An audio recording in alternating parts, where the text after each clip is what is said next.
السيدات والسادة، ضيوفنا الكرام، أهلا وسهلا بكم. تنطلق الآن أعمال اليوم الثالث للقمة العالمية للحكومات 2023. Distinguished guests, ladies and gentlemen, welcome to the third day of the World Government Summit 2023. Our first session is a conversation between Elon Musk, CEO of Twitter, Tesla and SpaceX, and His Excellency Mohammed Abdullah Al-Gergawi, UAE Minister of Cabinet Affairs and Chairman of the World Government Summit.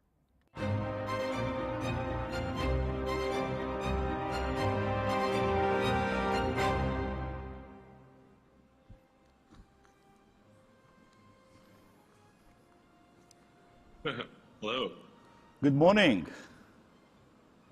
Good morning. Good to see you, Elon. It's been almost 6 years where I sat with you here in this platform with a great audience. It was your first trip to Dubai with your family.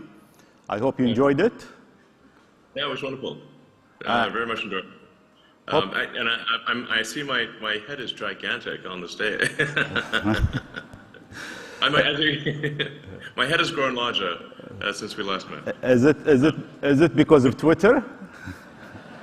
Yeah, I don't know, perhaps. Twitter is certainly quite the roller coaster. Elon, just it's been 6 years. Within 6 years, we've seen tremendous things since our last conversation. We've seen the pandemic. Russian-Ukrainian war, development of ChatGPT, you launched Starship, you recently also acquired Twitter. Can I ask you this question? Why you bought Twitter? Why didn't you create your own platform? Maybe it was cheaper for you? I mean, I thought about creating something from scratch. But I thought Twitter would perhaps accelerate progress versus creating something from scratch by 3 to 5 years. I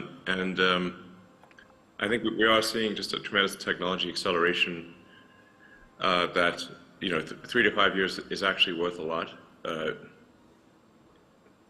So, I mean, to be frank, I was a little worried about the direction that and the effect of social media on the world, and especially Twitter. And I thought it was very important for there to be a maximally trusted sort of digital public square where people, within countries and internationally could communicate with, the least amount of censorship allowed by law. Obviously that varies a lot by jurisdiction, but I think in general, social media companies should adhere to the laws of countries and not try to put a thumb on the scale beyond the laws of countries. I think this is something that is probably agreeable to the legislators and the people of most countries. So I think that's the general idea, is just to reflect the values of the people, as opposed to imposing the values of essentially San Francisco and Berkeley, which are somewhat of a niche ideology as compared to the rest of the world. But Twitter was, I think, doing a little too much to impose a niche, San Francisco Berkeley ideology on the world. I thought it was important kind of for the future of civilization to try to correct that thumb on the scale, if you will, and just have Twitter more accurately reflect, like I said, the values of the people of Earth. That's the intention, and hopefully we succeed in doing that. But how do you see Twitter? If we say 5 years down the road, what's your vision for for this platform? What should it do? Well, I think it'd be, I'd like to, have this sort of long-term vision for something called X.com from way back in the day, which is kind of like a sort of like an everything app, where it's just maximally useful. It does, payments, it does, so it provides financial services, provides information flow, really anything digital, and also provides secure communications. So that really I think be as useful as possible, as entertaining as possible, and also to be like a source of truth. Like if you want to find out what's going on and what's really going on, then you should be able to go on X, the X app, and find out. So it's a sort of a source of truth and a maximally useful, I guess app is about the wrong word, but system. And Twitter is essentially an accelerant to that sort of maximally useful everything app. Yeah. How you are gonna, if you look at Twitter today, it's a platform. Sometimes there is a lot of misinformation in Twitter. Sometimes I don't feel comfortable even because there is some way there is this negative between nation, between people, between a different ethnic group. There is this hate thing. How you are going to fix this issue where you are on a mission for humanity to get them together? Yeah, I think there's something that we're putting a lot of effort into called community notes. It's currently just in English, but we will be expanding it to all languages. That is, I think, quite a good way to assess the truth of things, where it's the community itself, basically the people of Earth who are basically, not exactly voting, but competing to provide the most accurate information. So it's sort of a competition for truth. And I think it's a very powerful concept to have a competition for truth. And because you can also say, like, what is true? It's because what may be true to some may not be viewed as true to others, but you want to have the closest approximation of that. So I think the community notes thing is very powerful. I think trying to have as many organizations and people and institutions verified as being legitimately those people and organizations is important. And to have the organizational affiliation clearly identified, so that if you want to find out if somebody's actually, if an account is actually, say, from a member of parliament or a journalist, or let's say if a Twitter handle is actually belongs to, say, Disney Corporation or something like that, you can go on Twitter and it's sort of an identity layer of the internet, and you can confirm that is in fact the case. And I think once you've got these sort of interlocking sort of identities, it's actually very hard to be deceptive in that case, because and it's also, you have a reputation to protect at that point. So I think then people are far more likely to be measured in their response, and be more reasonable, since they have reputational value at that point. So these are some of the ideas that I have, and I'm not saying that for sure it will succeed or that it's going to be perfect, but I am confident that it will, over time, head into a good direction. And I think the evidence for that will be, do people find it useful? As we're measuring sort of the total user minutes, but not just user minutes, unregretted user minutes is, I think, the key figure of merit.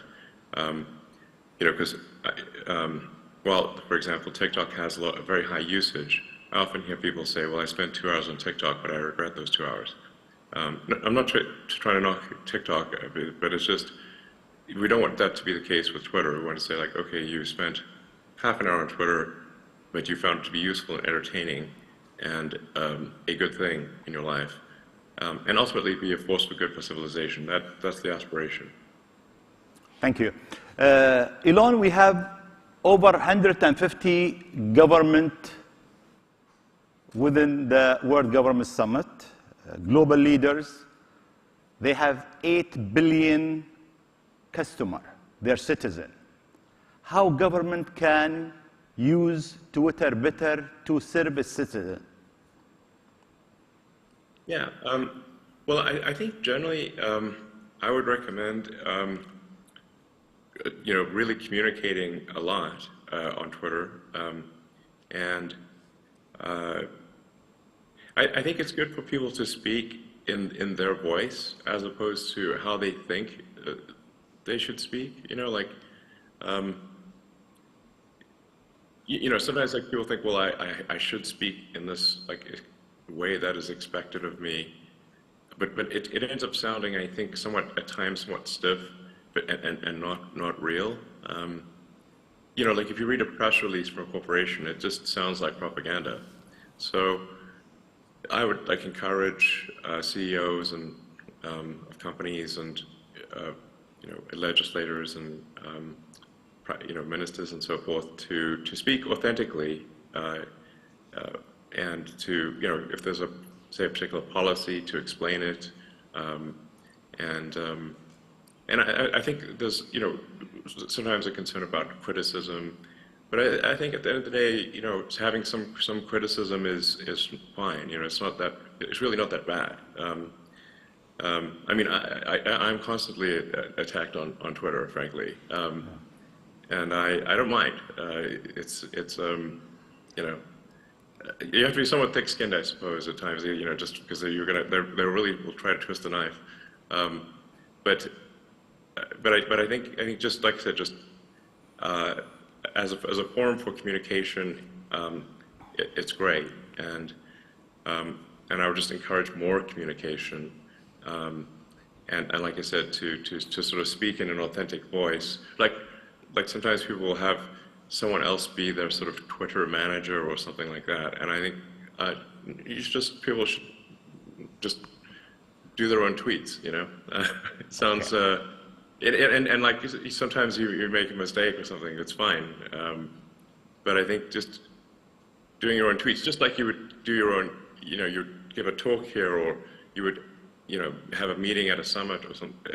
I think that's the way to do it, is to actually do the tweets yourself, and convey the message that you want directly. Yeah. So, I mean, one thing I should say, and I know this is called the World Government Summit, but I think we should be maybe a little bit concerned about actually becoming too much of a single world government. If I may say, that we want to avoid creating a civilizational risk by having, frankly, this may sound a little odd, too much cooperation between governments.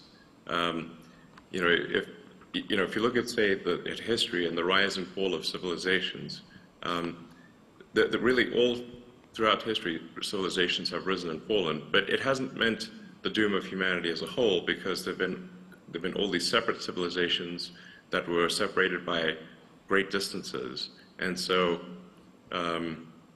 say like while Rome was falling, Islam was rising, and so you had like the sort of caliphate doing incredibly well while Rome was doing terribly. And that actually ended up being a source of preservation of knowledge and many scientific advancements. And so, so I think we want to be a little bit cautious about being too much of a single civilization, because if we are too much of a single civilization, then if the whole thing may collapse.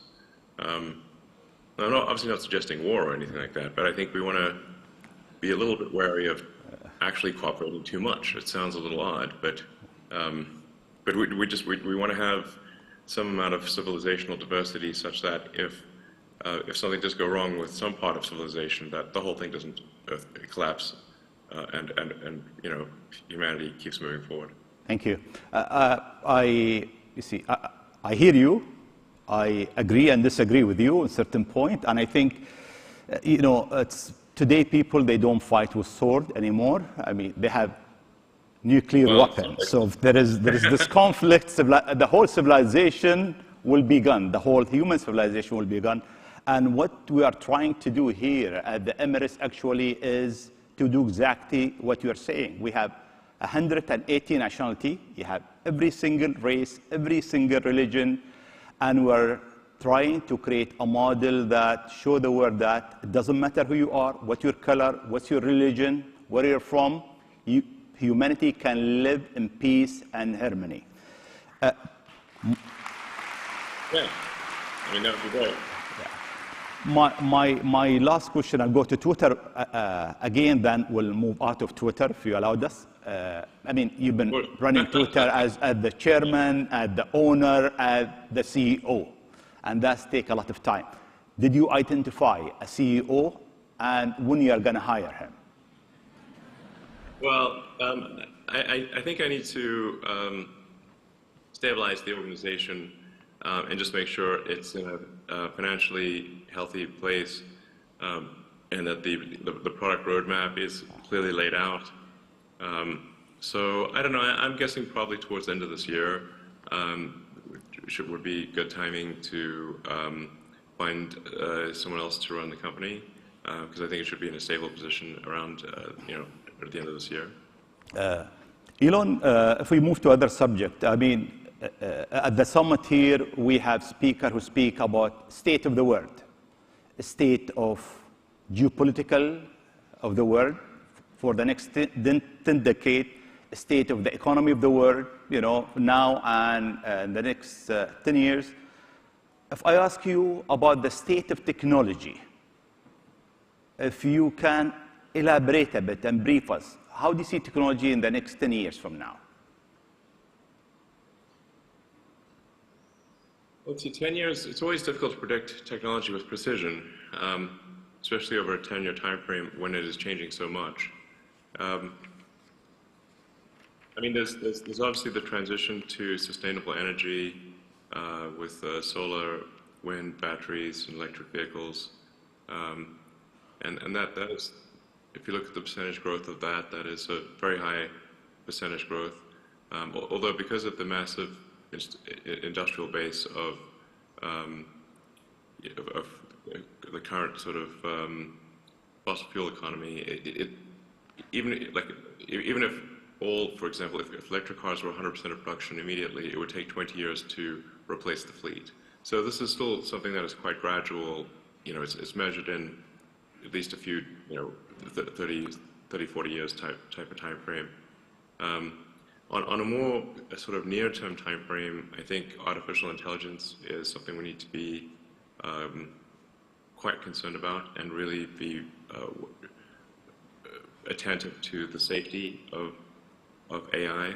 You mentioned ChatGPT earlier. You know, I played a significant role in the creation of OpenAI.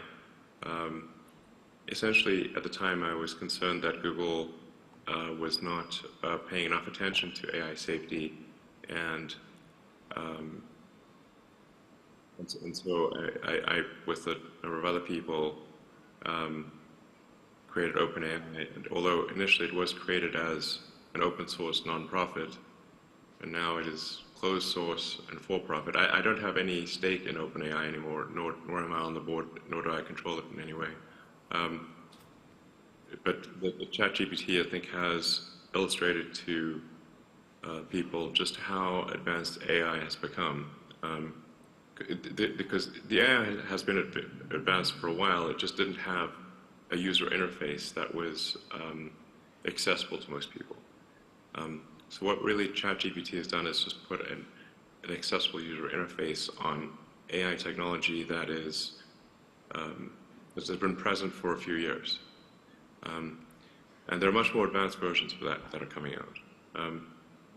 So I think we need to really be, I think we need to regulate AI safety, frankly, because if you think of any technology which is potentially a risk to to people, like if it's aircraft or cars or medicine, we have regulatory bodies that oversee the public safety of cars and planes and medicine. And I think we should have a similar sort of regulatory oversight for artificial intelligence, because it is, I think, actually a bigger risk to society than cars or planes or medicine. And this may slow down AI a little bit, but I think that might also be a good thing. The challenge here is that government regulatory authorities tend to be set up in reaction to something bad that happened.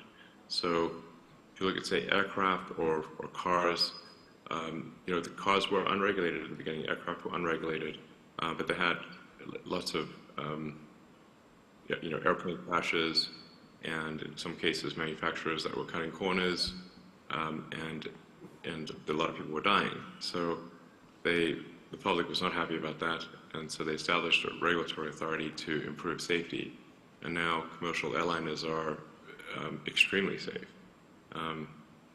In fact, they're safer than if you were to drive somewhere.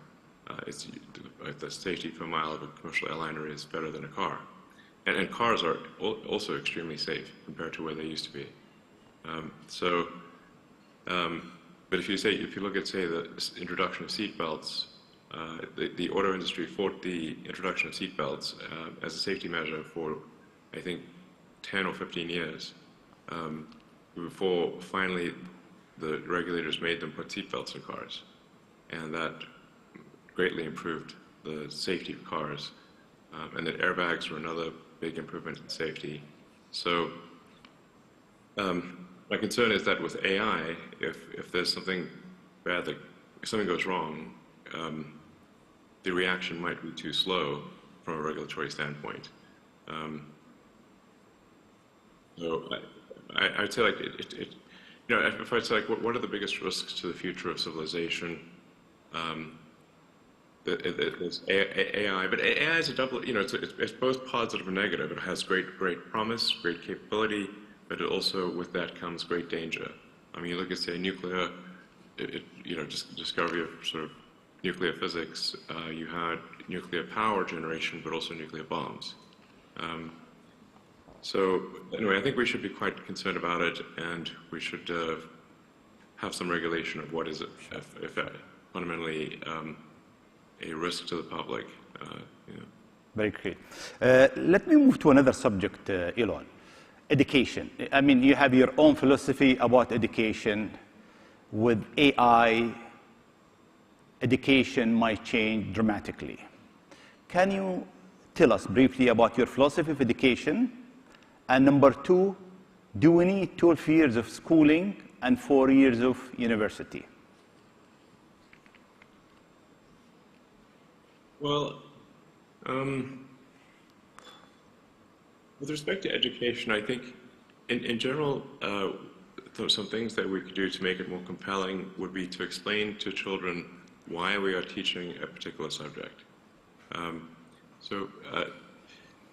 The human mind has evolved to really forget anything that it deems unimportant. So,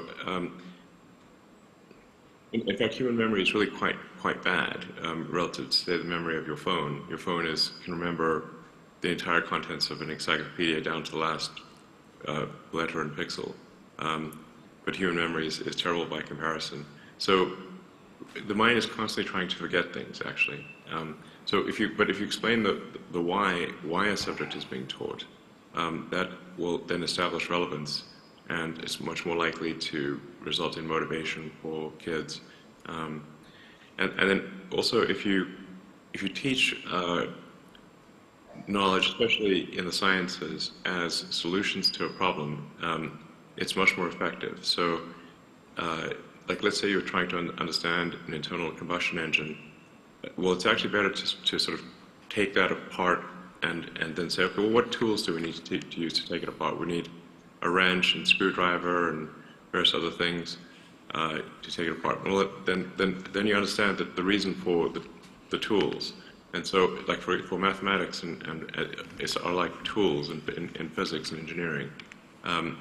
But if you teach to the problem and then you understand, then you establish the relevance of the tools, then it's actually much easier to remember mathematics and physics because they help explain how the world works, as opposed to teaching them without explaining why and simply teaching them. It's like instead of teaching to the problem, currently people teach the tool. It would be like having a course on screwdrivers or a course on wrenches, but not understanding why you have a course you're learning about screwdrivers and wrenches.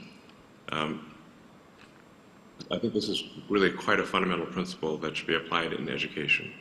And I think sometimes we do teach classes that children do not find useful, and where the answer to the why is actually not going to be a very good answer. Most people, I think, do not find advanced mathematics useful and are unlikely to find it useful in their life. Or the elements that they do find useful could be taught very quickly as general principles.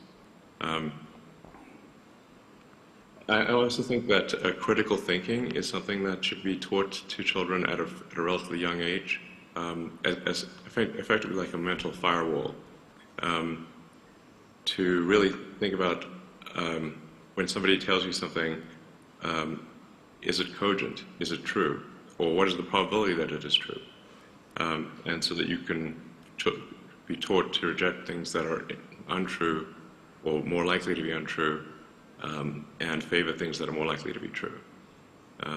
Critical thinking, I think, is very helpful for people to learn. So is it 12 years of schooling you are with, or without 12 years? 12 years is a long time, I suppose. But I mean, humans just do take a long time to mature. So there's emotional maturity, physical maturity, and mental maturity that is happening simultaneously with the education. I mean, I suppose it could be done in 10 years. Perhaps it does not need 12. But then is someone mature at age 16? They're more likely to be mature at age 18. So I guess 12 years is probably not bad.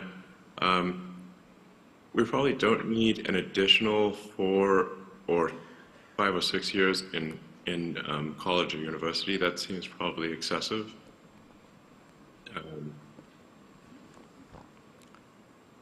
I think we would probably shave a few years off and be fine. Right.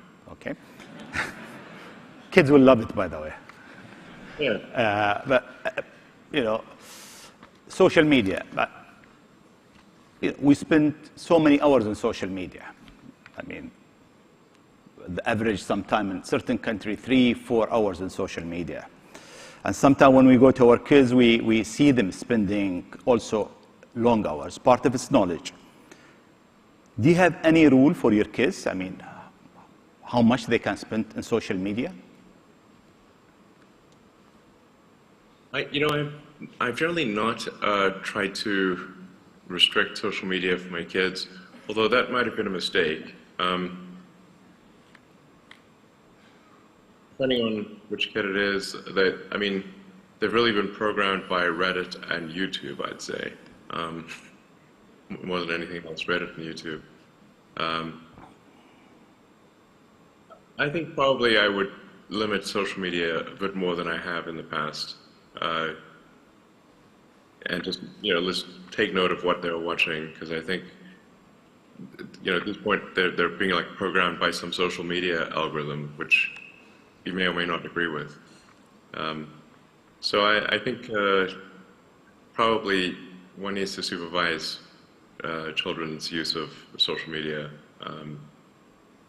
and be wary of them getting programmed by some algorithm written in Silicon Valley, which may or may not be what you want. Elon you've been working very hard. I mean, since 6 years ago we met, you look much younger, by the way, than 6 years ago. Thanks. You look great too. But I know that you've been working for almost 20 hours a day. You sleep in the sofa in the office, maybe Twitter office, Tesla office. You told me once I was with you at Tesla's office. How do you balance your life? I mean, with this stress, with so many different, you're in so many different company parallel. How do you balance it? Well, I mean, I should point out that a 20-hour workday is relatively unusual and rather painful. But I do sleep 6 hours a night. So, and if I sleep less than 6 hours a night, I find that I might be awake longer, but I get less done. So, but I do work a ridiculous amount, I think, relative to most people, in that it's pretty much 7 days a week, and mostly from when I wake up to when I go to sleep. I'm not suggesting this is good for everyone, and I think, frankly, I would like to work a bit less than that. So, I think, if I look at, say, Tesla went through some very difficult times where it was on the ragged edge of survival, and really, if I didn't give it everything I got, I think the company could have easily gone bankrupt. It was really on the verge of bankruptcy for quite a while. I don't mean to suggest complacency at this point, but it does require much less work to operate Tesla now versus, say, in the 2017 to 2019 timeframe. And it's not at mortal risk of survival. It's achieved economies of scale that make it, not on the ragged edge of survival. And then SpaceX also has a strong team and is able to make a lot of progress, even if I spend less time there. It does help if I spend time there, but it keeps making progress even if I don't.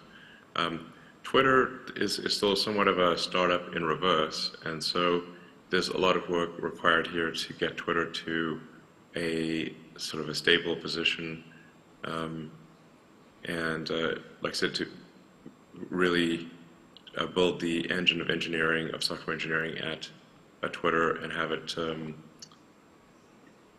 really have, like I said, a great product roadmap and the people in place to implement that product roadmap. And so it is not my intention to work like crazy. I mean, I think I would be comfortable with a mere 80-hour work week would be fine. All right. And that is what I would aspire to. Thank you. We are running out of time. I have one last question I have to ask you. Sure. 3 UFO been shot, one over Alaska, Lake Huron, and Canada. Alien, no alien? I don't think it's aliens, no. Okay. I mean, I do find the whole question of aliens a very interesting one. What is typically called the Fermi paradox, which is that if the universe is really as old as science seems to think it is, and where are the aliens? Have we really been around for 13.8 billion years? If so, shouldn't there be aliens all over the place? The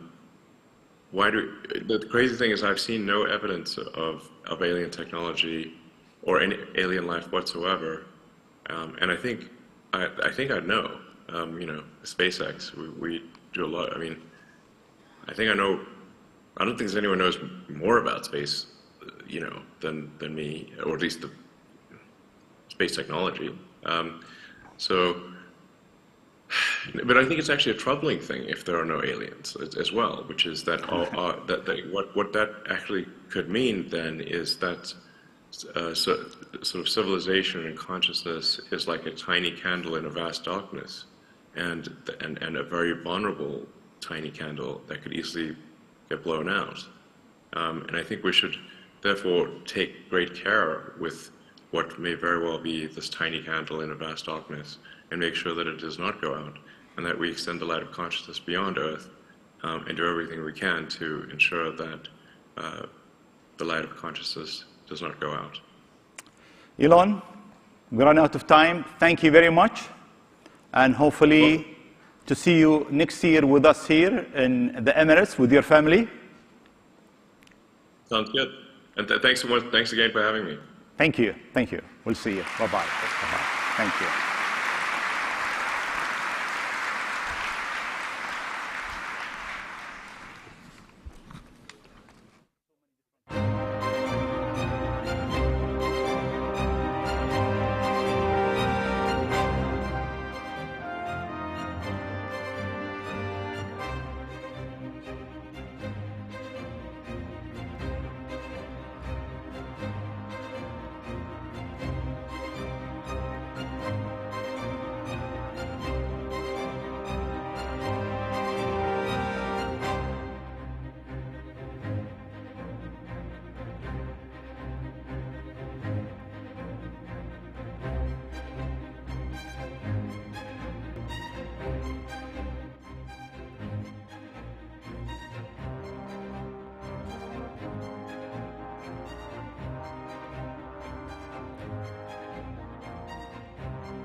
Our next session is titled Agility and Resilience, Addressing the Global Development Crisis with His Excellency David Malpass, President of the World Bank Group.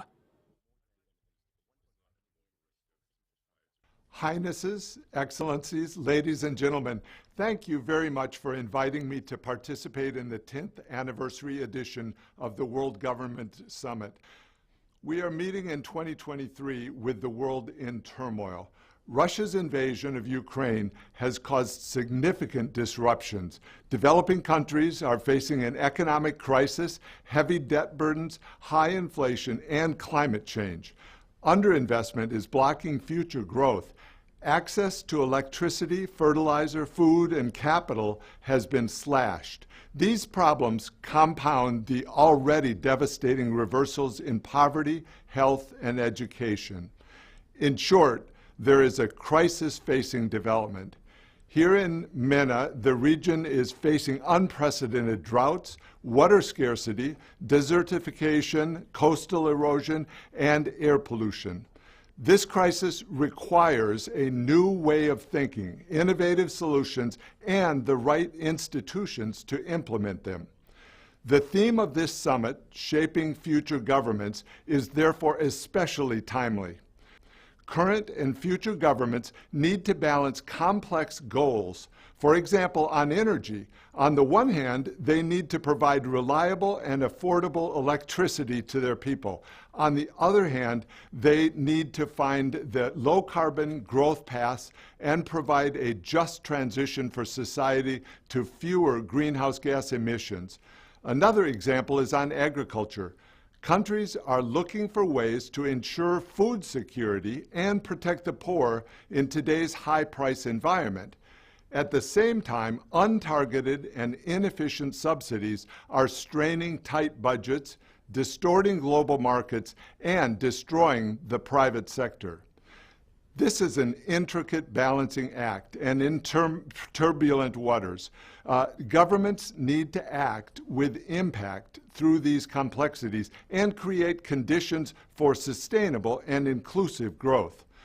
In the current context, there are no easy solutions for growth. The world is confronted with difficult macroeconomic conditions, slower growth in advanced economies in China, high inflation, currency depreciations, high fiscal deficits and debt. It will take hard work to reignite growth and productivity. Let me offer a few thoughts on what this will entail. First, and as preconditions to growth, governments should implement sound macroeconomic policies, including monetary, exchange rate, fiscal, and trade policies. Stable currencies can facilitate private capital flows, foreign direct investment, and trade. Countries should promote trade facilitation and avoid protectionist measures, such as the latest wave of export bans on food and fertilizers and the local content requirements that will impede trade. Such market barriers hit poor consumers in low-income food importing countries the hardest. Second, countries should encourage more investment to create jobs, increase output, and boost production, allowing growth in consumption. This requires improving the business enabling environment and strengthening the rule of law. Restrictions on foreign direct investment and corruption are key factors limiting the quantity and quality of cross-border investment. Reducing business startup costs and strengthening property rights can also help enable business growth. An important part of the effort to build efficient markets, particularly for the MENA region, is transforming state-owned enterprises into well-governed, market-oriented, and financially sound enterprises. And third, countries need to work toward better debt transparency and sustainability. This is especially relevant for the rising share of poor countries that are at high risk of debt distress. This month, Kristalina Georgieva and I will be co-chairing a roundtable to push for faster progress in creditor committees, fair burden sharing among creditors, and debt restructurings that reduce debt burdens to sustainable levels that attract new investment. Fourth, governments need to integrate climate and development in ways that increase energy access and speed up the transition to lower carbon energy. This needs to be complemented by increased investment in climate adaptation investments in infrastructure to enhance energy resilience and efficiency in transport, water, and housing. These can foster longer-term growth. Weather-resilient seeds, better storage capacity, and investments to improve agriculture productivity are also important for growth and resilience. And finally, the future path also requires technological leaps to propel greener growth and full utilization of the economic opportunities from digital technologies. For the digital transformation to be successful, we need trusted, quality, and inclusive public infrastructure, accessible and affordable internet, and the development of digital skills.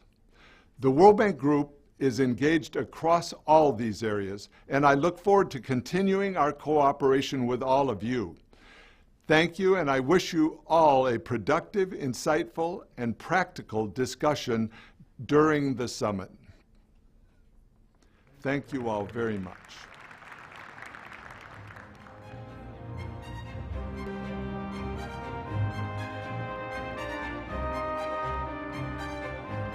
Ladies and gentlemen, our next session is titled Beyond 2023, A Global Outlook with Ian Bremmer, President and Founder of Eurasia Group.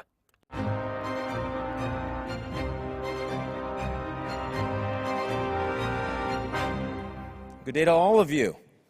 I'm delighted to be here. We want to talk about the geopolitical environment and where we're heading. And that's, these days, not such a fun conversation. I'm going to do my best to make it reasonably upbeat.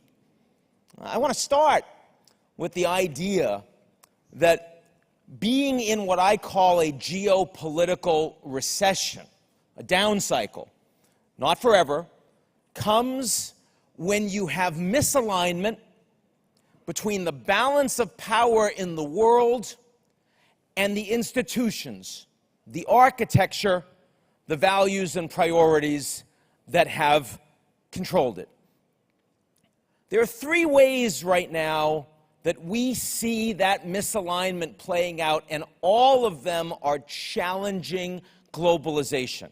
They're all creating some of the crises that we see in our headlines around the world and in this region today. The first is that the Russians are in serious structural decline and they have not been integrated by the West into their markets, into their politics, and they're angry about it. Number two, China's rise has been extraordinary, and surprisingly to the United States, they have not become Americans. They've become wealthy and powerful, but they are still Chinese.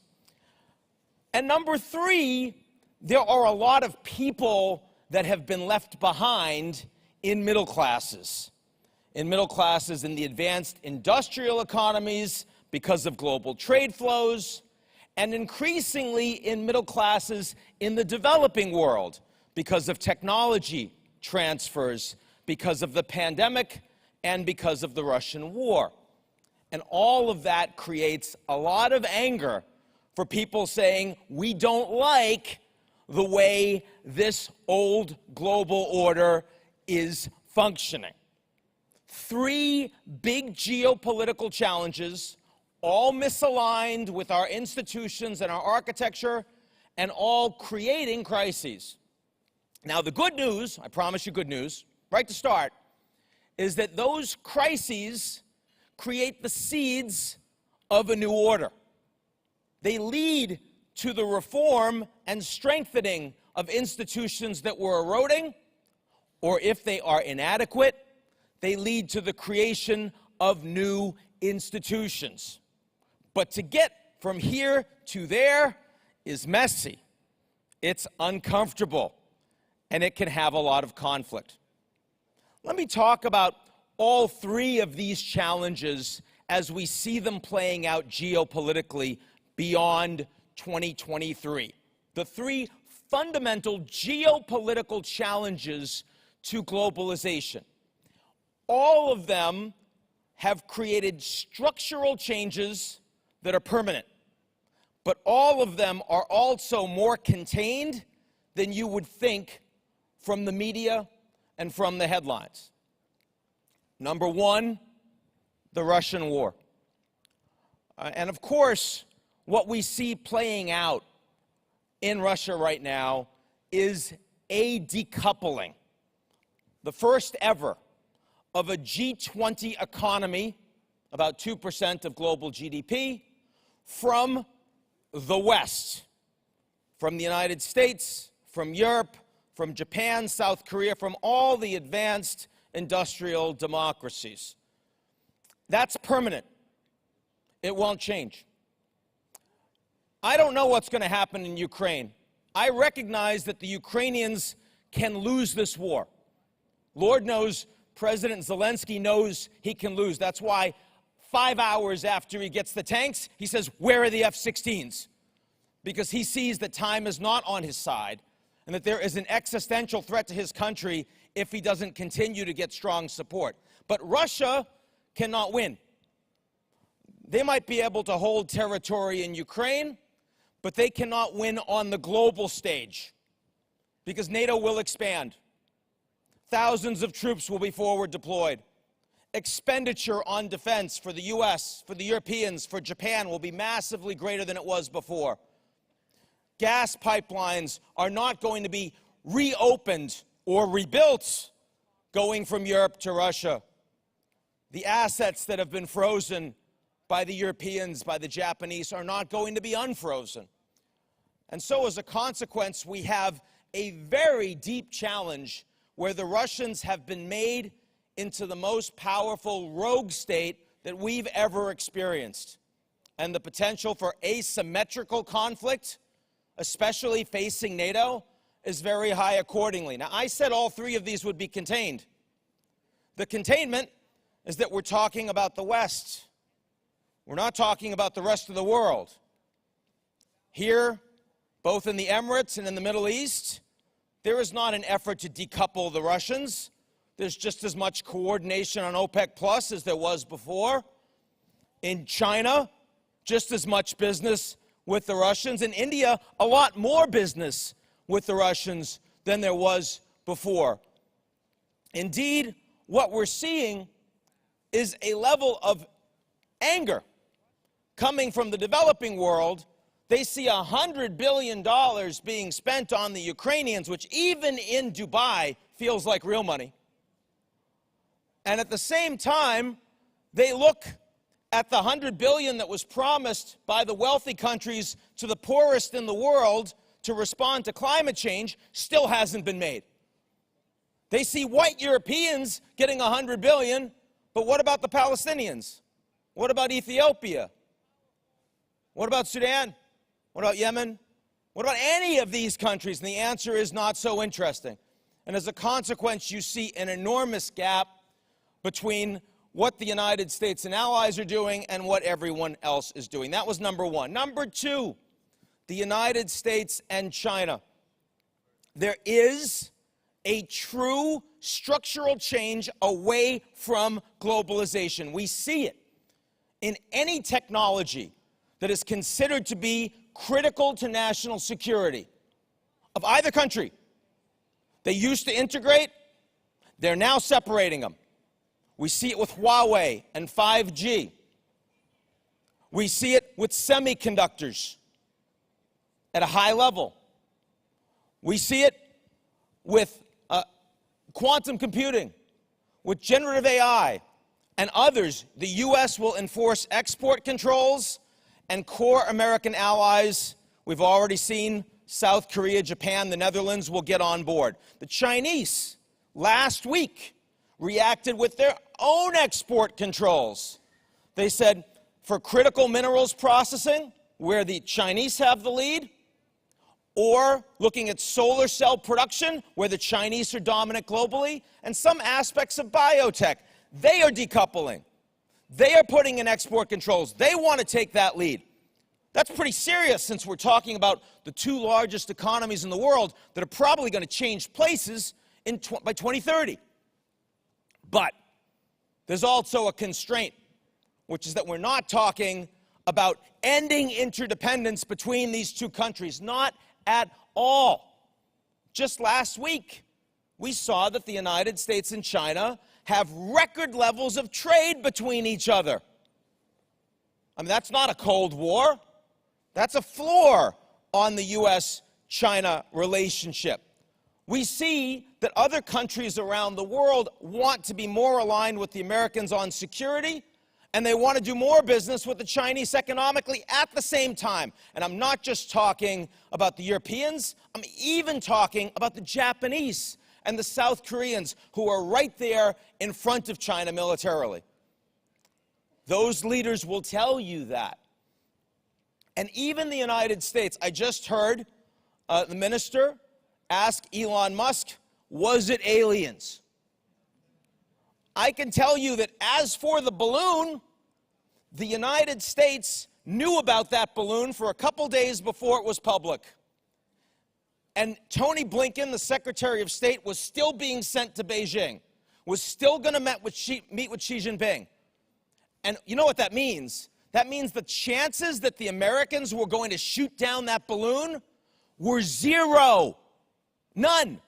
It would not happen until it became public, and then the politics got in the way, and then they had to cancel the trip, and then they had to shoot down the balloon and anything else they find above American skies, right? But this should give you a level of comfort that the intention was not to blow up the relationship. It was just that Pelosi trip, the speaker, former speaker to Taiwan, Biden didn't want it to happen, was pressuring it, became public, then they had to go. But what we're seeing, I'm going to Munich right after this event, as are several of the people that have been speaking here, and I fully expect that the Secretary of State is going to meet with State Councilor Wang Yi on the sidelines. Why? They want to maintain that relationship. So the level of decoupling between the United States and China is overstated. The end of globalization is overstated.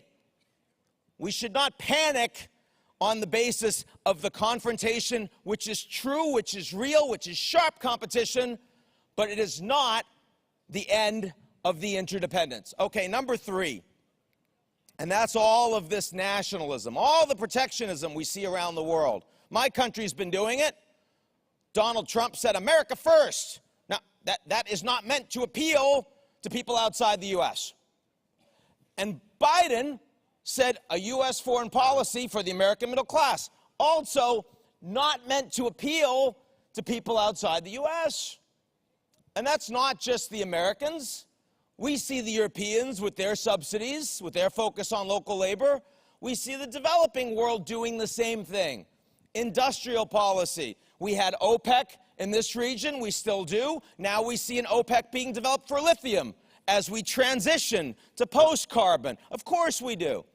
But these are incremental steps. These are steps that will put sand in the gears of global growth. They will make it harder to have supply chains that are just in time, but they are absolutely not governments, either the Americans, the Europeans, or the developing world, saying we want to end our global trade patterns. We want to bring everything in-house. They are small and incremental changes. So those are the three big things that I see happening geopolitically that are going to affect the global order for the next 10 years. None of them should be welcomed by people that are market participants. They are all challenges. We shouldn't like them. They're politics that are interfering with all of us doing business. But none of them are the end of globalization. It's globalization adrift, it's globalization constrained, but it's also globalization continuing. And I think that's really critical. A few takeaways from that: the EU will be politically stronger in a more challenging environment, economically and from a security perspective. You will see the EU with stronger energy policy, fiscal policy, health policy, defense policy, and tech policy than at any point since the EU was created. Because of these crises, because of the geopolitical concerns, because of the pandemic, heck, because of Brexit. We see NATO stronger too.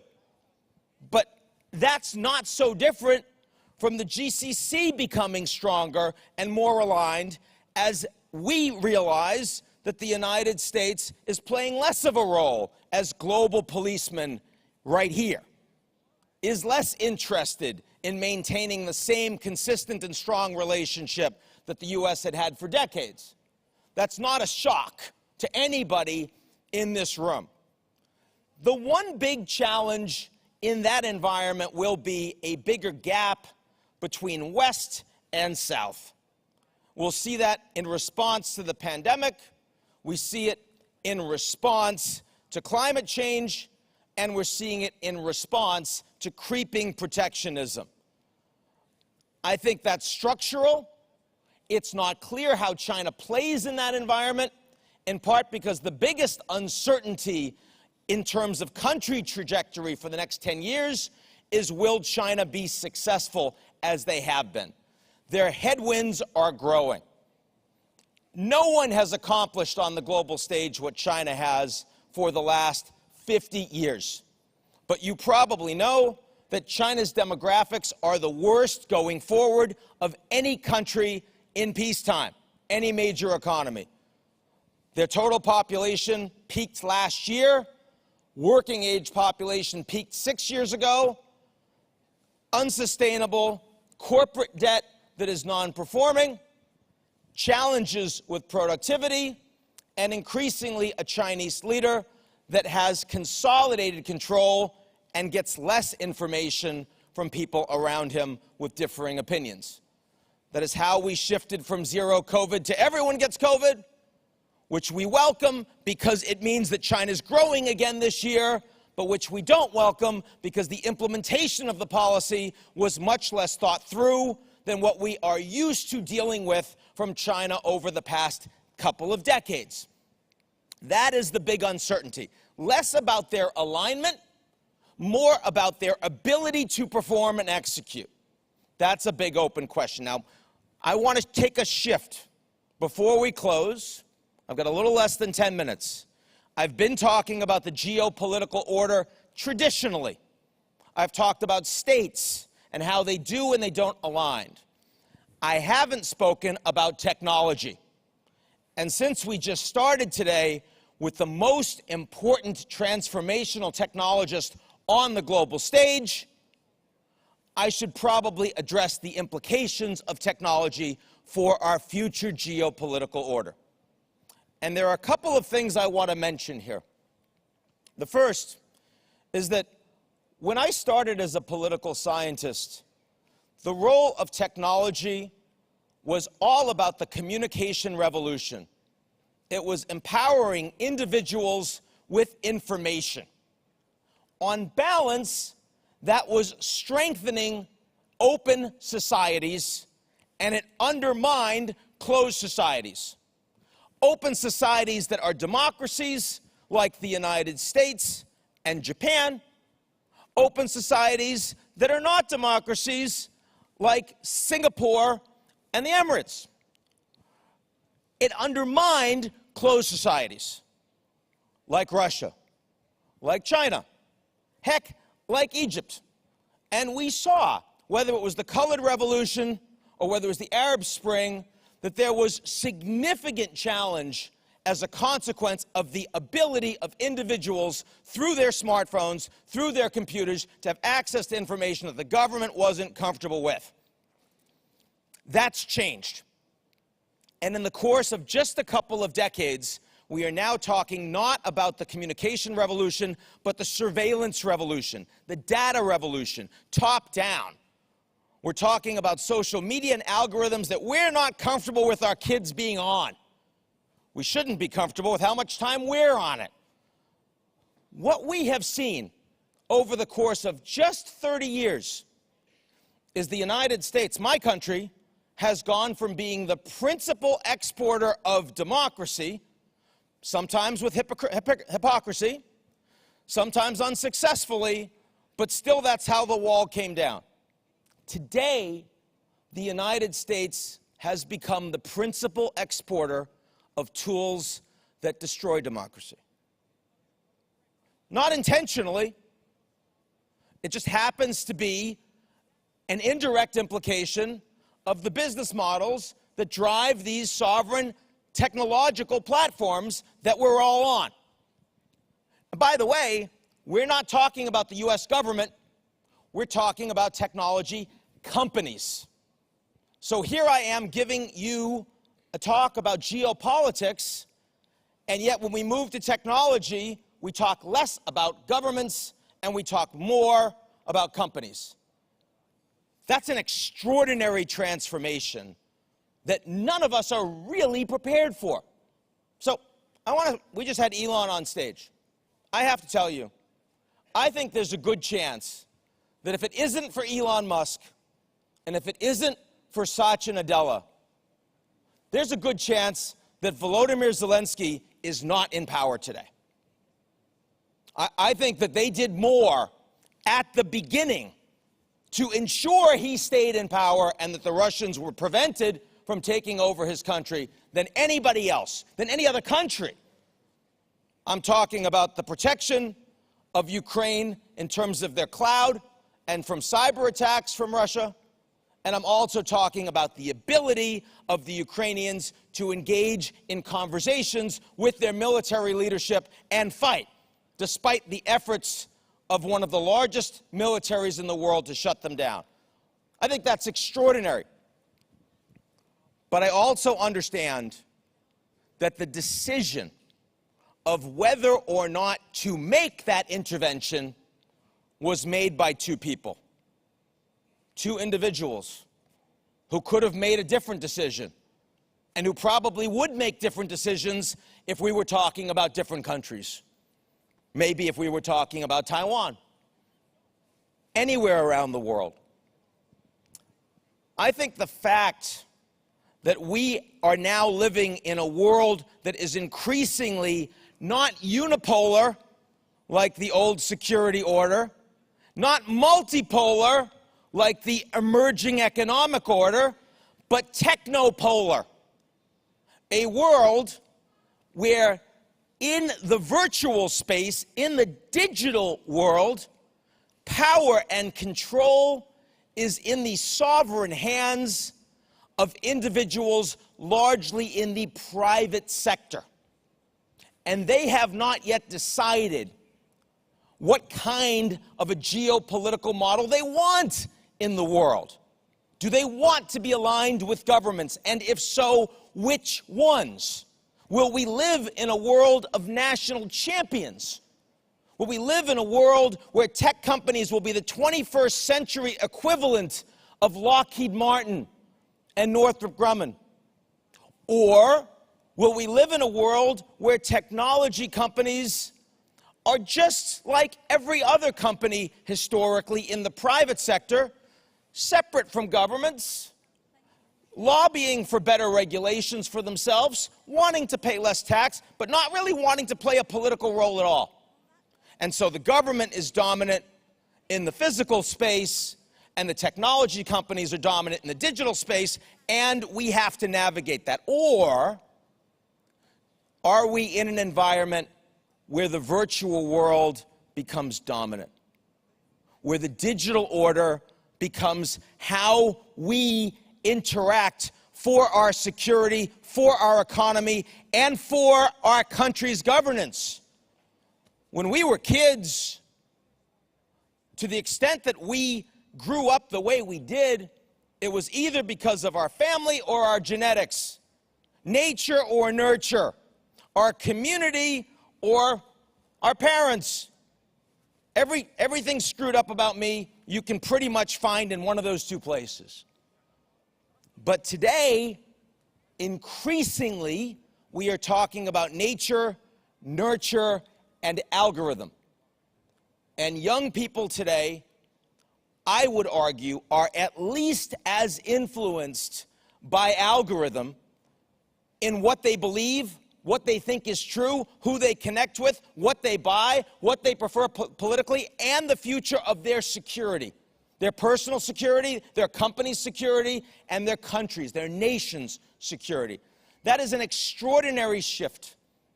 And all of that will be made exponentially more important by artificial intelligence. I'm a huge advocate for AI.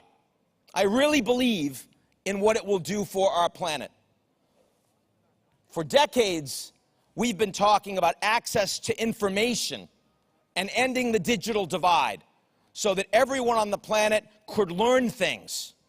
Today, everyone online will have access to operational intelligence. And the productivity gains that we will see as a consequence of that, I think, are unheralded in anything the world had experienced through the age of globalization. This will be a new age of AI beyond globalization. But there is a dangerous downside. And that is, as the digital divide ends, there are many things that most of us will know that are just not so. And the danger of having operational intelligence and not knowing what is true, or believing certain things that are fundamentally false about your leaders, your institutions, your governance, and the planet, is also a set of tools that are incredibly dangerous in the wrong hands. And so far, our governments have very little capability or willingness to regulate them. In other words, this conversation we're having this morning is absolutely critical for the future of our geopolitical order. Thank you so much for inviting me, and I wish you a great summit.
الحضور الكريم، نستمع الآن لكلمة سعادة داود الهاجري، المدير العام لبلدية دبي، بعنوان مدن المستقبل، مدن بلا حدود. Ladies and gentlemen, our next session is titled Future Cities, a City Without Borders, with His Excellency Dawood Al-Hajri, Director General of Dubai Municipality. Please note that this session will be in Arabic. Kindly use your headsets for instant interpretation.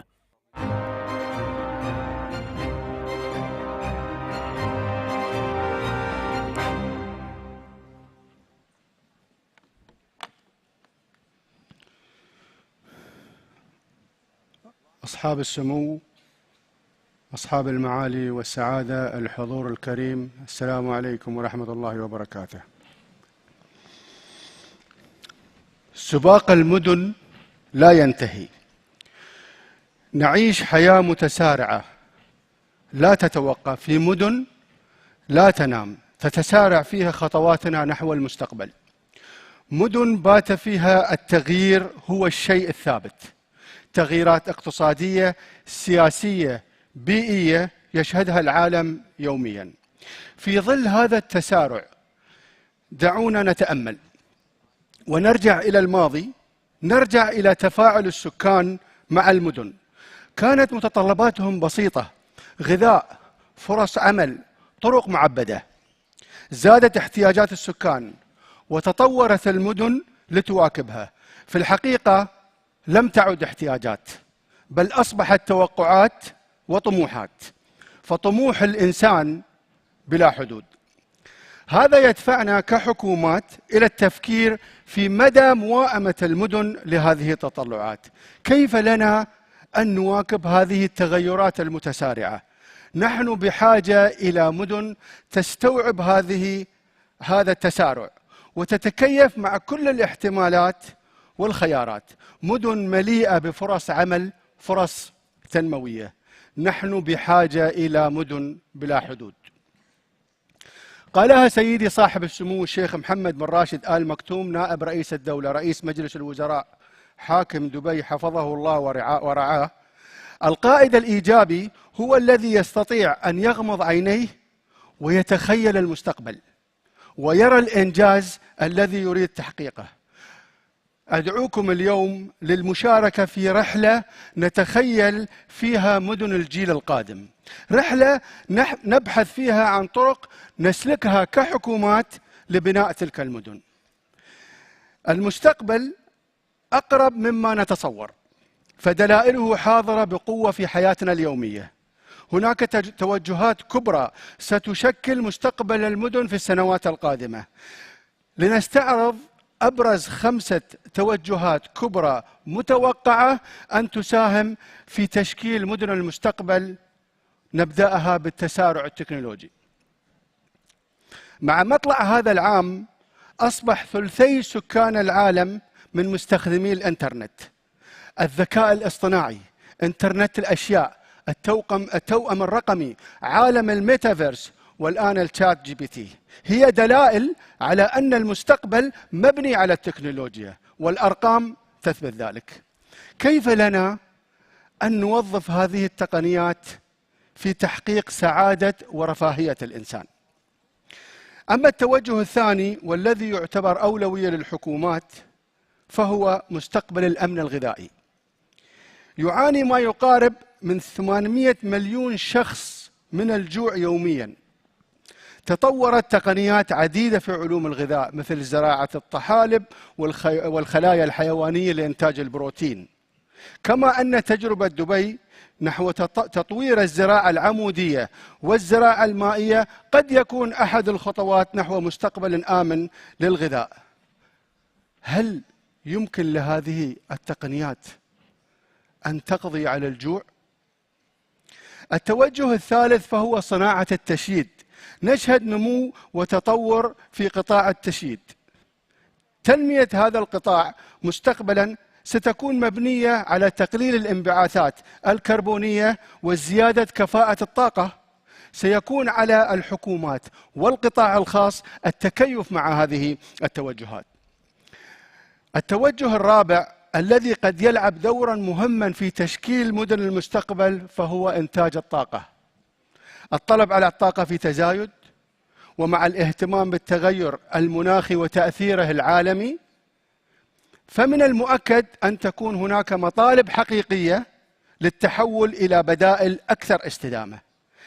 يكتسب هذا الجانب أهمية خاصة في دولة الإمارات، فمع إعلان سيدي صاحب السمو الشيخ محمد بن زايد آل نهيان رئيس الدولة حفظه الله ورعاه عام 2023 عام الاستدامة، واستضافة الإمارات لكوب 28، فإن لقطاع الطاقة جانب كبير من مبادرات ومشاريع الحكومة.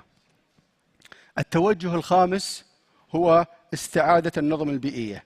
يقول العلماء أن استعادة النظم البيئية يمكن أن تحد من حالات الانقراض وتمنع خسائر مالية ضخمة في الدخل العالمي. إذن ستحتاج استعادة النظم البيئية جهود مشتركة ما بين الحكومات. ولأن دبي آمنت بالمستقبل، أصبحت مدينة تشبه فكر قادتها. كان من القلائل الذين يستشرفون مستقبل التجارة. أصر على توسيع الخور وبناء الموانئ وإنشاء المناطق الحرة وتشجيع القطاع الخاص. كان يرى أن قدر دبي أن تصبح حاضنة الحضارات والقلب الكبير الذي يتسع للجميع، صاحب الرؤية الثاقبة والفكر الاستشرافي الذي آمن بمستقبل دبي، الشيخ راشد بن سعيد آل مكتوم طيب الله ثراه.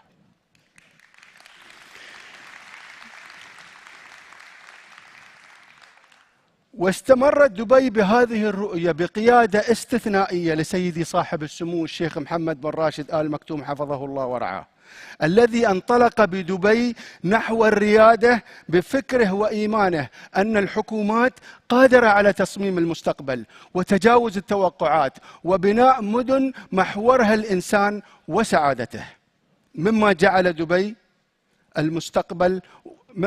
المستقبل واقعا نعيش فيه دبي. بلدية دبي منذ تأسيسها عام 1954 ساهمت في صياغة قصة هذا النجاح، حيث أن 60% من خدمات المدينة موجودة في بلدية دبي من خلال 14 مهمة رئيسية، وتمثل العصب الاجتماعي والعقاري والخدمي لدبي. ولأننا جزء مهم من دبي الطموحة، نتابع التوجهات العالمية في مجال العمل البلدي ونرسم سيناريوهات نطبقها عن طريق مشاريع تحولية لتوفير أفضل جودة حياة في العالم. وبتوجيهات سيدي صاحب السمو الشيخ محمد بن راشد آل مكتوم حفظه الله ورعاه، رسمت دبي خريطة مستقبلية متكاملة للتنمية العمرانية المستدامة عبر خطة دبي 2040، فهي نهج حكومي متكامل نحو مدينة المستقبل.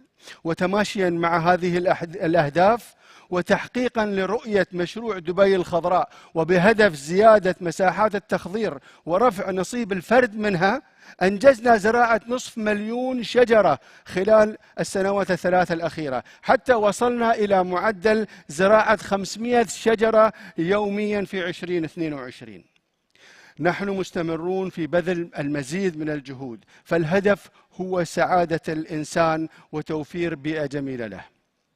البناء جزء مهم من تشكيل المدن، ولتطوير هذا القطاع قامت بلدية دبي بطباعة أكبر مبنى في العالم بتقنية ثلاثية الأبعاد باستخدام خلطات خرسانية من مواد محلية، والتي ستساهم في رفع كفاءة عمليات البناء وتخفيض التكلفة في المستقبل.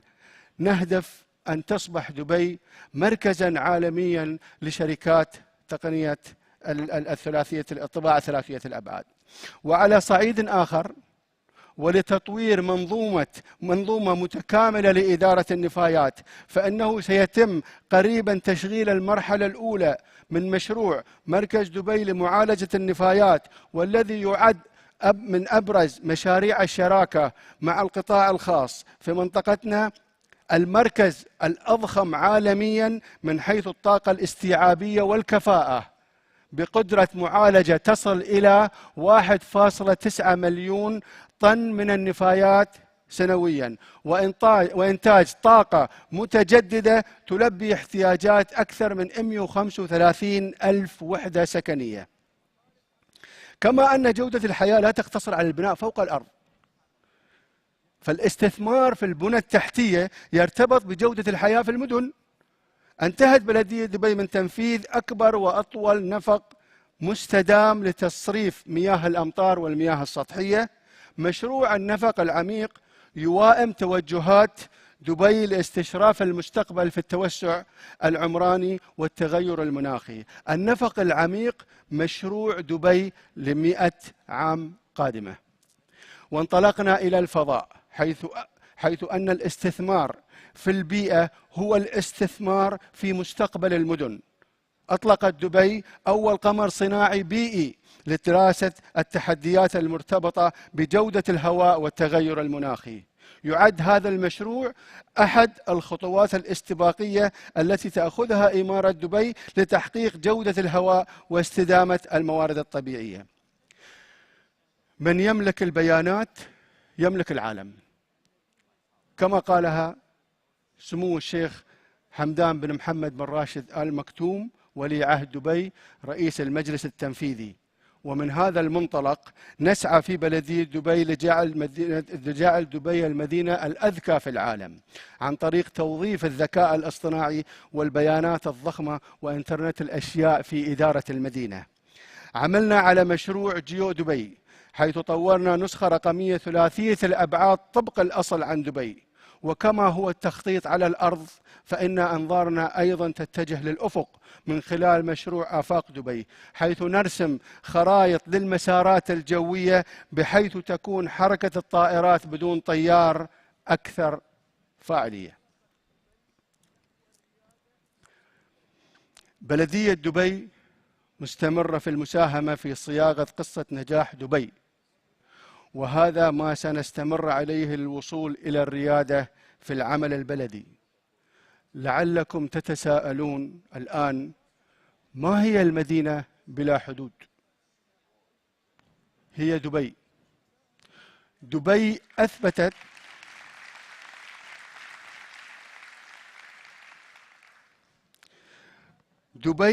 أثبتت للعالم أنها مدينة بلا حدود، فلا حدود لطموح قادتنا، لأنها آمنت بالمستقبل واستشرفت وتحركت على أساسه، لأنها تفوق توقعات سكانها وتدفعهم لتحقيق أحلامهم الكبيرة. دبي بلا حدود لأنها أزالت الحدود في طموحاتها وألهمت العالم.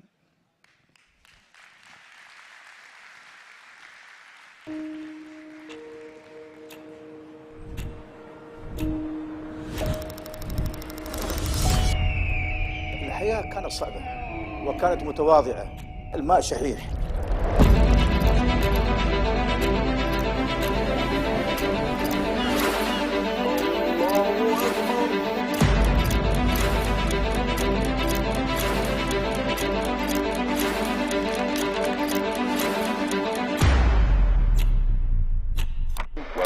وبإنشاء البلدية لنقل دبي إلى أبعد درجات التقدم.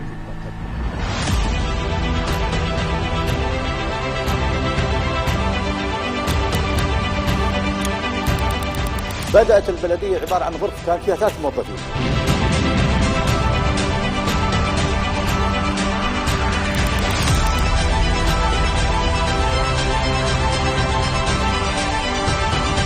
ووصلت جلالة الملكة إليزابيث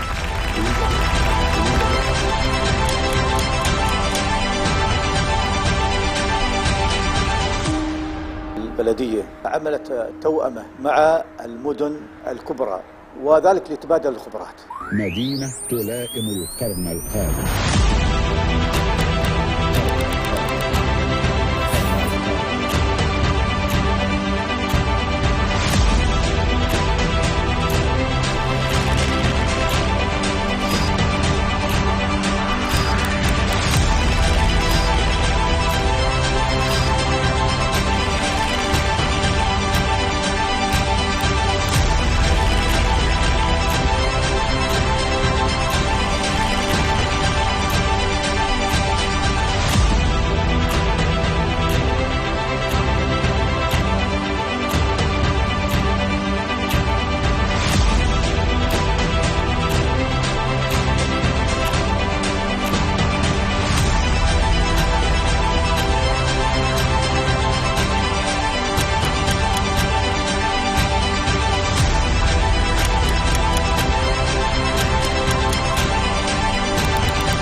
Our next session is titled, Creating an Unstoppable Mindset, How Can You Impact the World? With Tom Bilyeu, co-founder of Impact Theory.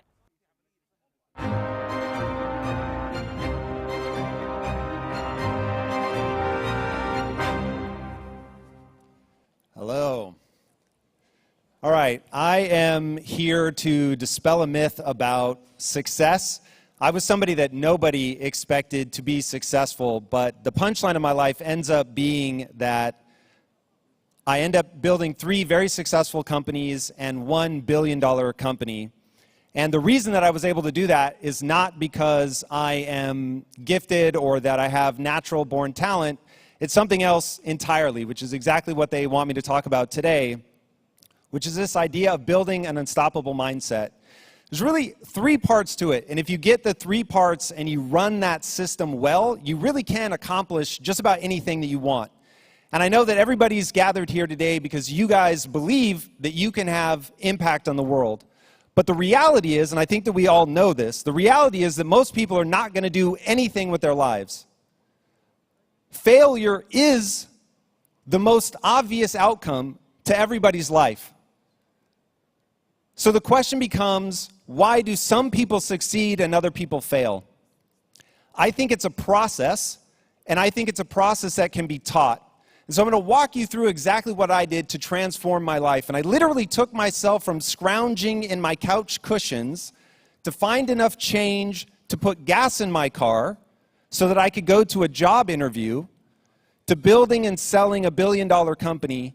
And we took it from not existing to being valued at $1 billion in just 5 years. And so the question is, what is that process, and is it repeatable? And the answer to me is yes. So the first part, if you really want to do something extraordinary with your life, you have to recognize that you are having a biological experience. For better or worse, even as divine creatures, we are grounded to earth in this experience in a body. And that body works in a certain way. The mind works in a certain way. And when you think about building an unstoppable mindset, it starts with getting control of your biology. It starts with getting control of your mind. It starts with understanding that you have to get control of your emotions. For most people, the reason that they're going to fail is that success is a game of attrition, meaning that the difficulty of doing something grand, it's so extreme that it ends up breaking most people. Most people can't deal with the emotional difficulties of sticking with something long enough to get good. And so they get lost in feeling badly about themselves. And that was where I started. So when I was a kid, my mom, and I don't know if it's the same in the Middle East, but back in America, let me tell you, my mom all but kicked me out of the house. When I was about 17 years old, I panicked. I didn't want to go to college. I was afraid of what that was going to be like. And I got in this big argument with my mom. She tells me I have to go. She's kicking me out. I can't stay. And then she has spent every day since then trying to get me back into the house. And so one day I asked her, Mom, what is with you? You were the one that kicked me out. If it wasn't for you, I never would have left. I would have just stayed. I could have been your little stunted growth child forever. So why kick me out if you wanted to bring me back? And my mom's answer, bless her, oh, I just assumed you were going to fail and that you would come back. And I was like, whoa. So my own mother, when I left for college, thought I was going to fail. I asked my best friend, what did you think of me at the time? And he said, oh yeah, I just assumed you were going to marshmallow your way through life. That was his quote. That I was always going to take the easy path, that because I was so profoundly lazy, which I was, that I wasn't going to get anywhere.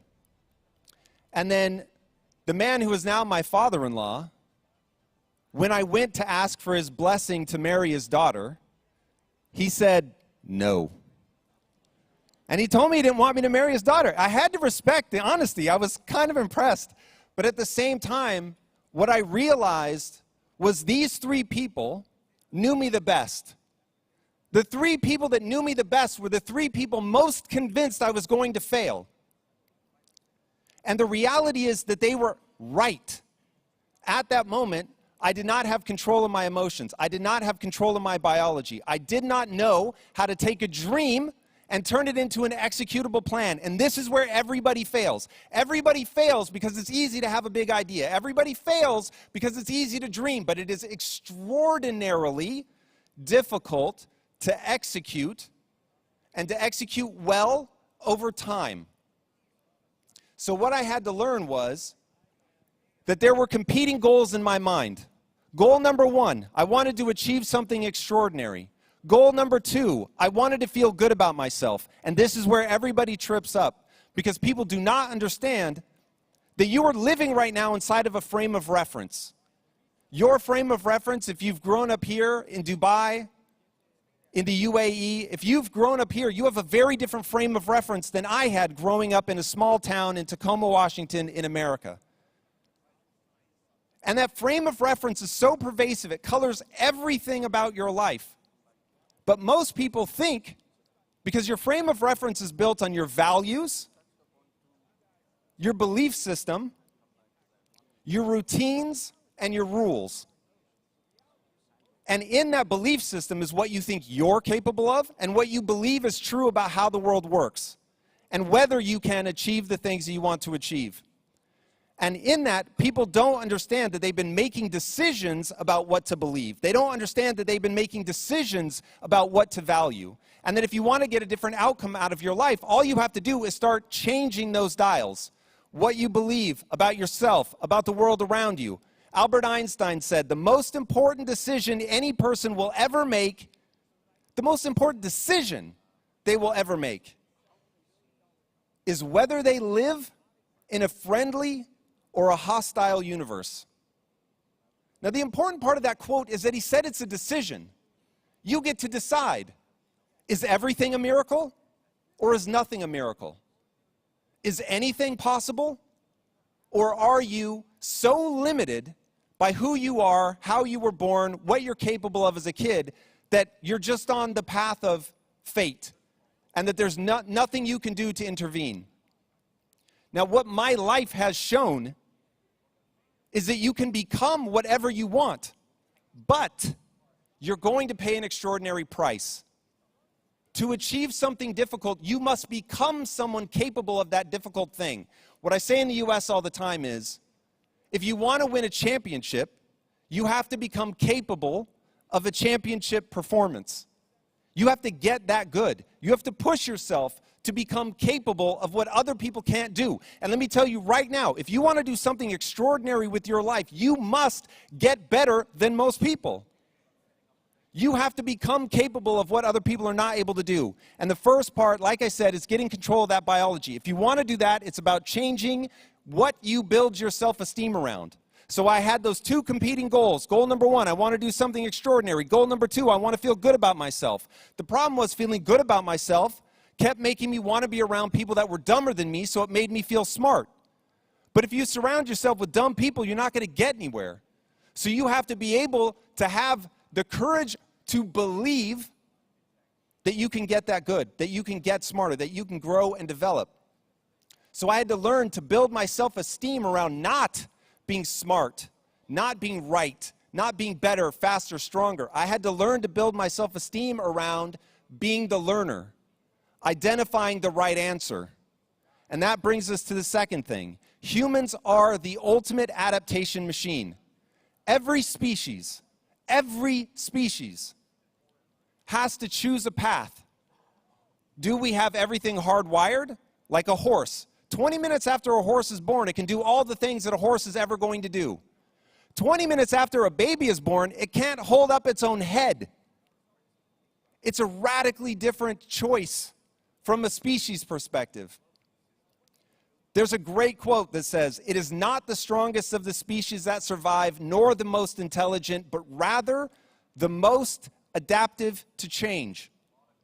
The world is changing rapidly. You guys are going to hear from Ray Dalio in a little while, and he's going to talk about how the world order is changing, how things are moving faster than ever. It's an extraordinary time to be in this country.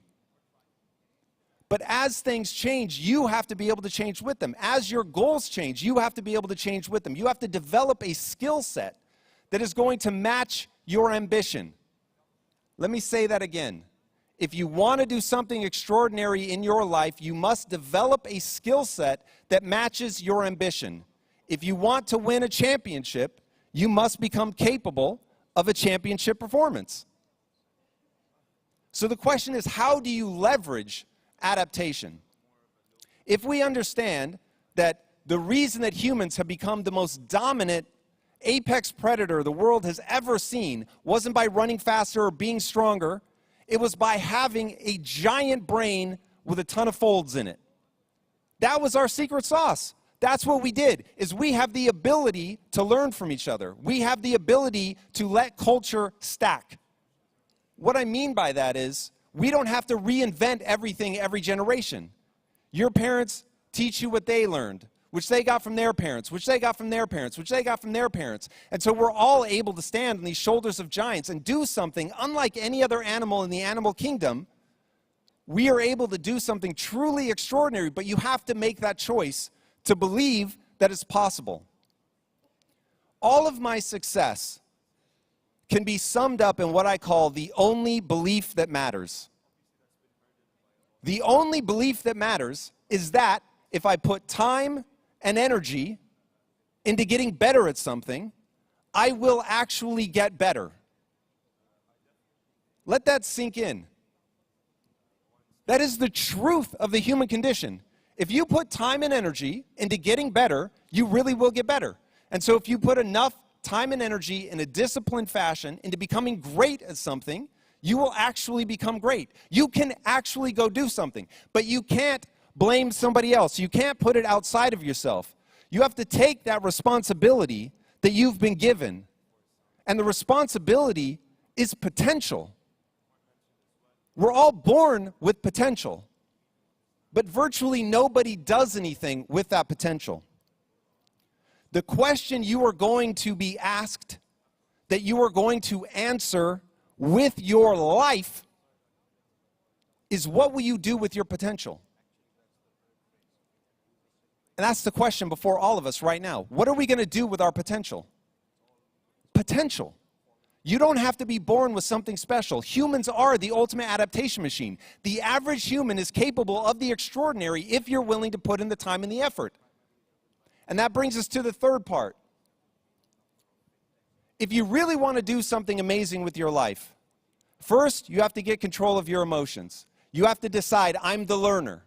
I'm going to value myself for my willingness to stare nakedly at my inadequacies, to know what my goal is, and to say, I've been blessed with potential, but it's my job to do something with that potential, to turn that into a set of skills that are aligned with the goal that I'm trying to achieve, which requires a massive amount of clarity.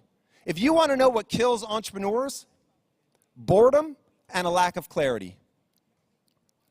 To get great at something, you've got to practice it over and over and over and over and over until you are truly able to do that thing without even thinking about it.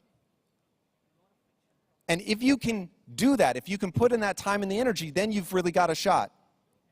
So that's the first thing. You get control of that emotion. You get the clarity on what you're trying to do. The second thing is realizing I've got to go through that repetition. And then the third thing is what I call the physics of progress. If you want to know how I built 3 successful companies back to back, by the way, in 3 different industries, I built a very successful company in software, I built a juggernaut in nutrition and manufacturing, and I've now built a third multi-million-dollar company in media. Completely unrelated, all 3 of them. But every time I came in with a clear goal and an understanding that I have to transform my ambition into actual usable skill set. But then once you have that skill set, you're still going to be prone to failure. Remember, failure is the most obvious outcome, always. In fact, I will tell you this about life, and I think you're all going to agree, because I'm sure life has taught you the same thing that it's taught me. Success cannot be guaranteed, but the struggle can. Whatever you do, it is going to be hard if you're trying to do something that matters. And I will assume if you were here, you were trying to do something that matters. So I can't guarantee the success. I can guarantee the struggle. So how do you struggle well? What is the system? Because if you have to make it up, if you have to rely on being smarter than the next person, then your odds of success go down. But the reality is, again, remember, 3 people in my life all assumed I was going to fail. And yet I have been extraordinarily successful by virtually any measure. I ran the physics of progress. Now, the reason I call it the physics of progress, I don't think there's anything below it. If you listen to Elon Musk, you're going to hear him say a lot. You have to think from first principles. You have to stop dealing at the level of analogy and get to how does the world work for real, in a way where there's nothing below it. It's just this is how the world works. Now, the physics of progress is very easy to summarize. The physics of progress is the scientific method recontextualized for an individual life. And it goes like this.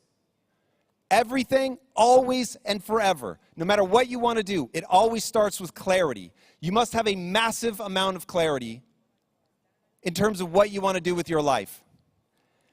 And this is where a lot of people fail. And I hear young entrepreneurs come up to me all the time. They say, Tom, I got it. I know exactly what I want to do with my life. I'm like, yeah, tell me about it. I want to hear it. Let's go. I want to win a gold medal. In what? The Olympics? Yes, Tom, in the Olympics. Amazing. Summer Olympics or winter? Summer. Fantastic. Swimming or tennis? Swimming. Love it. Backstroke? Freestyle medley? Which one? Because depending on what it is you're trying to achieve, remember, you have to turn your potential into usable skill set. But if you're trying to win a gold medal in swimming and you're out on the tennis court, you're going to fail. So you have to start with that just immeasurable amount of clarity. So you know exactly what you want. Now, to run the physics of progress, you know where you are, you know what you want, and you have to identify the obstacle that stands between where you are and where you're trying to go. Now, once you have that, you're going to come up with a hypothesis. Now, if you're familiar with the scientific method, you know that all a hypothesis is your best guess. So it is my best guess of how I go from here, where I want to go, to there. Now, when my partners and I started a nutrition company, we didn't know anything about it. We came up with a recipe for a protein bar. We took it to a co-manufacturer, and we said, make this. And they said, we can't. We said, why not? And the reality was, they didn't know. So we had to figure out the physics of progress, demand. You have to get clarity. Okay, what's that obstacle? The obstacle, ironically, who here has heard of high fructose corn syrup?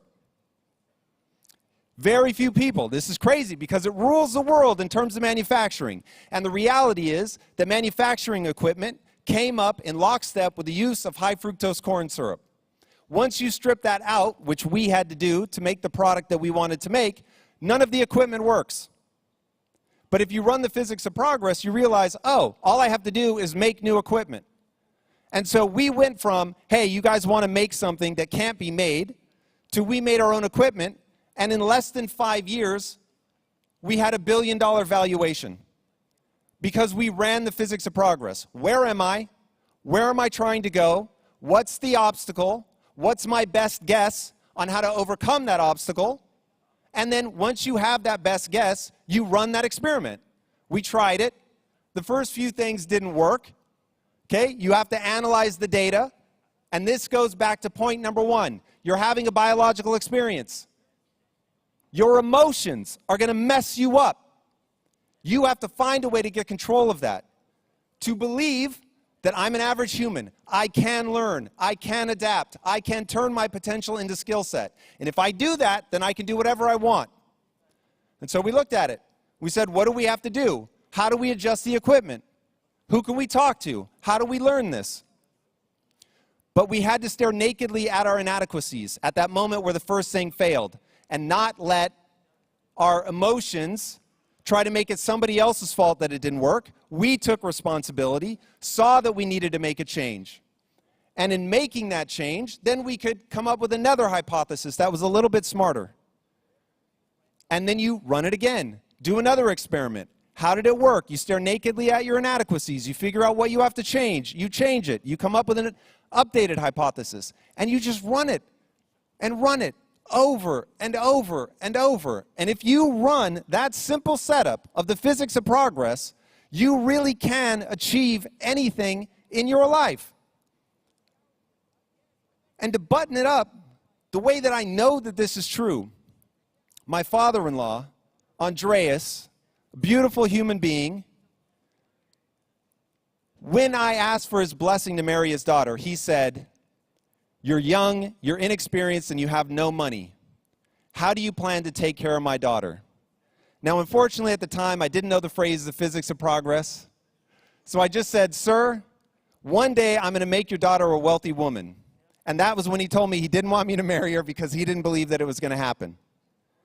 15 years later, as we're walking the manufacturing floor, and I've got 1,000 employees, hundreds of thousands of square feet, our product coming off the line, millions of bars a day, employees coming up thanking me for the job, and I was walking my father-in-law around showing it to him, and I said, "Andreas, do you remember when you asked me how I was going to take care of your daughter?" He said, "Yes." I said, "How am I doing?" And he just burst into tears. Not because he was wrong about me. He was right. But what he didn't anticipate is that if you do the three things I talked about today, overcome your own emotions, master your biology, understand that you can grow and adapt, and then run the physics of progress, there is nothing you can't do. Everybody go forth and change the world. Have a huge impact. Thank you.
We live in a world of plenty, yet so many don't have enough. Our world is constantly evolving. New opportunities come with countless decisions. But how can we champion positive change and mitigate risks and use our collective strength to empower and leave no one behind? The truth is, our every action shapes the lives of many.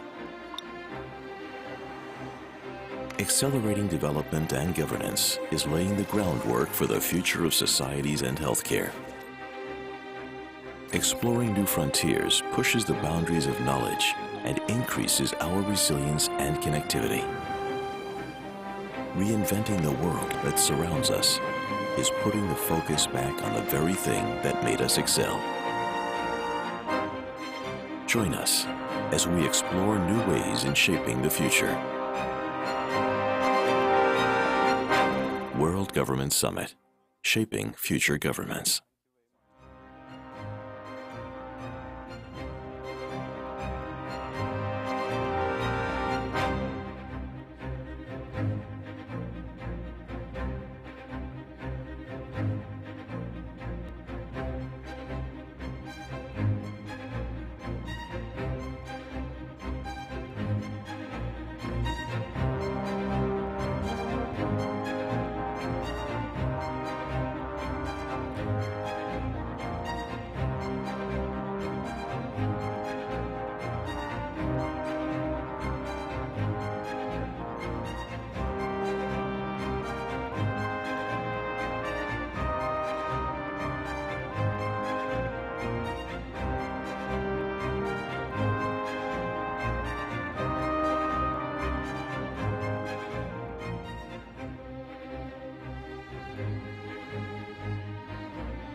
أيها الحضور الكريم، سنستأنف الجلسة التالية بعد قليل. Ladies and gentlemen, we will resume our next session shortly.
أيها الحضور الكريم، سنستأنف الجلسة التالية بعد قليل. Ladies and gentlemen, we will resume our next session shortly.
أيها الحضور الكريم، سنستأنف الجلسة التالية بعد قليل.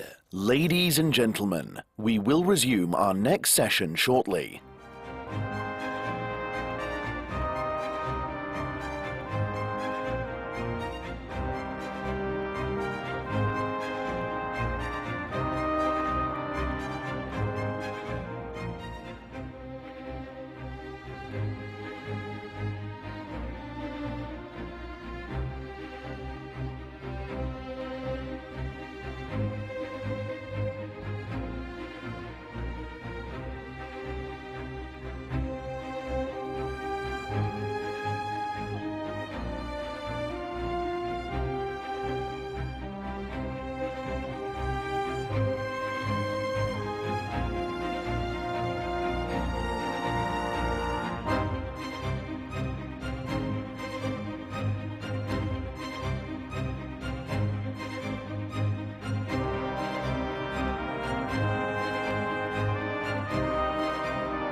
Distinguished guests, our next session is a conversation with Ray Dalio, founder of Bridgewater, the world's largest hedge fund, and the #1 New York Times best-selling author of Principles, Life and Work, and Principles for Navigating Big Debt Crises.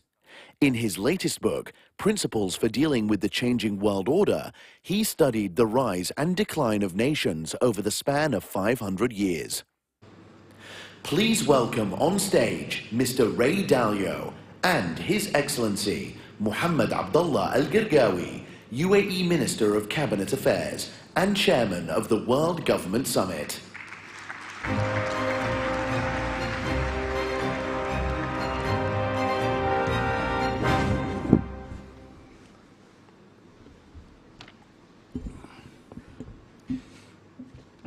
Good morning, Ray. Great to have you at the World Government Summit. We have a full house ready to listen to your thought about the world, about yourself, about your value. You are a mentor, but today you are a mentor for 4,000 people. So before we start our session, I would like just to play a video, then I'll ask you a couple of questions. I studied the 10 most powerful empires over the last 500 years and the last 3 reserve currencies. It took me through the rise and decline of the Dutch Empire and the guilder, the British Empire and the pound, the rise and early decline in the United States Empire and the dollar, and the decline and rise of the Chinese Empire and its currencies, as well as the rise and decline of the Spanish, German, French, Indian, Japanese, Russian, and Ottoman empires, along with their significant conflicts, as measured in this chart.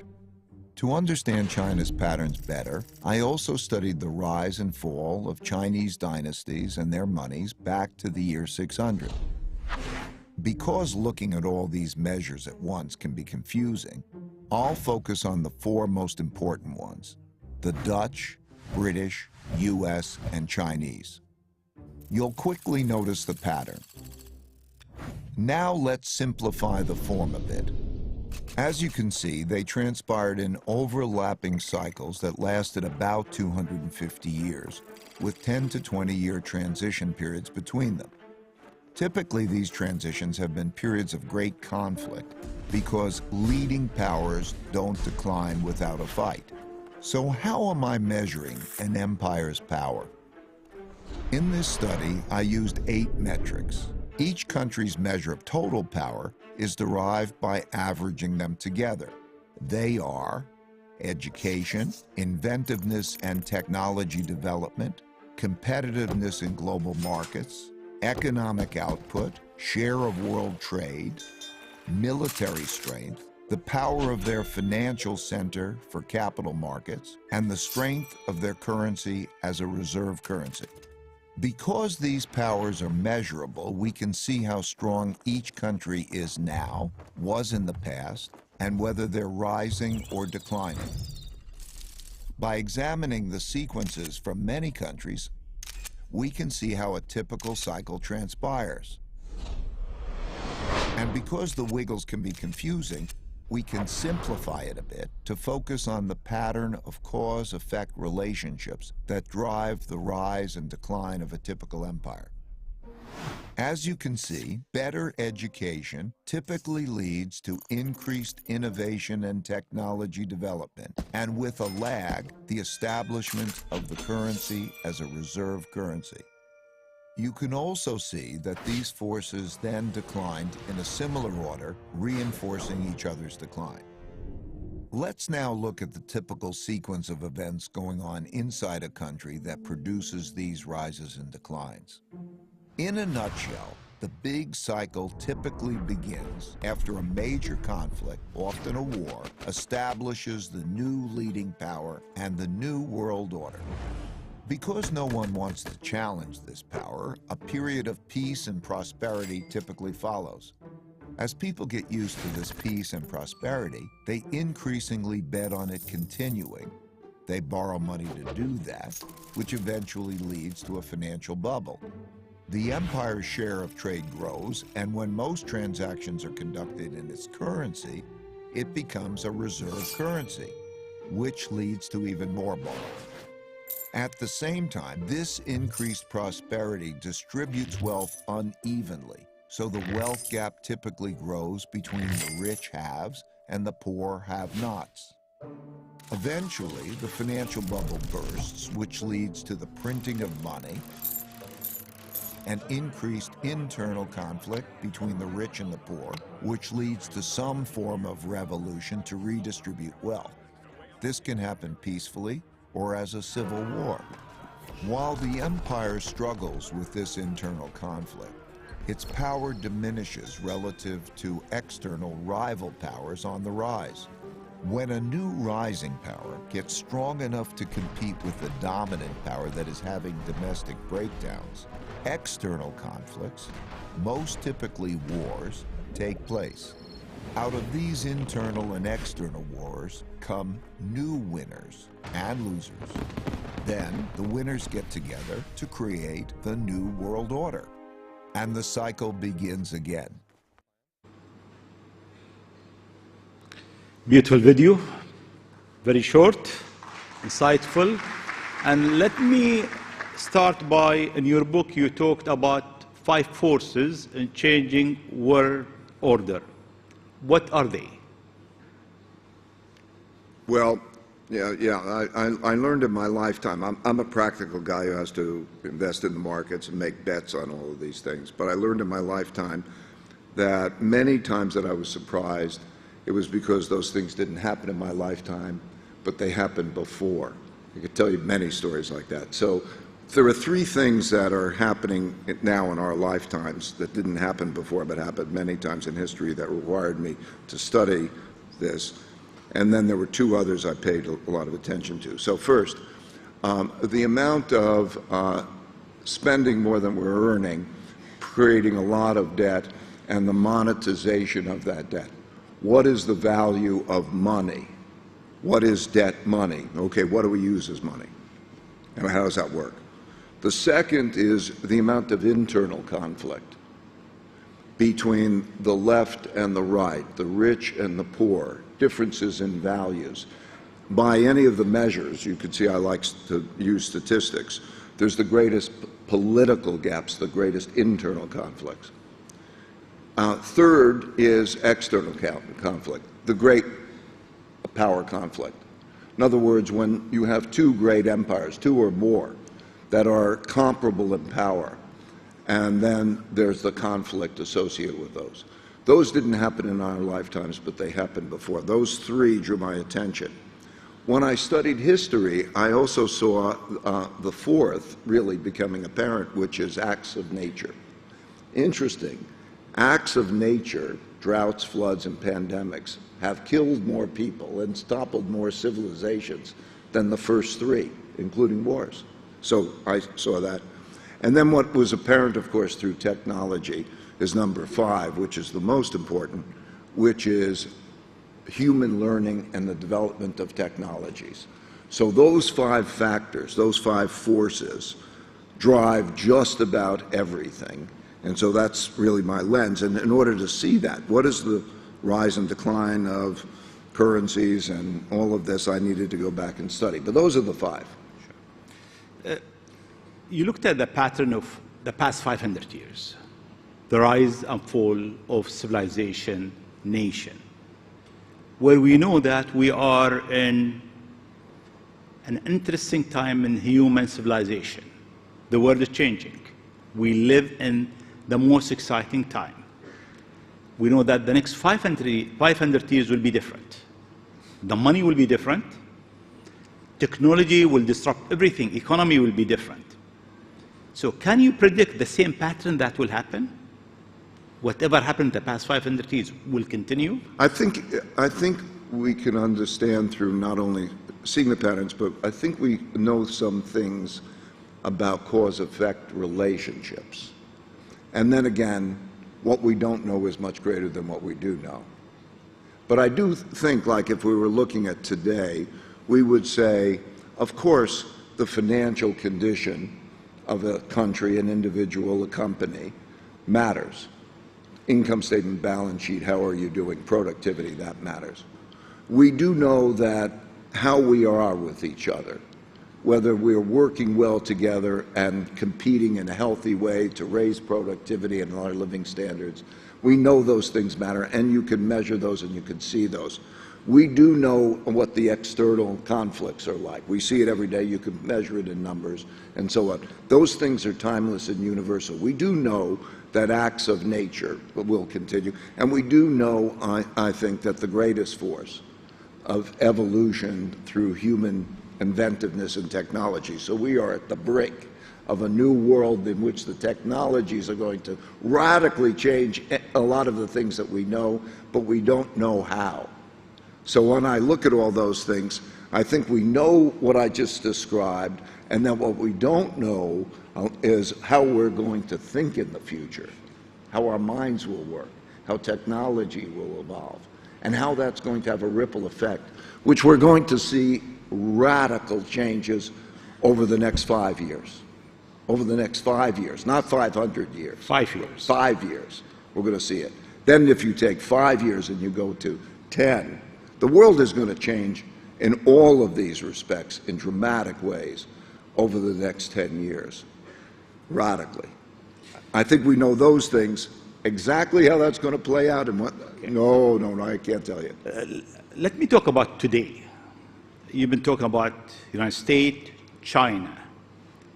Who is winning the race? Well, there are a lot of races going on. I'll call them wars. There's a trade war and a technology war. There's a geopolitical influence war. There's an economic and capital war.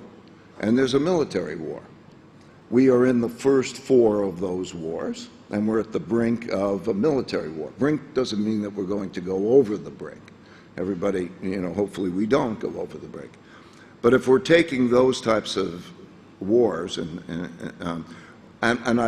depends how long you want me to answer that, because I could go through each one of those. But the charts that were shown... So don't worry about the chart. I run the chart. Trade war, China's winning the trade war. If you just take the numbers, the percentage of world trade and dominance, the geopolitical war has become one in which not long ago the United States was a dominant power. It just had to express what it wanted and other countries would respond and so on. Now you go from country to country and the constant question I get is China or the United States? And the answer to that question typically comes back. If it's economic, it's China. If it's military, the question is whether the United States will be there when we need them or not. That's a most common answer across other places. So there's a combination. So it's a heck of a competition. The technology war, very interesting in many ways. There are going to be amazing technologies developed by both places, and so you say in this way the United States is winning, in that way another winning, and there's going to be those competitions. The real winners, by the way, I think, are those who can tap into both, and the unaligned countries that are being able to do that. If you take the capital war and the economic war, it's, again, more China than the United States in that the growth rate is faster, and also we're seeing a change in now the denomination of currencies that trade and capital flows are in. We're beginning, which we didn't have before, we're beginning the internationalization of the renminbi as part of a process. Still, but the United States is dominant currently today in that area. Then in terms of military war, that becomes an interesting question. It's a hell of a competition. Yes. Let me go to the United States. And then I'll ask the same thing, same question about China. Is the threat for the United States external or an internal threat? The far greater threat is an internal threat, because basically, be strong. If you're strong and you're healthy, then you're going to be domestically and internationally well off. And so what we have is a deterioration of infrastructure, education, political conflict, leadership, those types of issues that are undermining it. You know, you could see the changes in the cities, New York, Chicago, and places like that. Opiate issues, a lot of those problems, how people are with each other, is undermining the health. The United States, I was very lucky. I was born in 1949, 4 years after the New World Order began. And just the idea of that there was, I was raised by two parents who cared for me. I had public school education, and I came out to a country of equal opportunity in which anyone in the world could come and be a citizen, equally likely, a rule of law, fabulous environment. You could not compete in anywhere in the world that was like that. And that it has changed, and that has been a factor. So it's most importantly how we are with ourselves. Do we hold ourselves individually to a high standard in which you're productive and you contribute and you build a financial situation that's good? And so how we are with each other is the dominant internally. The United States and a number of countries are at war with themselves, and that's affecting those things. So you have to fix those fundamentals. Is China in a better shape for the same question? Very similar questions. Similar questions. You have two greatly different approaches to the world, right? So now, one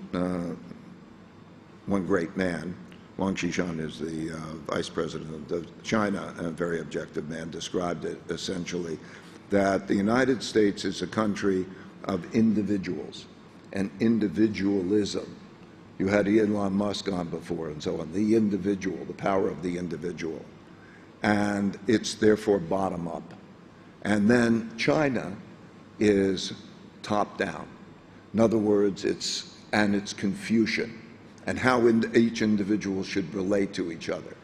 And then that gets manifest in how the governance system works, you know, how the Communist Party works, how the whole governance system, how the media works, how information is controlled. You know, you have a different place. You have one place that's more anarchistic and you know, creative and highly disorderly and so on. The other place, which they're trying to achieve the balance better, but it is really more top-down. So those are two different approaches. And of course, we all around here, we go to different variations. Every place has a different variation. So it's you know, how that works out, we'll see. Where is India in your book? I mean, you talk China, United States, and there is a huge country with tremendous role. Where is India? India is the country, from all of the statistics using 10-year growth rates and also just what's apparent, India will have probably the greatest growth rate, the fastest growth rate economically, have the greatest transformation of any country. And I would say, like, if I was going to paint the world, there is this great power conflict and lots of things going on that are great and terrible in both China and the United States. And then there's the countries that are not in that, the neutral countries. So here we are in the UAE, and you think about what's going on here and in Saudi and so on. Or you go to Singapore and you look at what's happening in the ASEAN countries, Indonesia, Vietnam, and so on, and you look at India. It's an advantage through all history and world wars. Those that have not been involved in the wars and stand aside from the wars actually prosper from whatever conflicts exist. So we're going to have different types of wars between those two states, but India is going to be. Now, the dynamic of it is very interesting because it's not really open. You know, it's dominated by a few families. It's not an easy place to get into, and you know, the capital markets haven't developed it to the extent that they should develop. They will develop probably. So there's a great deal of potential, but actually, is there going to be that kind of opening up that is going to create that kind of vibrancy for us all. India will do great, I think, and then the question is, what does that mean for the rest of us? Europe? Europe is, you know, a wonderful place to go enjoy life.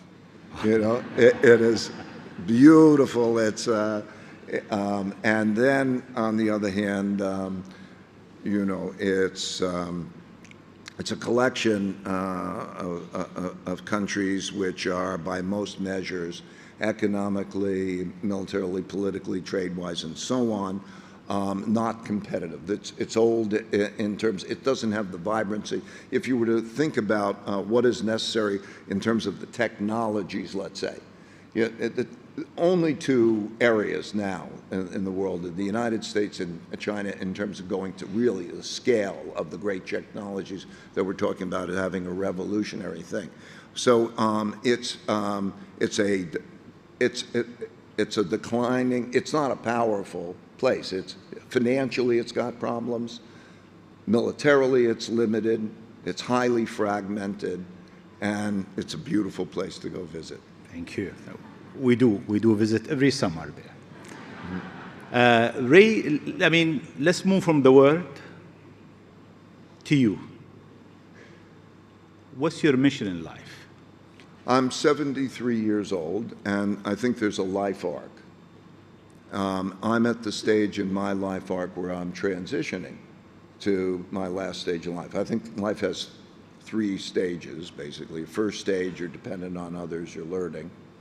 Second stage, you're on your own, you're independent. Others become dependent on you, and you're trying to be successful. And then you go into the stage that I'm going into, which I'm into, in which you transition. And the beauty is to see other people successful without you, and just to pass along those things that might be helpful for others. So that's the stage in life that I am. I'm going to do this.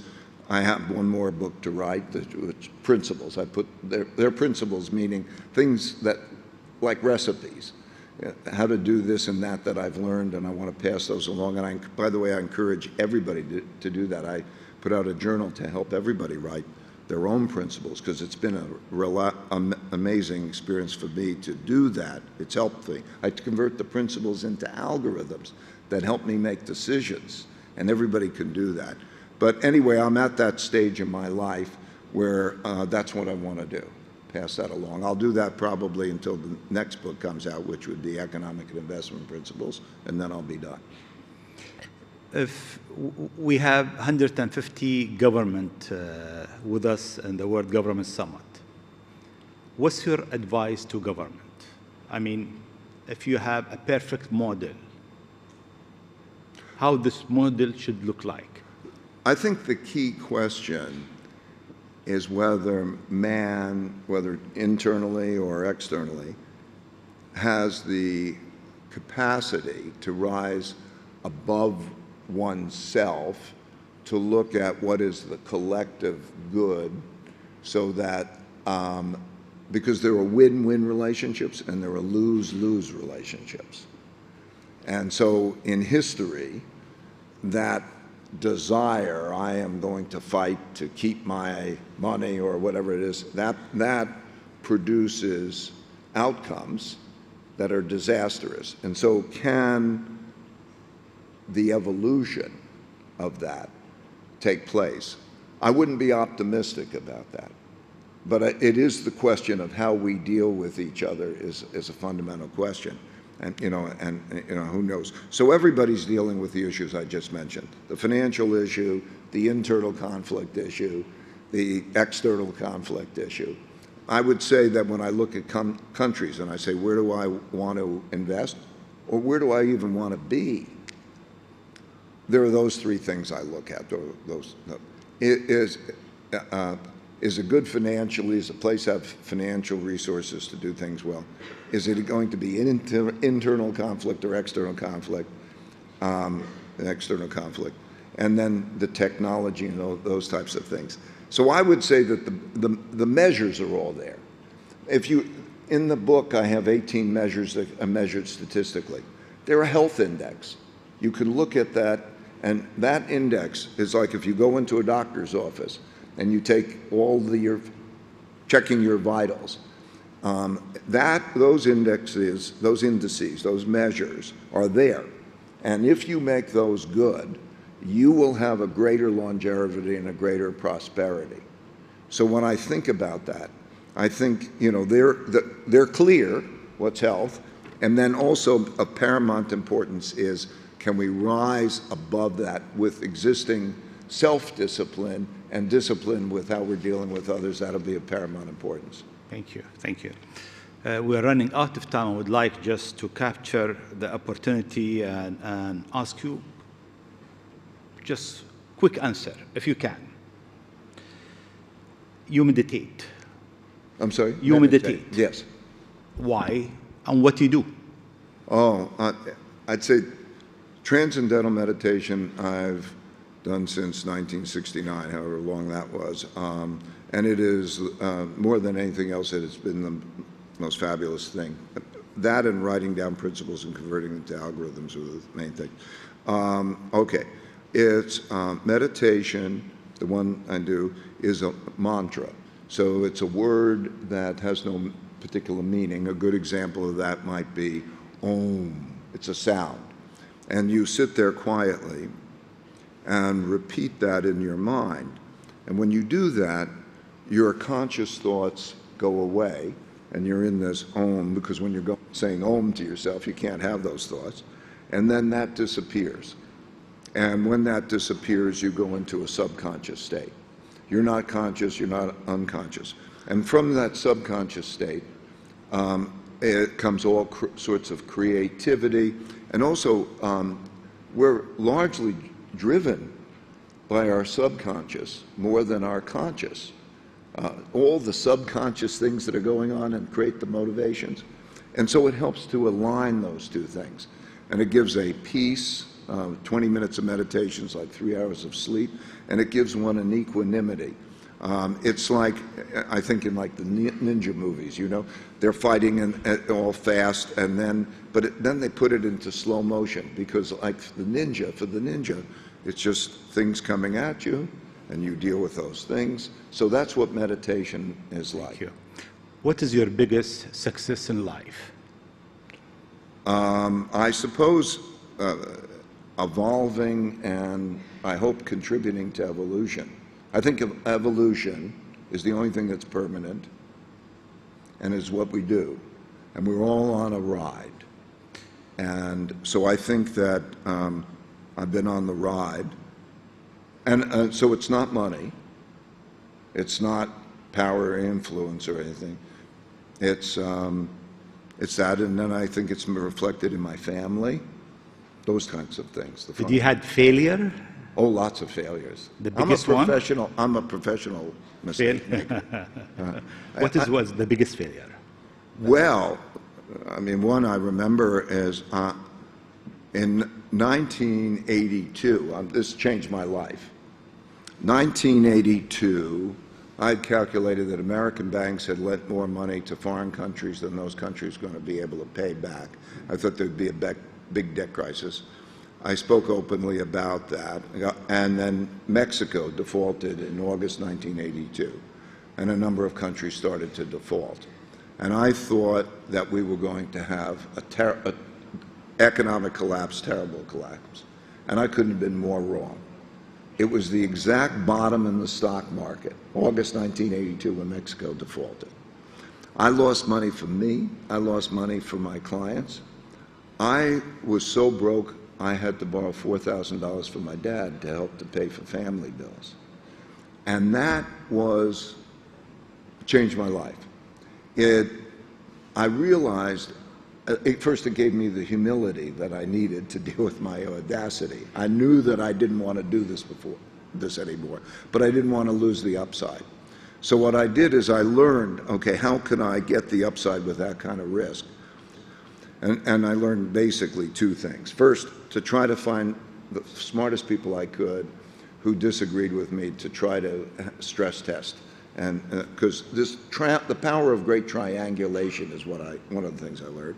And then I learned how I could diversify my portfolios and my decision making that in a way that would not reduce my returns, but would reduce my risk by 80%, because the power of diversification of equally good things works that way. And that was the bottom, and then from there, that changed. And I really learned, I have a principle which is pain plus reflection equals progress. Because pain will teach you about reality.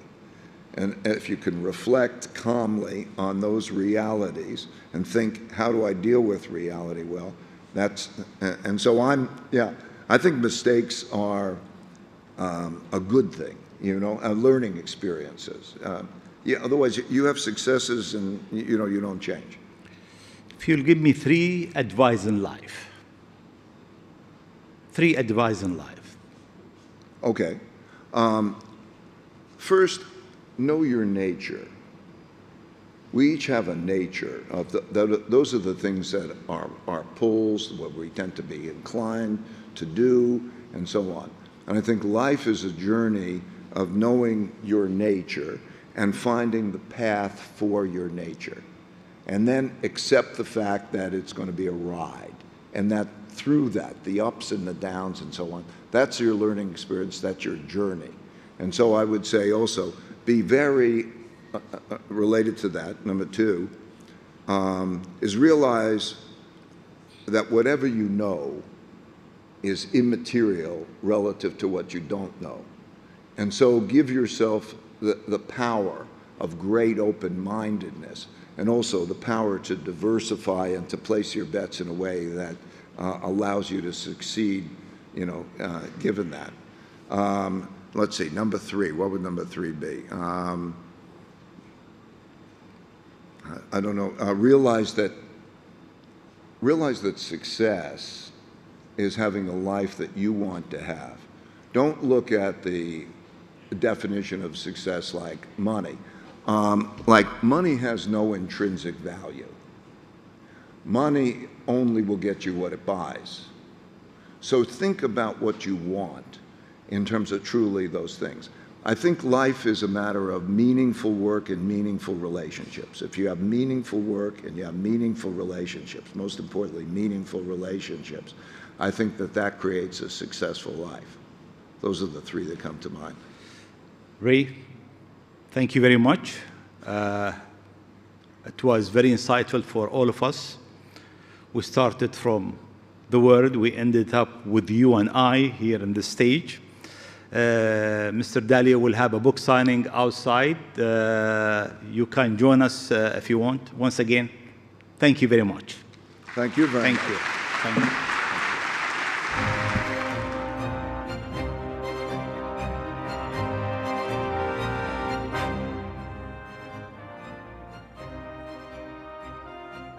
الحضور الكريم، نستكمل باقي الجلسات في هذه القاعة ظهر هذا اليوم. إلى حين ذلك يمكنكم حضور الجلسات الأخرى المنعقدة بالتوازي في القاعات المخصصة لها. شكرا لكم. Ladies and gentlemen, we will resume our sessions in this hall this afternoon. In the meantime, you may attend other breakout sessions taking place at the dedicated halls. Thank you.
discussion where we will be talking about what's next for humanity.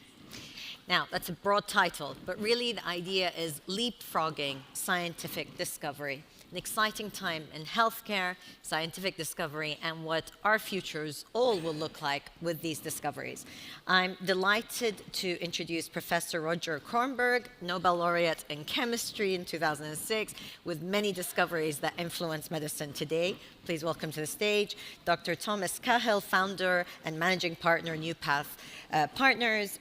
And we've got Professor Shai Efrati, who is director of the Sagel Center of Hyperbaric Medicine and Research. And all of them, of course, have much greater bios than I'm going to be able to describe here for this session. So thank you all for being with us. I appreciate it. Professor, I'd like to start with you. Your work on RNA has earned you a Nobel Prize, but also has been instrumental, transformational for biochemistry. So explain to us how sequencing is changing medicine, but also will change our lives. So people here are aware of the impact of RNA from the vaccines that were introduced in the past couple of years. What they may not know is that the impact is potentially far greater. The vaccines were limited by the capacity to deliver the RNA molecules to human cells. That is a problem which in the last couple of years we have solved. It means that on the basis of the nucleic acid sequence of a virus, or indeed the sequence of the human genome, we can now immediately design medicines, deliver them to human cells, and cure a vast array of human disease that was not accessible in the past. It includes, of course, the possibility of personalized medicine, since the nucleic acid sequence will differ in subtle ways from one individual to another. That, too, can be realized in this respect. One of the fields that many people are looking to RNA technology to is actually dealing with cancer and treating cancer, and there has been much work on that, and that importance of being able to have those nuanced differences depending on genes. Can you tell us a bit more about that and how you see that? So cancer arises from mutation, so it arises from a change in the nucleotide sequence. We can identify that change, we can design an RNA molecule that will target that difference and solve the problem. Dr. Cahill, I'd like to ask you about how, again, sequencing will change medicine, but also it requires investment and it requires further work. Can you tell us your take on it? Sure. Look, sequencing's already kind of changed everything. I think people don't really think about it that way. The first sequence was done in, I think, 2001. Maybe it cost about $3 billion US, and now probably get a full sequence and analysis is somewhere between 200 to a couple thousand. But if you think about pre-cancer screening, I mean, you hear about BRCA genes, BRCA1 or 2, which are associated with, ovarian, breast, and prostate cancer. Just the impact on diagnostics is already being seen clinically.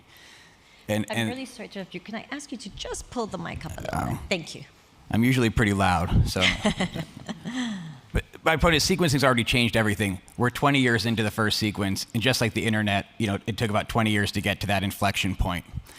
Right now, we can sequence and identify where the problems are. The more data we generate, the closer we're going to be to personalizing medicine. But at the very least, just knowing your sequence allows you to prevent disease.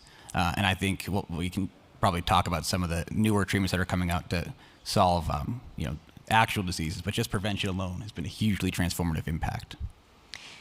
And Professor Efrati, I'd like to ask you the same question. I mean, everything from the impact on individualized medicine to also looking towards the future, how this can transform our societies. I will refer first for DNA and epigenetic, which people speak a lot. Okay, just to give perspective, because I know that people in that room are not coming from biology, most of the people over here. So DNA, it's like a textbook that you have. And at each point of your life, you can read different chapters. So when we are young, we are reading a specific chapter and look at our physiology when we are young. And when we are old, we are reading another chapter on the same textbook, okay? and look at the physiology over there. The insight of that makes us say, I don't want to read the last chapter. I want to read the first chapter. So what are the triggers that can make me stay on the first chapter? And we can do that today. Okay, not by invasive procedure. We have a way that we can do that. And this is the epigenetics. So we have the DNA, but we can choose the chapter that we can read. So the chapters, if we take that analogy further, is one that people are really thinking about when it comes to personalized medicine. How do you see the access to personalized medicine on a larger scale? Is this something that we're going to see scaled up in the near future? So there is no doubt that will occur, and Dr. Cahill has already mentioned the ease with which the entire genome sequence of an individual may be determined. And now, referring to the comment about epigenetics from Professor Fati, the read of the genetic sequence will include also those modifications which constitute the epigenetics that marks the genome in respect not only to heredity, but also state of the individual. And so and then that, of course, takes us to precision medicine. So, Dr. Cahill, if I can ask you about how precision medicine will change healthcare and the impact it will have, again, on health administrators. Sure. I would just say it already is changing healthcare. I mean, another panel, I use this example with, a metastatic melanoma, which, is one of the most fatal diseases upon diagnosis. And in 2011, before kind of sequencing and Keytruda had come out, about 5% of people after diagnosis lived more than 5 years. By 2017, over 55% of those people were still alive. And so that's personalized medicine, right there. I mean, that's a real impact. And as both of these scientists mentioned, is science is kind of like the learning hydra in the sense that every time you cut off a head, you learn 2 new things. And so it starts with the DNA sequence, and then the epigenetic sequence. And now the next thing that people are looking at is actually the configuration of the DNA within the nucleus seems to make a difference. And so it's always a new thing that we're going to discover, hence your point of investment. We had CRISPR 1.0, then we have base editing, which is CRISPR 2.0. And now we have prime editing, which is really like the holy grail in CRISPR 3.0. And so it kind of takes 1, 2, or 3 generations to get to a gene editing or technology, or any type of technology that really can be transformative. And so if we look at, again, Professor Efrati, taking your textbook analogy, if we look at the chapter of older age, and as more and more societies are aging and we're living longer, how does this then affect age-related decline? So we are in a governmental summit, okay? And as a government, especially in the UAE, you're thinking, what is our next challenge? So our next and current challenge is what is exactly the age-related cognitive and functional decline. Just for perspective, today in China, not in China, in Japan, there are more diapers that are being sold for older individuals than for babies. In Europe, we're going to be there in 2 to 4 years, the same in the US. I don't know the data with regard to the UAE. And since we don't know it, that means that this hasn't been approached as a problem yet that need to be faced. So we are elongating life, but the most important thing is not lifespan, it's health span. And once somebody has dementia, somebody have Alzheimer, especially here in the UAE, where people, part of the culture is not sending back them to a nursing home. Okay, here you keep them with you at home, which is amazing thing. When somebody dementia, somebody Alzheimer, it's like a stone that is coming down to the sea, and everything that is tied to it is going that with it. So if you ask me what is the most important, challenging, economically, socially, personally basic, I don't want to be in diapers, okay? And I don't want that my close friends will be in diapers, my close family, because that will take me down. So I think that the challenge is exactly that. the age-related cognitive and functional decline. And I think that if we will face that appropriately, we can generate a dementia or Alzheimer-free community, or at least narrow the period where we are dependent. And we can use the science that we have today to achieve it. Professor Bromberg, are we there? In fact, I can speak to that directly. So I mentioned in my first remark the capacity today to deliver an RNA molecule that is therapeutic, even curative for disease. This is a new capability, and it exists at this time for Alzheimer's disease.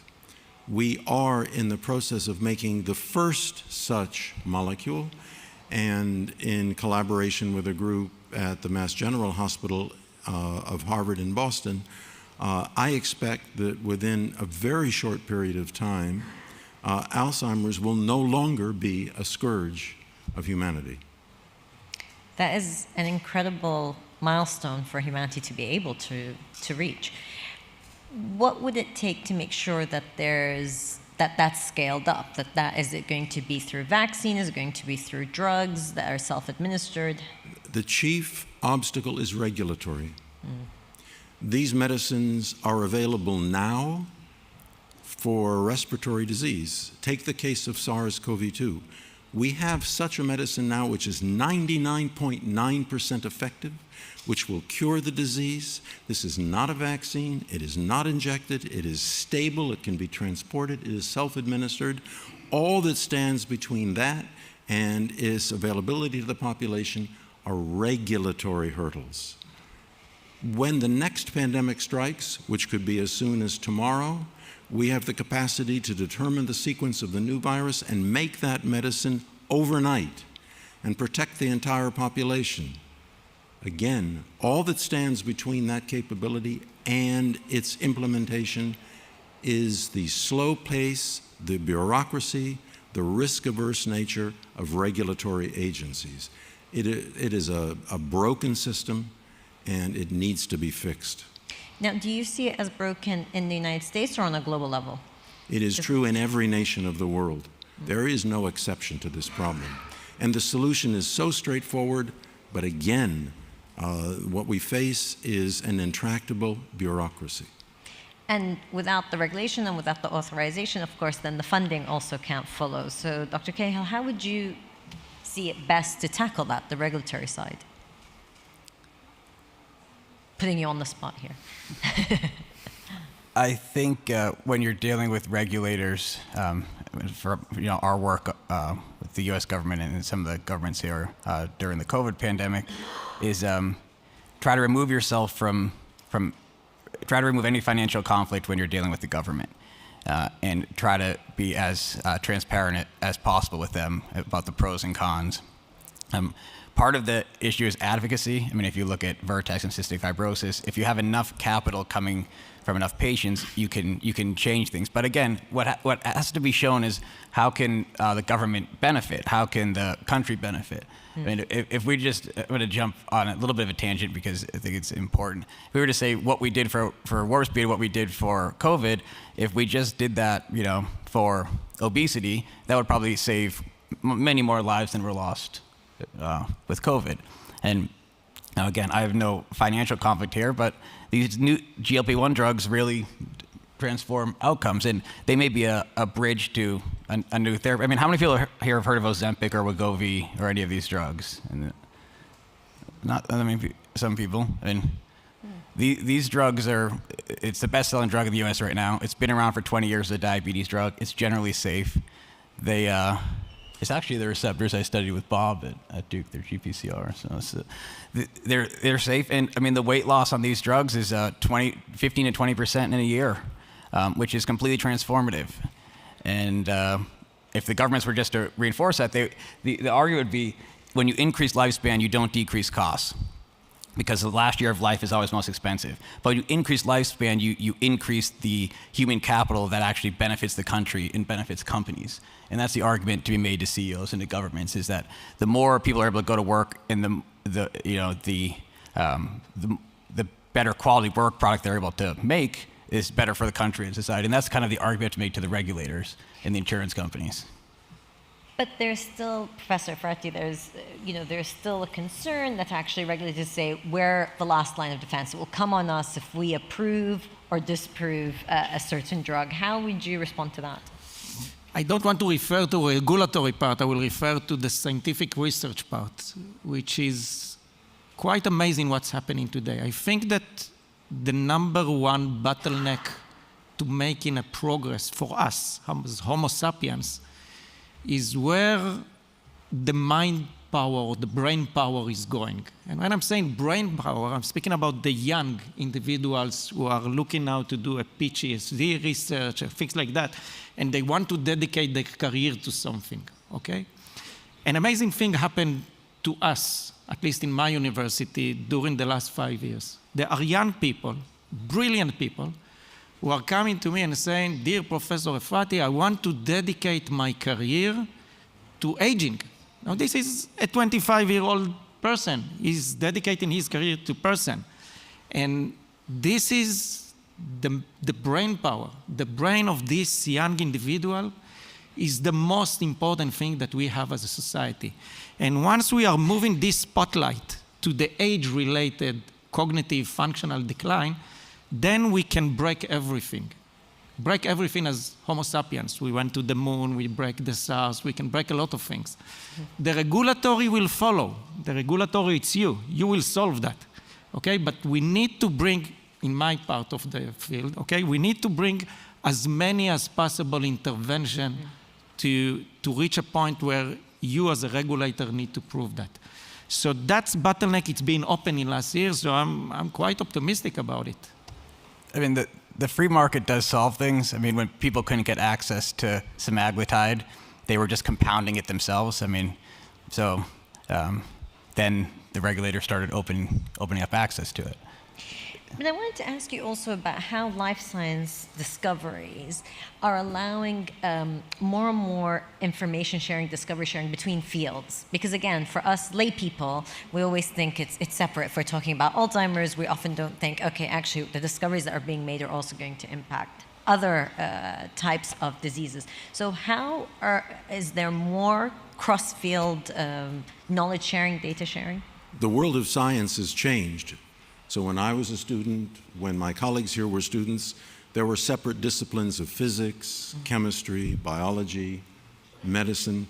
Today there is only a single scientific discipline that transcends them all. The boundaries have blurred, and physicists study biology, biologists rely on physics. That kind of separation no longer exists.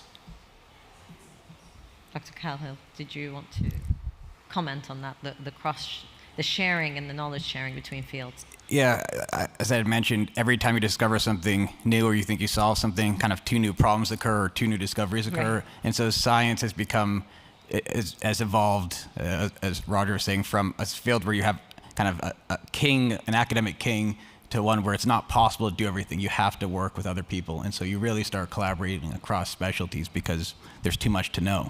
Mm-hmm. Okay, sorry. I would pick up on the comment that Professor Efrati made.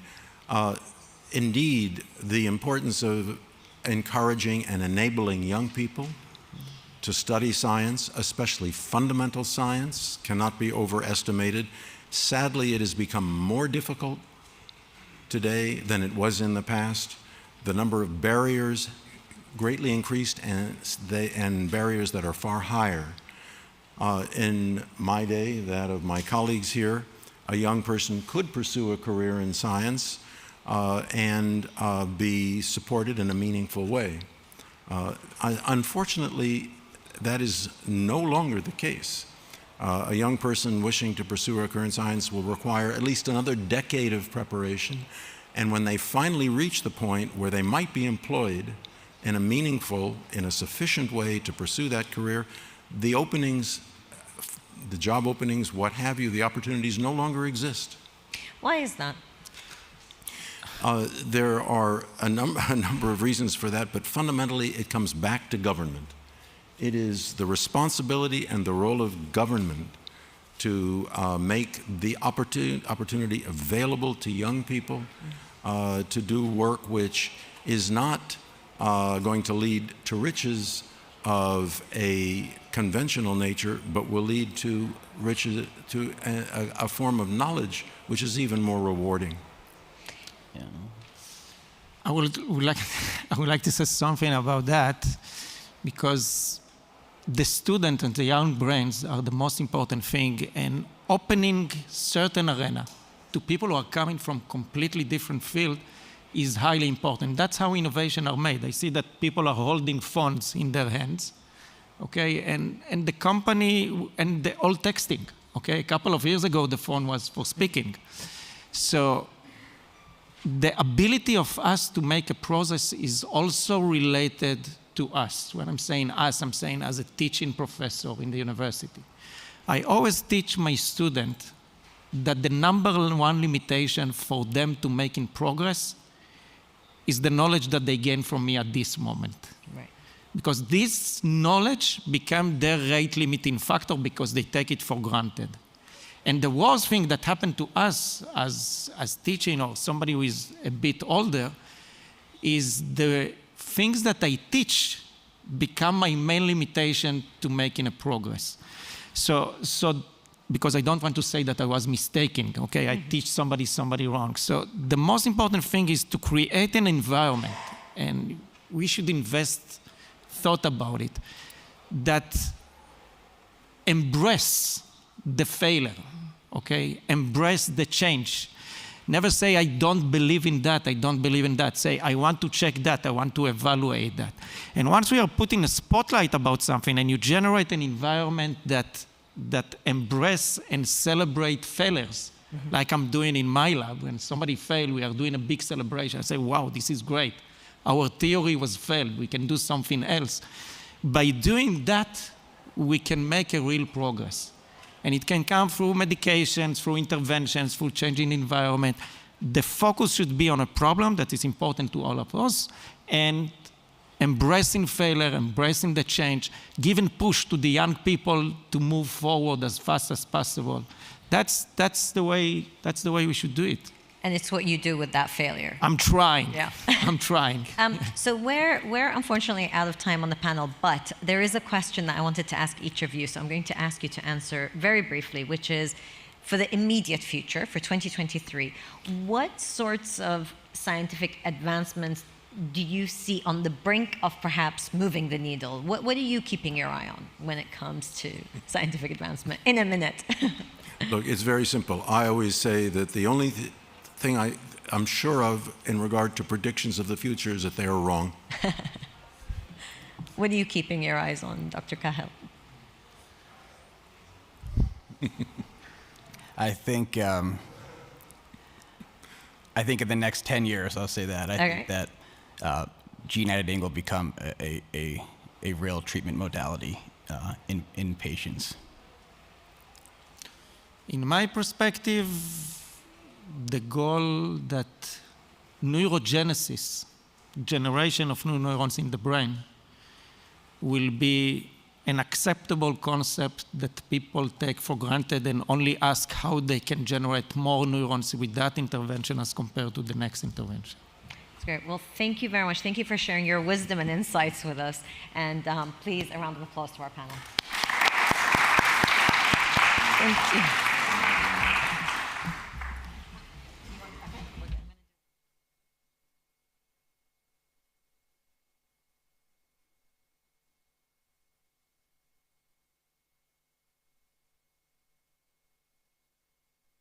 10 seconds.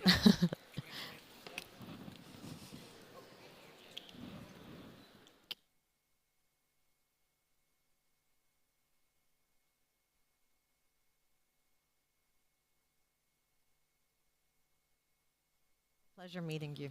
You're a legend. I was so...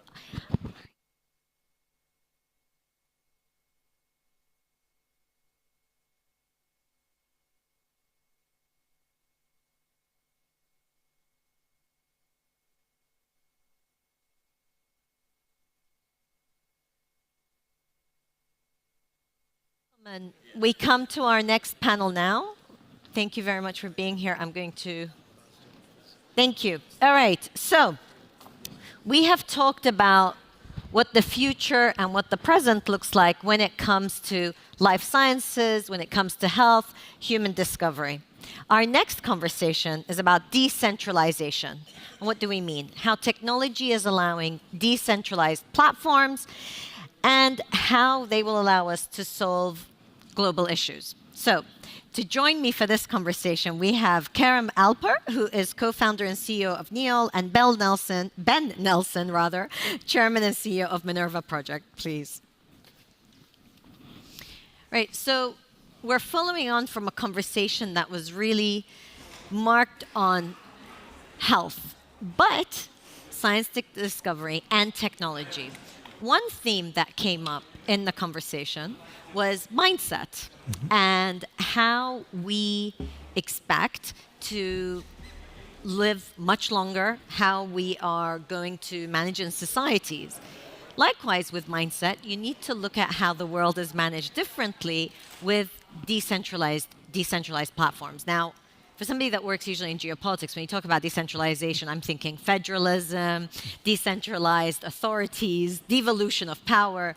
But actually, decentralization, when we think about organizations and how we are setting up systems, is not too far from that. So Kerem, I'm going to start with you. What do we mean when we're talking about decentralized platforms? Sure, thank you, and thanks everyone for coming. Without going into the technicalities of it, the way we envision, the way we think about a decentralized system is the difference between building a structure with pretty solid grounds and floors. On each floor, you know what's happening. There's a way to get in, there's a way to get out. There is significant rigidity in the system. And very unfortunately, I'm from Istanbul, I'm from Turkey, and as we've experienced over the past week and a half, rigid structures, when not done properly, are bound to collapse. Decentralization, on the other hand, promotes more of a garden metaphor. So cultivating a garden, rather than constructing a building, right? The verb is constructing, building, cultivating a garden. And what that means is building an ecosystem where seemingly disconnected, seemingly irrelevant even, components, whether it's plants, whether it's animals, insects, can come together in such a harmonious way. They have accountability towards each other, right? They need to make sure that system continues to evolve, continues to be strong and resilient. And they do their part. And as a result, we have a system that works in harmony and flourishes over time, and can withstand various challenges. So anyways, didn't want to go into the more of the technicalities of what do we mean with blockchain or other systems. We don't even need to, I think it's, as you said, it's more of a mindset shift rather than a technological shift that we are talking about here. And so that's how we envision and how we imagine decentralization as NEOL, as well as the previous company I co-founded with my partner here, Engin, Atelier, which is a community-powered platform. So these communities and decentralized systems have been part of our journey for quite many years.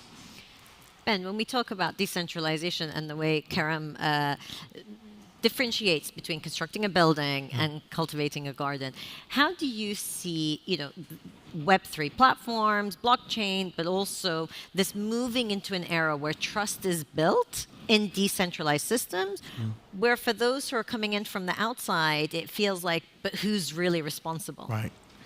Well, I think this is kind of the fascinating thing that we're seeing in the Web3 world. On the one hand, you say, oh, cryptocurrencies, the blockchain, it is meant to distribute authority. It's fail-safe. You've got all of these types of things built in. And then on the other hand, you see a collapse like FTX, which is one of the largest financial frauds in history. And it comes down to, I think, really three important components. Component number one is a technology in and of itself does nothing.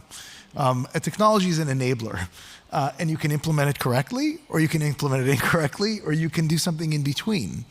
And so you have to understand that in order to have real transparency, you have to not only have the underlying infrastructure that enables it, but you actually have to create systems in place to ensure that transparency occurs and decentralization can be effective. So that's factor number one. Factor number two is nothing survives incentive. Incentive dominates everything. And so in order to ensure that a decentralized system can be effective, far more so than centralized controlled systems, you have to create incentive structures, not just at the end, but throughout the process that incentivize the kind of behaviors that decentralized systems will generate. And the third, sorry, but I just want to pick you up just on that point about the incentives. So are we talking things like tokens? What are you thinking when you say, or are you incentivizing the people that are working in that? Elaborate a bit on the incentives. I think you have to look at it top to bottom. So for example, think of the FTX situation, right? The FTX situation, the incentive structure was make as much money as humanly possible in a completely unregulated free-for-all environment. The idea that FTX is the only fraud in the crypto world is absurd. It's full of fraud, right? Because the incentive structure is there to encourage people to take advantage of the system because they think they can get away with it. And there are many examples. The only woman on the FBI's top 10 most wanted list is somebody who is a cryptocurrency promoter who didn't bother issuing a cryptocurrency. She just said, let me just create my own serial numbers. It's not on the blockchain.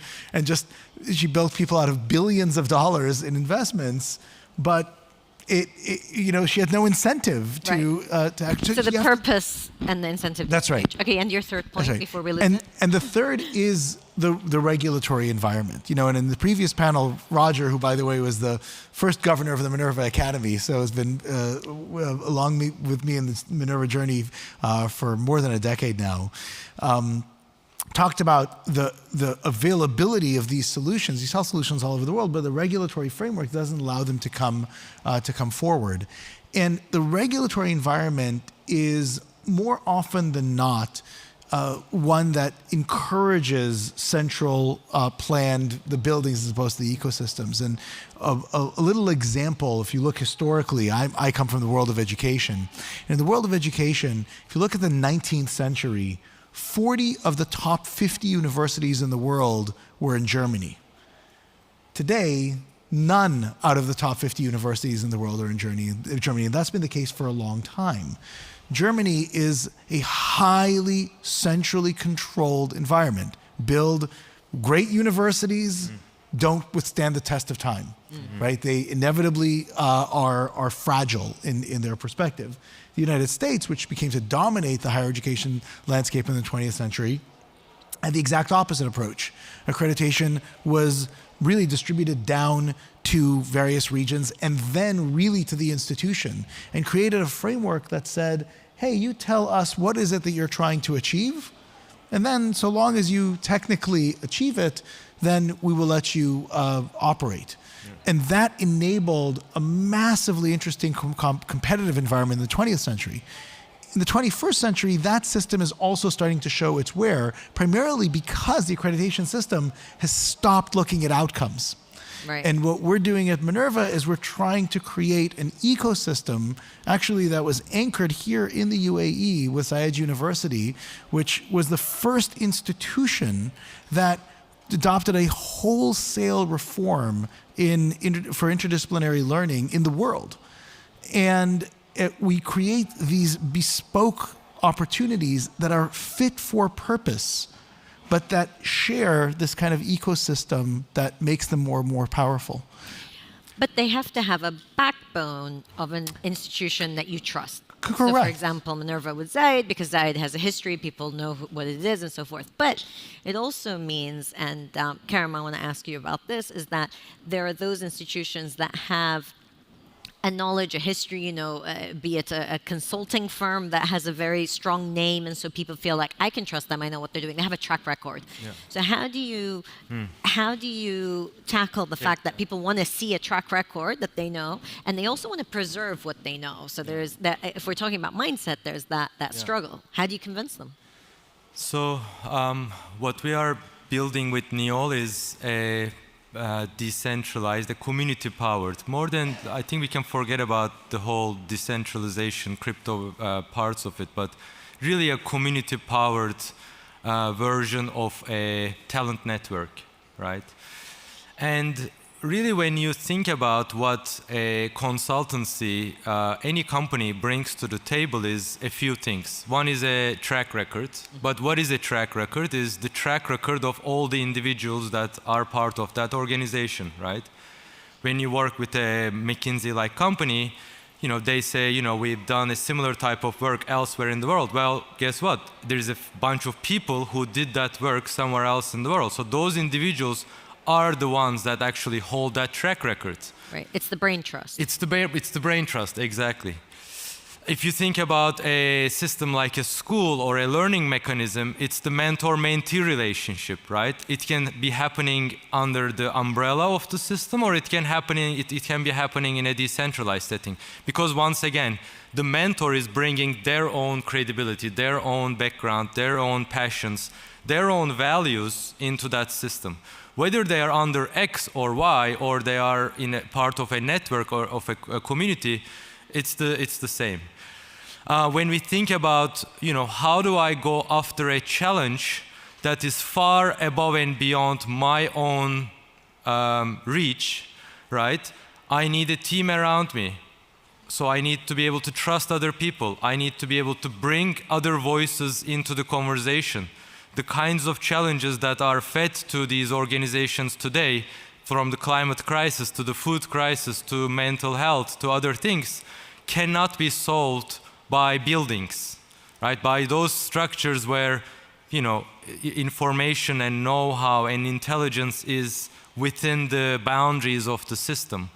However, we believe they can actually be tackled if the right platform exists, which is what we are building with NEOL. They can be tackled by the individuals who are passionate about the challenge, who have the expertise, who are willing to go out of their way to find the people and bring them into the conversation, find the organizations and bring them into the conversation to solve and tackle some of these mega challenges that aren't here for a few years, right? Food crisis isn't a challenge that you do a 3-month project on and then you move on, right? Climate crisis is going to be with us for the rest of our lives at least. It's not going to be something we solve in 1 year, 5 years, 10 years, 20 years, 100 years. So building these systems of coming together in unique, novel ways, with structures, of course. I am talking about structures of bringing these people together, and how are we actually, you know, innovating on those, to me, is the only way forward. And maybe just to build on that point, which is really important, because something is decentralized, it doesn't mean it's chaos, right? It's decentralization isn't about, oh, okay, now you let people do whatever they want and all the rest. You need that infrastructure. You need those structures. Exactly, and accountability. So both from the underlying enabling technology, the incentive structures that you build towards, right, that are natural, and the regulatory framework, you have to have that environment to enable decentralized systems to thrive. And to the point you made about transparency, and so that the systems are there, but also transparent, and people can see it to trust it. And shared values, like Minerva, I think, is a great example of, to me, I've been telling Ben, you know, I've been following Minerva from the very early days. And how do we build these systems? When you think about that building, right? When people walk into that building and out of that building, are they really going in with shared values and walking out with shared values? Some maybe, some maybe not, some may not even know what the shared values are, right, in that system. Whereas when you start to think about these more distributed, community-powered, decentralized thinking systems, shared values have to be at the core. And that's what drives transparency, that's what drives accountability, that's what drives diversity, inclusion, and all the other things. But I want to pick up, yes, I agree on shared values, but you also need a culture of an institution or a group or so forth. So building that culture also requires that you're joining something. If you're new, because what I'm thinking about is, and I want to you know, pick up on the theme of you bring people who have expertise in this, who have a track record. But when you're a fresh graduate or somebody who's 18 looking for a job, you don't have that. So you get the experience and you get the so-called kudos by attaching yourself to an institution. How would you respond to that? Once again, what's the difference between you attaching yourself to an institution where, let's say, you have 3 people that you report to or that you work with, versus attaching yourself to a network where, again, there's 3 incredible people in the network that are looking out for you, that are your mentors, that are responsible for your future path, that are responsible for identifying with you what kind of projects you are a great fit for, that help you get to that next phase of your life. I believe we can deconstruct a lot of, and by the way, I'm a believer in organizations. I'm a believer in all the ways these organizations have evolved to what they are. My big provocation is, how can we deconstruct certain elements in them, like, for example, bringing a young voice into a company, into an organization, and giving them the roadmap that they deserve. How do we do that in a talent network? How do we do that in a decentralized network? Well, then it comes to incentives. If I'm responsible for someone young's journey, then the incentive mechanism should be, if they go out and do amazing things, how do I benefit from it, right? I still send thank you notes to some of my professors in school, you know, and that's my thank you to them. If there was an incentive mechanism built, let's say, at Stanford that said, if Kerem is about to go do X, Y, Z and change the world, you as the professors who have brought him to where he is, you get this. It might be financial, it might be just recognition, it might be anything. Right now it's a postcard. Right? That's what they receive. Best. At best. At best. Or an email, a phone call, a WhatsApp message every now and then. So thinking about all these granular ways of thinking about these systems is, so it's not easy. You have to, when you deconstruct, it's like deconstructing an entire, you know, a car. You know, what kind of thing you're going to build with it. But it's fun, and we believe that's where the future is headed. I like that you use the term deconstruct rather than disrupt, because most people think disruptors are just coming to mess about with what we're doing. No, there's so much to learn from systems that are centralized, that have done great things, that have built, you know, technologies and solutions and next system thinking. They have opened up the way to this.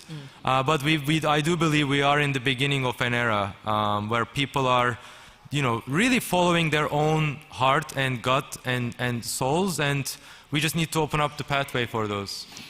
And Ben, it's interesting because the conversation is so human-centric, and yet most people will think, no, this is technology disrupting our lives, and it's actually taking away the human touch. So if we talk about, for example, Minerva's example, it really is about the people and the students and the educators. But from the outside, it may appear, well, actually, it just means we're doing everything online and there's no human interaction. Yeah, I mean, I think that when we wrote a book a few years ago about Minerva and how we built it and all the rest, and when it came time to give the book a title, I of course wanted to be more radical, and the publisher didn't like that. But we settled on a moniker I came up with calling, which was Building the Intentional University. Nothing works without intentionality, and intentionality is fundamentally human. And if you think about a technology as the driver of a process, or even data, you know, people talk about being data-driven. We are proudly not data-driven. We're mission-driven. We're data-informed. right? You have to be informed by the data. You have to be informed by the technology. You have to be informed by the incentive structure. You have to be informed by the regulatory environment. But you have to be driven by purpose and intention. And once you do that, and once you anchor to mission, once you anchor to the goal that you're trying to get to, then building systems that look different, that are more resilient, that are more effective is second nature. Can I ask what you wanted to call the book? I wanted it to be called Reformation. And they were worried that it would be a religious text. And I explained to them it is a religious text. Okay. Well, you know, I think the Intentional University is a good title. Karim, last words as we wrap up here. You mentioned climate, and you mentioned complex problems that need to have an ecosystem of working with it. Do you see what you're building and what you're trying to work on as creating a new ecosystem, a new realm, or reforming from within? Both. One, as I said, I do believe in existing structures and their use cases.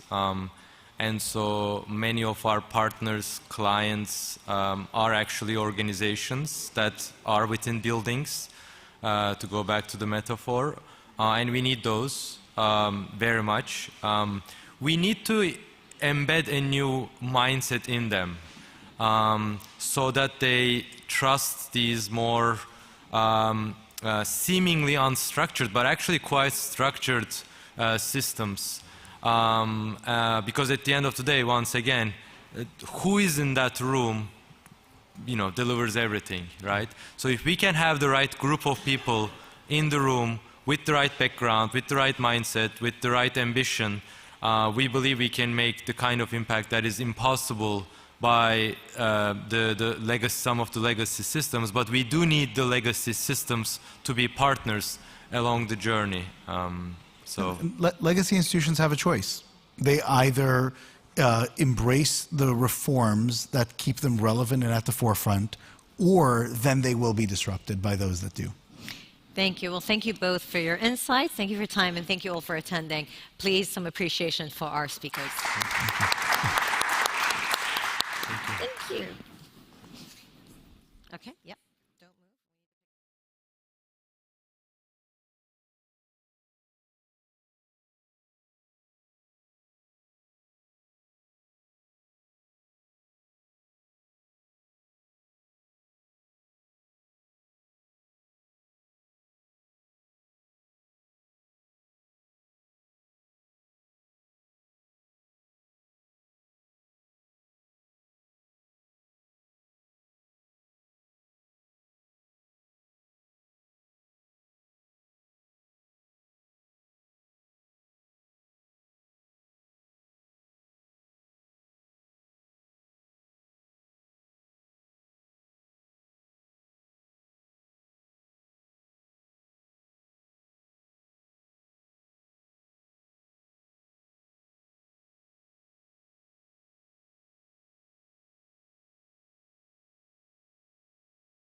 Ladies and gentlemen, our next panel discussion is titled Hosting Major Events, an Arab Success Story.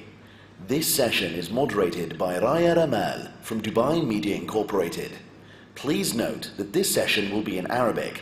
Kindly use your headsets for instant interpretation.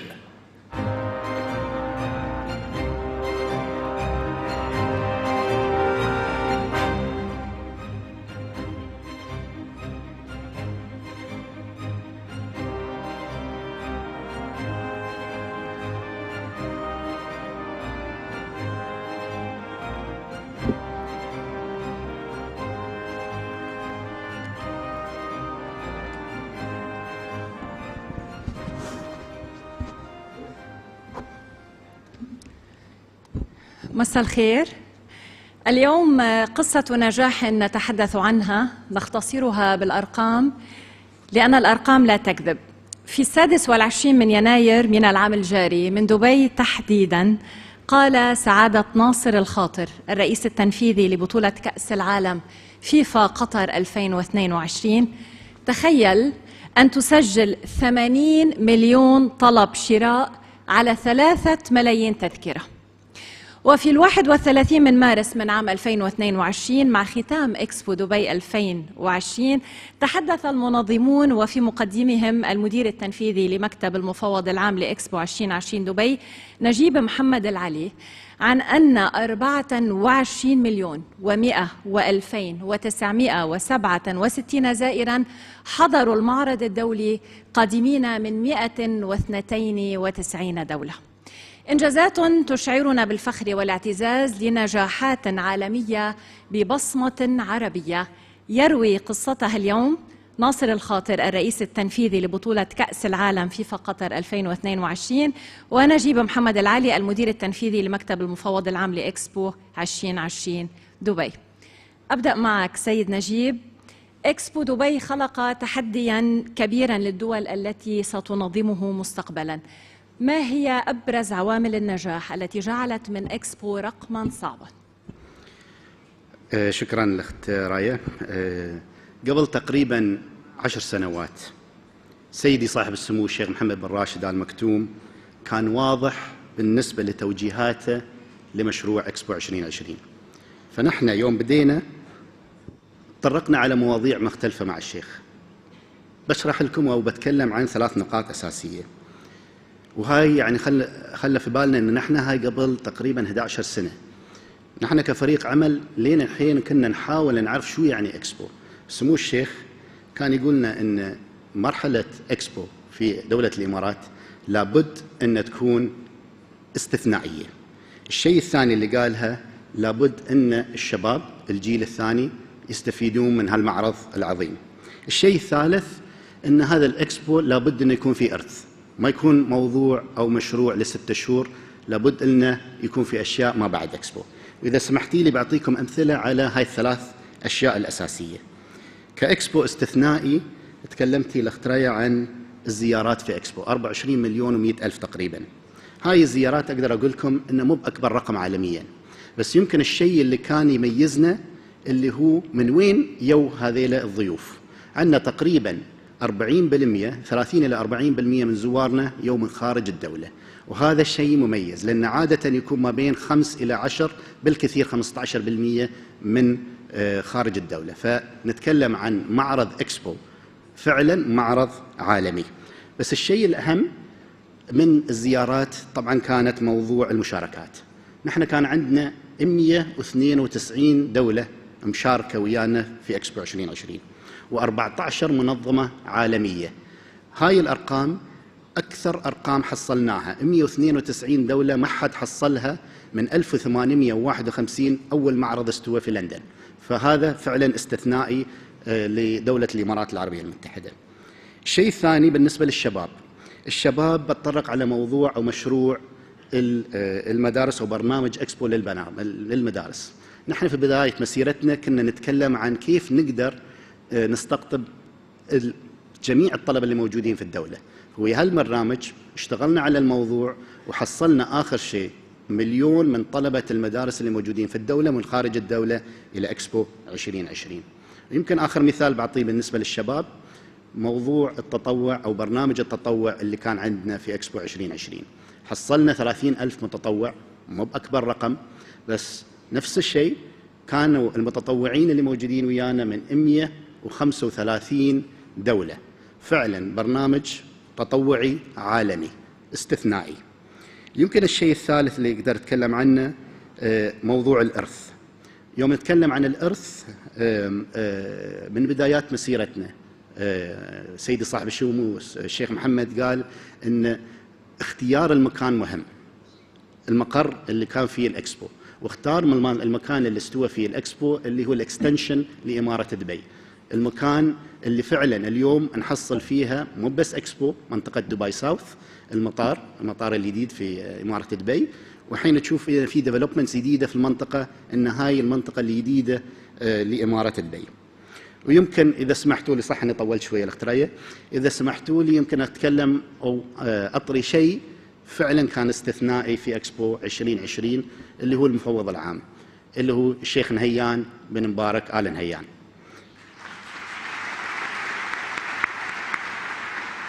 الشيخ نهيان كان موجود ويانا يمكن كل يوم في الأعياد الوطنية الافتراضية، يعني يمكن ما في يوم ما قال إن أنا ما بكون موجود.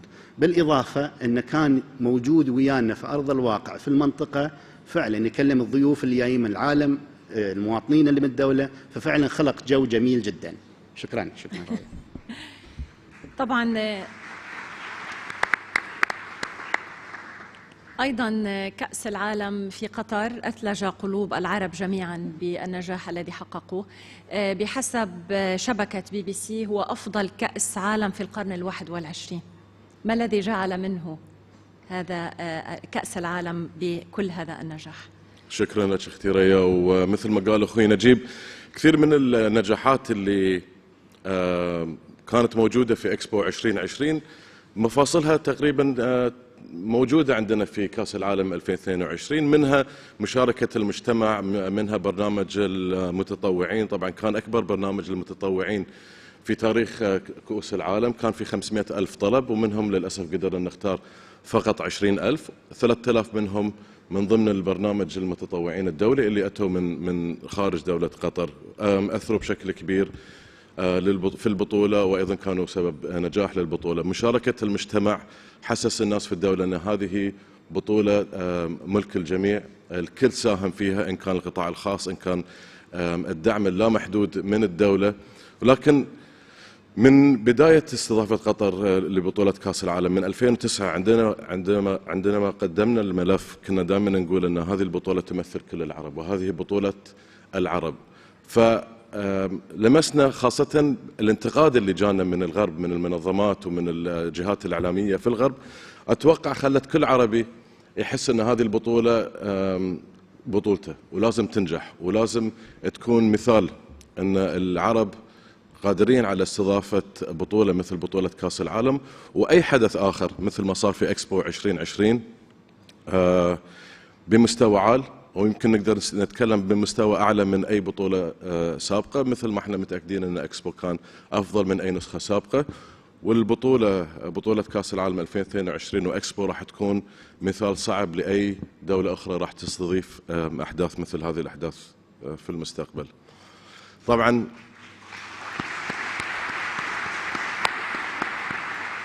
نقدر نتكلم على الأشياء مسببات النجاح الأخرى.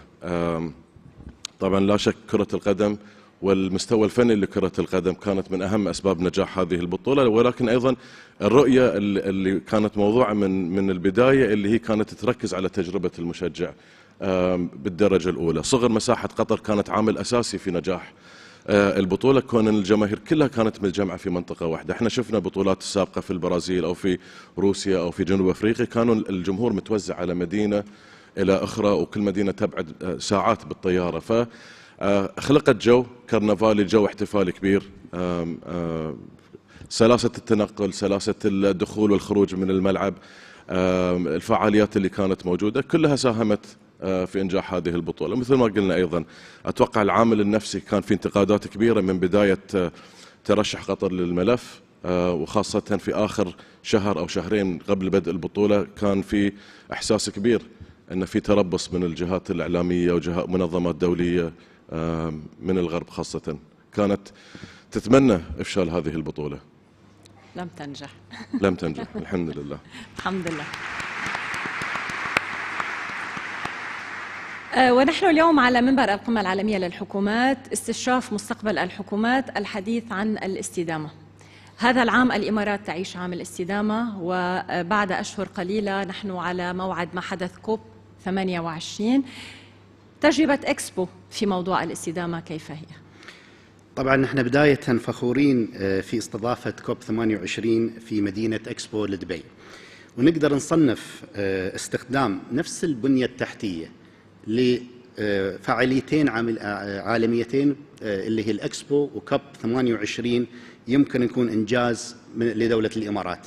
يعني يمكن تشوفون أنه موضوع بسيط، بس هذا عادة ما يستوي. ومن موضوع الاستدامة أو من موقف الاستدامة هذا شيء جدا جميل بالنسبة للبنية التحتية، لأن عادة اللي تستوي في بعض الأحداث العالمية ما بعد الحدث يكون المكان يعني شبه مهجور، ما فيها ناس، ما فيها اكتيفيتيز. فنحن من جهتنا غيرنا الموضوع وقلنا لا، من طرف واحد عندنا الكوب 28 إن شاء الله على نهاية السنة، والشيء الثاني اللي هو إعادة افتتاح الموقع. نحن من الأشياء اللي كنا نلاحظها أن طبعا المجتمع والضيوف اللي يونا في إكسبو 2020 كانوا يبغون يرجعون، ونحن نقدر نقول ما سكرنا السايت، أن في بعض الأجزاء أو المناطق المعنية في إكسبو تمت مفتوحة. كسبيل المثال عندنا 5 أجنحة اللي كانت معنية بإكسبو 2020 اللي هو جناح الرؤية لسيدي صاحب السمو الشيخ محمد بن راشد، جناح التنقل، الاستدامة، جناح المرأة، وقبل تقريبا 4 أسابيع فتحنا سلسلة أجنحة إرث الأمم في إكسبو 2020.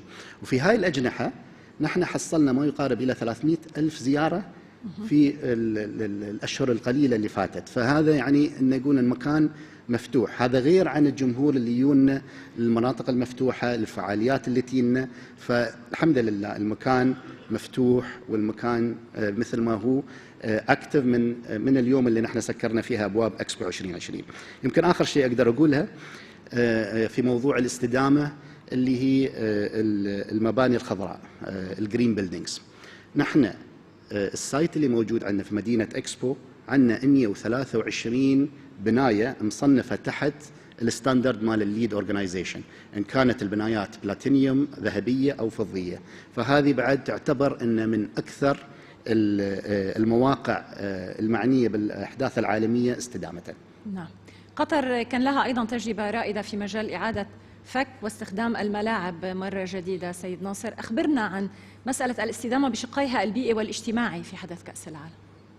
طبعا بما يخص الاستدامة في كأس العالم قطر 2022، الاستدامة من أهم الركائز في رؤية قطر 2030.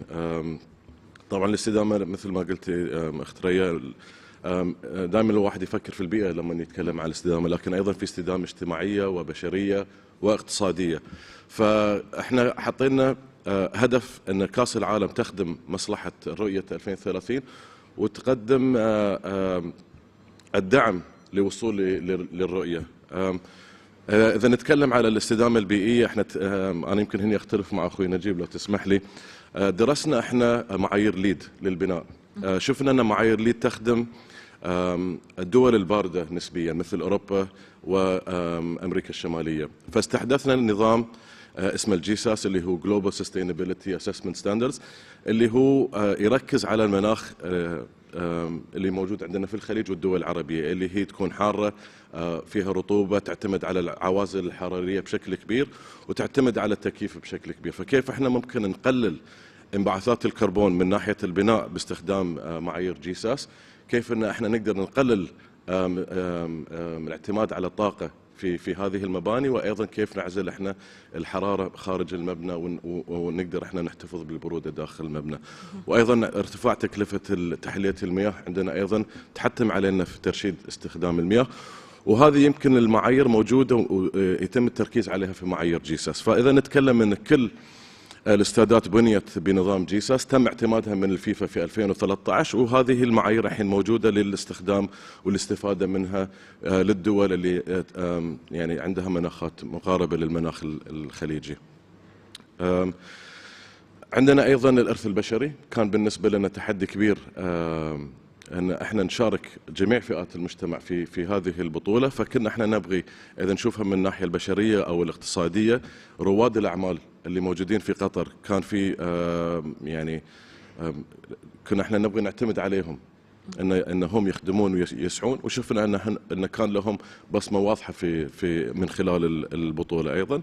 وطبعا التحدي اللي احنا نعاني منه في الخليج هنا، احنا كان عندنا ملف العمال، احنا كنا عارفين انه راح يكون ملف شائك، ولكن احنا قدرنا خلال 13 سنه ان احنا نغير من معايير العمال اللي موجوده في الدوله، وايضا غيرنا من كثير من الامور اللي هي اصبحت يعني رجعت بالفائده علينا حقيقه، لان شفنا الانتاجيه زادت ايضا من ناحيه العماله اللي موجوده في قطر. يعني انا شايف الوقت خلص، فراح اوقف.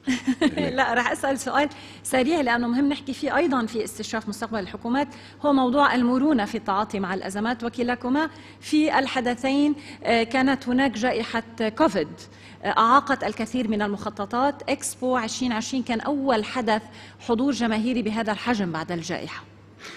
طبعا المرونة كانت مثل ما نقول نمط حياة بالنسبة لفريق عمل إكسبو 2020. الحقيقة كانت أن كوفيد موجود، وكان لابد أن نحن الاستراتيجية موجودة، بس عملياتنا ممكن تتغير، ما بقول أسبوعيا، خلال الحدث نحن يوميا يمكن نغير أشياء. يمكن بعطيكم مثال بسيط عن الأشياء اللي نحن سويناها إن كان في وقت الحدث أو ما قبل الحدث. كفاءة استمرارية المشاركين كان من المواضيع الأساسية. مثل ما قلنا 192 دولة كانت موجودة. أنتم تخيلوا هاك الوقت أول سنة في كوفيد عندهم مشاكل اقتصادية في العالم، بعض الحكومات العالمية عندهم مشاكل ميزانية، ونحن نفس الوقت جيناهم وقلنا لهم ترى نحن أجلنا المعرض للسنة، فنحن نقول لهم ترى أنتم عندكم نيو بادجت لازم تصرفون على موظفينكم وغيرها، فهاك الوقت كان جدا صعب. بالإضافة طبعا موضوع الخطوط الطيران، مو بكل الطيران كان شغال، بعض الدول كان جدا صعب أن يوصلون إلى دولة الإمارات. وفي طبعا موضوع العرقلة اللوجستية خاصة للدول اللي كانوا لين حين يبنون أجنحتهم. يمكن تتذكرون كانت في بواخر واقفة في الصين ما تطلع. فكل هاي المواضيع خلت أن فريق العمل إن لابد أن نشتغل وياهم كل دولة على صوب، كيف نقدر نحل التحديات اللي عندهم على أساس نقدر نجيبهم في الوقت المحدد. والحمد لله آخر مسيرتنا كنا 192 دولة وخلينا كل الدول الحمد لله موجودين في إكسبو خلال الحدث. نعم سيد ناصر. باختصار الكوفيد فعلا كان تحدي كبير على جميع المجالات، وأيضا المجال الرياضي أيضا عانى من جائحة كورونا. شفنا أن أوقفت دوريات كثيرة، بطولات كثيرة. طبعا كاس العالم كان في تخوف كبير انه يمكن انه راح يتاجل بسبب جائحه كورونا، لكن احنا نعرف ان تحديات تاجيل كاس العالم صعبه، كون ان الدوريات الدوليه موجوده، بطولات عالميه موجوده. فكنا نتمنى يعني ان هي تكون اول بطوله تكون خاليه من او اول بطوله بعد جائحه كورونا، والحمد لله احنا وصلنا لهذه الدرجه. لكن قطر كانت اول دوله ترجع الجماهير الى الملاعب. وضعنا احنا معايير ووضعنا دليل ارشادات لاقامه البطولات مع جائحه كورونا، والحمد لله كانت ناجحه. تم استخدامها من الاتحاد الدولي لكره القدم، وايضا الاي او سي اللي هو الاتحاد الاولمبي الدولي العالمي، فهم استخدموا ايضا لبعض البطولات. وقبل لا نختم، يمكن احنا ما كان عندنا فرصة ان نبارك لدولة الامارات ودبي على نجاح اكسبو 2020، وايضا نتمنى ايضا نجاح الفعاليات والبطولات والاحداث اللي في المستقبل ان شاء الله. شكرا. طبعا كما بدأت قصة نجاح نفخر بها جميعا، بصمة عربية وصلت للعالمية. شكرا لكما ناصر الخاطر الرئيس التنفيذي لبطولة كأس العالم فيفا قطر 2022، ونجيب محمد العلي المدير التنفيذي لمكتب المفوض العام لإكسبو 2020 دبي. شكرا لكما، شكرا للحضور الكريم.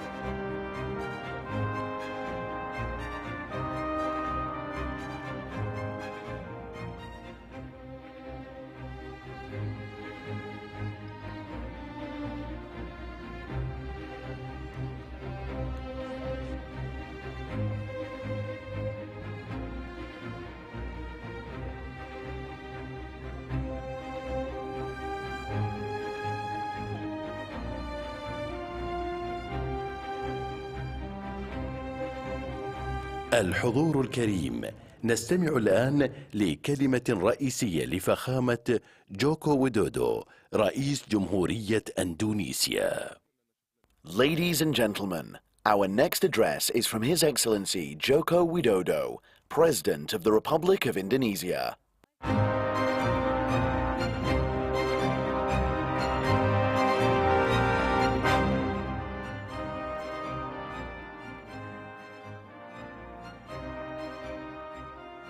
Assalamualaikum warahmatullahi wabarakatuh.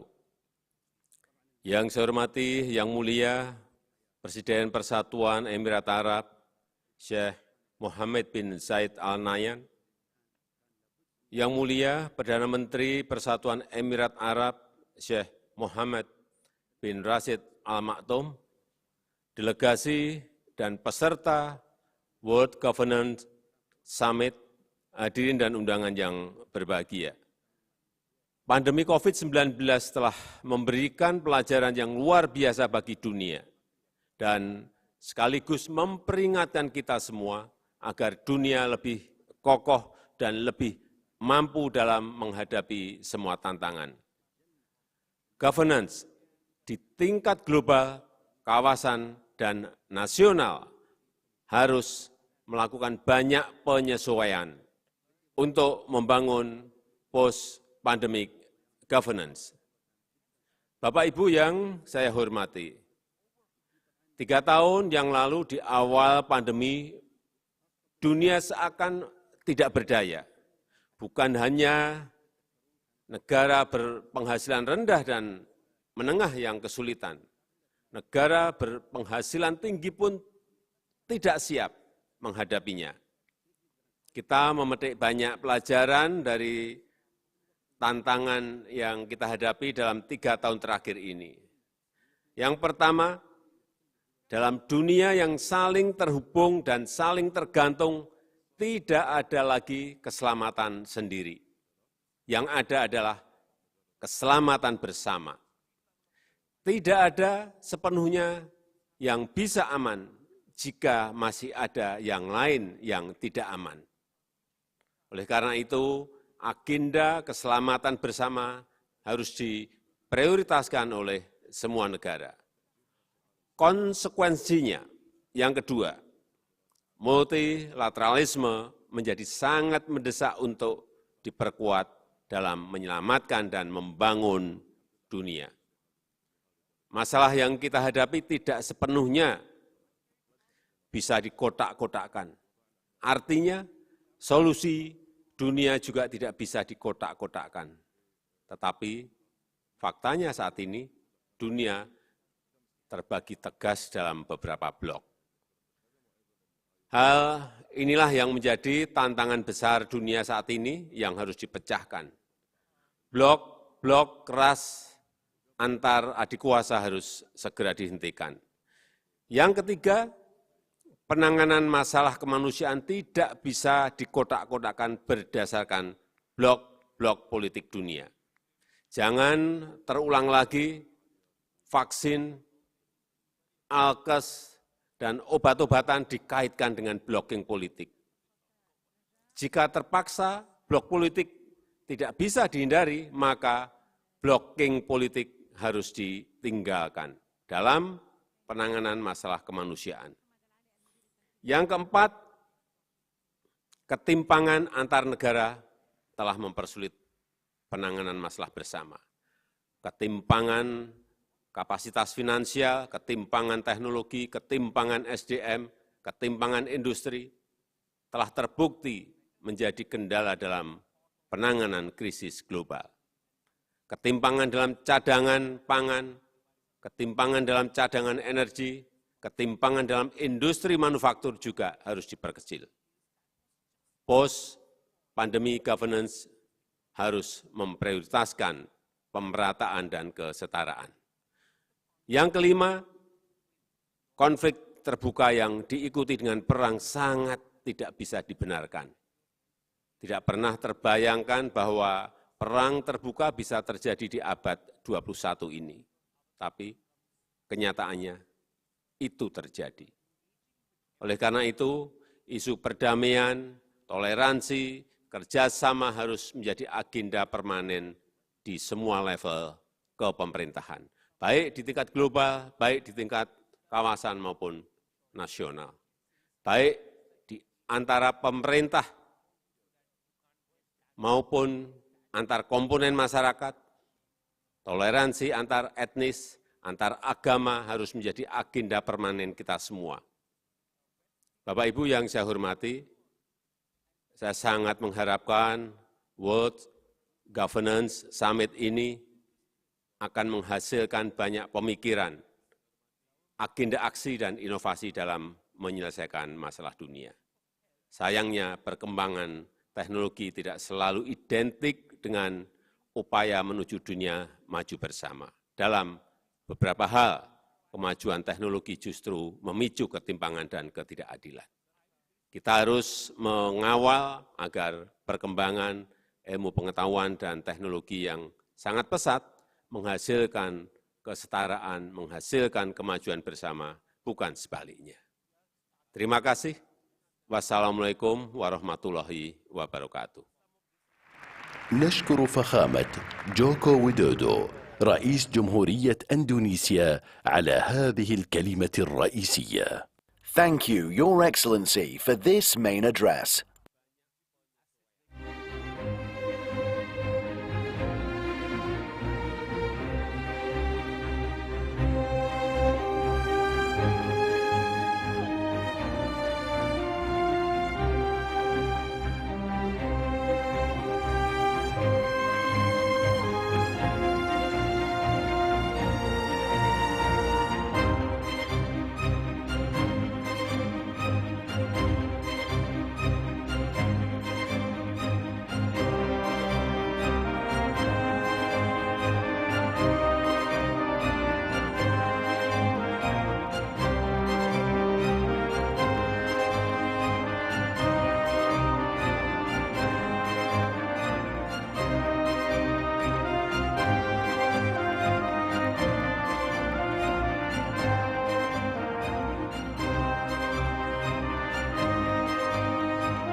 Ladies and gentlemen, our next session is titled Digital Enterprises, Building a Tech-Enabled World with Miki Mikitani, Chairman and CEO of Rakuten Group. This session is moderated by Manas Krani from Bloomberg.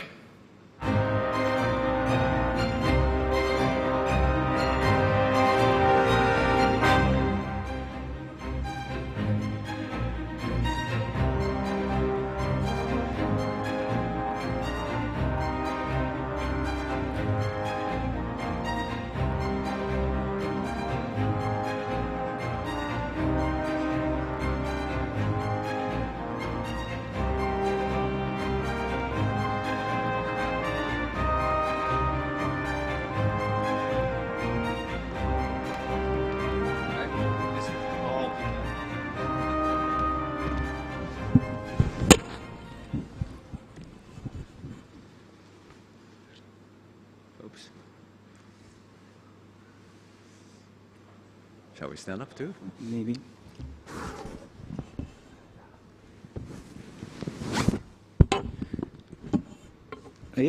Ladies and gentlemen, Excellencies, this is when technology sometimes just doesn't behave perfectly. Apologies for our late arrival. We were just using AI. You know who my guest is. He's one of the founders of one of the biggest companies in Japan and globally. So it's a pleasure to begin this conversation with Miki. Miki, ironically, we were just using AI on one of your platforms on Viber just before we came on. How many Nobel Prize winners are there in Japan versus Ireland? But we will come back to that question in just a moment. Yeah.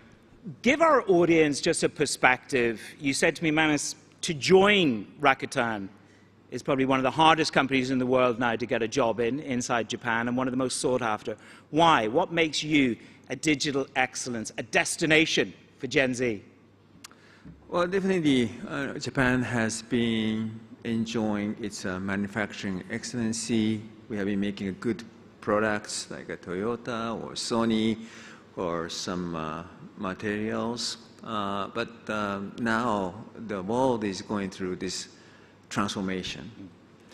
Everything is going to change.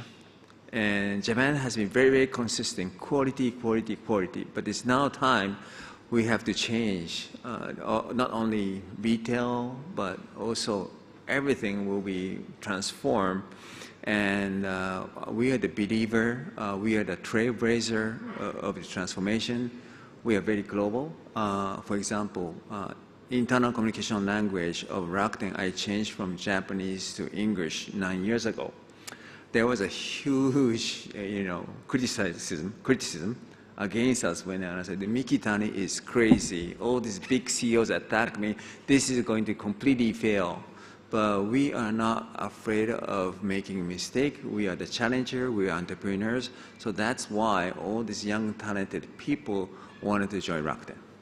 You don't strike me as a billionaire that's crazy. That's one of the joys of meeting people that are entrepreneurs. When we're here to talk to this audience about digital transformation and what it can do for businesses. You run multiple businesses from e-commerce to football to fintech. Where is transformation, digital transformation, most accelerated right now?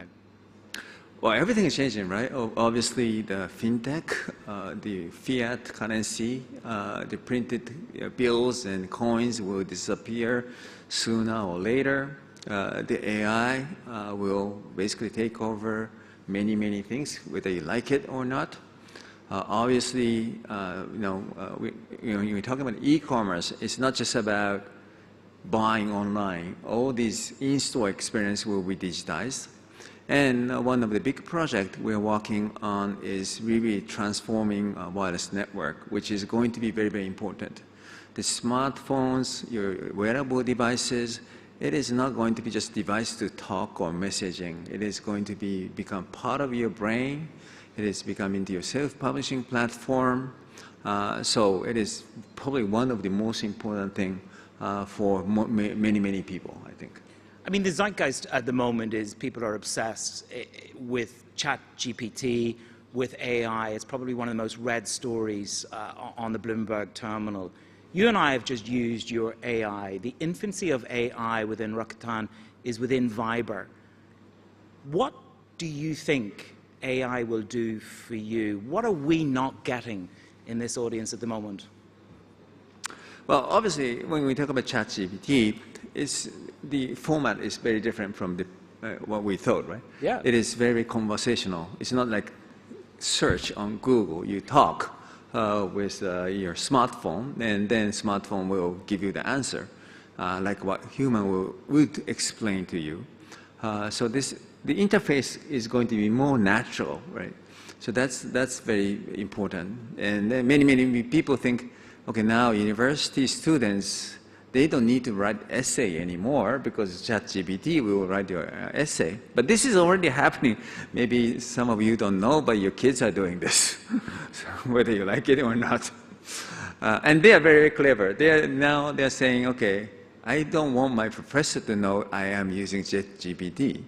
So I was talking to one, Japanese-Chinese girl yesterday, and she said she's gonna do this question on Google AI or ChatGPT in Japanese and get the answer, and then translate it into Chinese with a computer, and then they will not know whether they use ChatGPT or not. So kids are getting very, very smart about this.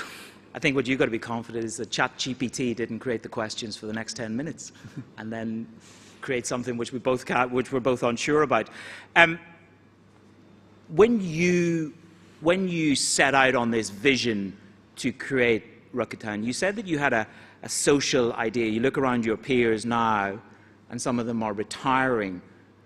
Are you still full of ambition and drive to step up Rakuten? You're more involved in the telecoms business now. Are you anywhere near retirement? Well, when I started the business, I kind of pledged when our transaction volume reached to $10 billion, I am going to retire. Now our transaction volume is over like almost $300 billion US globally. But I have two big projects, moonshots in our hand. One is transform wireless connectivity. Why? Because you have your smartphone, but it is connected to your wireless network. And wireless network has been and still is dominated by legacy hardwares. Either it's a Huawei or Samsung or Ericsson or Nokia. And this is wrong, in my opinion. It has to become something like more or less like a Wi-Fi, and it has to be cheaper because so much money are taken by wireless connectivity companies because it's so legacy. But you would say it's about virtualization. So in yeah. other words, it's beyond the handset in our hands. Yes. So just explain what you mean by virtualization. Okay. So I used to be a banker, right? Commercial banker. And 25 years ago, many people told me, you cannot do banking service on Unix server. It has to be a mainframe, big computer. Now I have the biggest online bank in Asia, maybe, with 40 million accounts, and everything is working on Unix. Everything IT platform has been formed and becoming more software-oriented, more crowd-oriented. But the one big sector which has not gone through this is telecom and wireless. And why is that? Is because the industry is oligopolized by 4 or 5 players, and there is no incentive to move it that way, right? If you think about internet platform, it's a crowd. Either it's a AWS or Google Cloud or Microsoft Azure. Everything is moving to the cloud. But this is not happening for the mobile industry, so we questioned why. And then we were crazy enough to take this challenge 4 years ago, and I think because of Rakuten, now industries started to talk about open radio access network. Everybody thought this is kind of a joke 5 years ago. When I talk with the big CEOs, big telecom companies, hey, good luck, Mickey, you're going to fail. But fortunately, more than 400,000 radios are connected to our network in Japan on the virtualized network. So this is the future. Obviously, device algorithm like ChatGPT is important, but we have to re-optimize wireless network, and the future of wireless network is going to be virtualized. Virtualized meaning it will be working as if it's internet and working on the software. The technology industry is having a rough time at the moment, and that's a very broad term in terms of developers, in terms of people involved in that industry being let go, and job losses. Do you see that as an opportunity for you to pick up talent that can help you grow the telecoms and the tech business, the tech side, the pure tech side of Rakuten? Yeah, we are seeing many people joining from big hyperscalers like Google, Amazon, because we are different. And what is most important is the data, not the quantity of data, but the quality of data.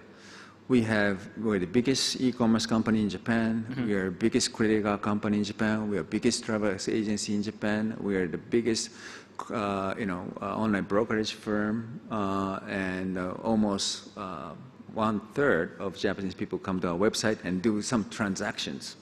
So we have online data and offline data. So this is the unique of a set of data.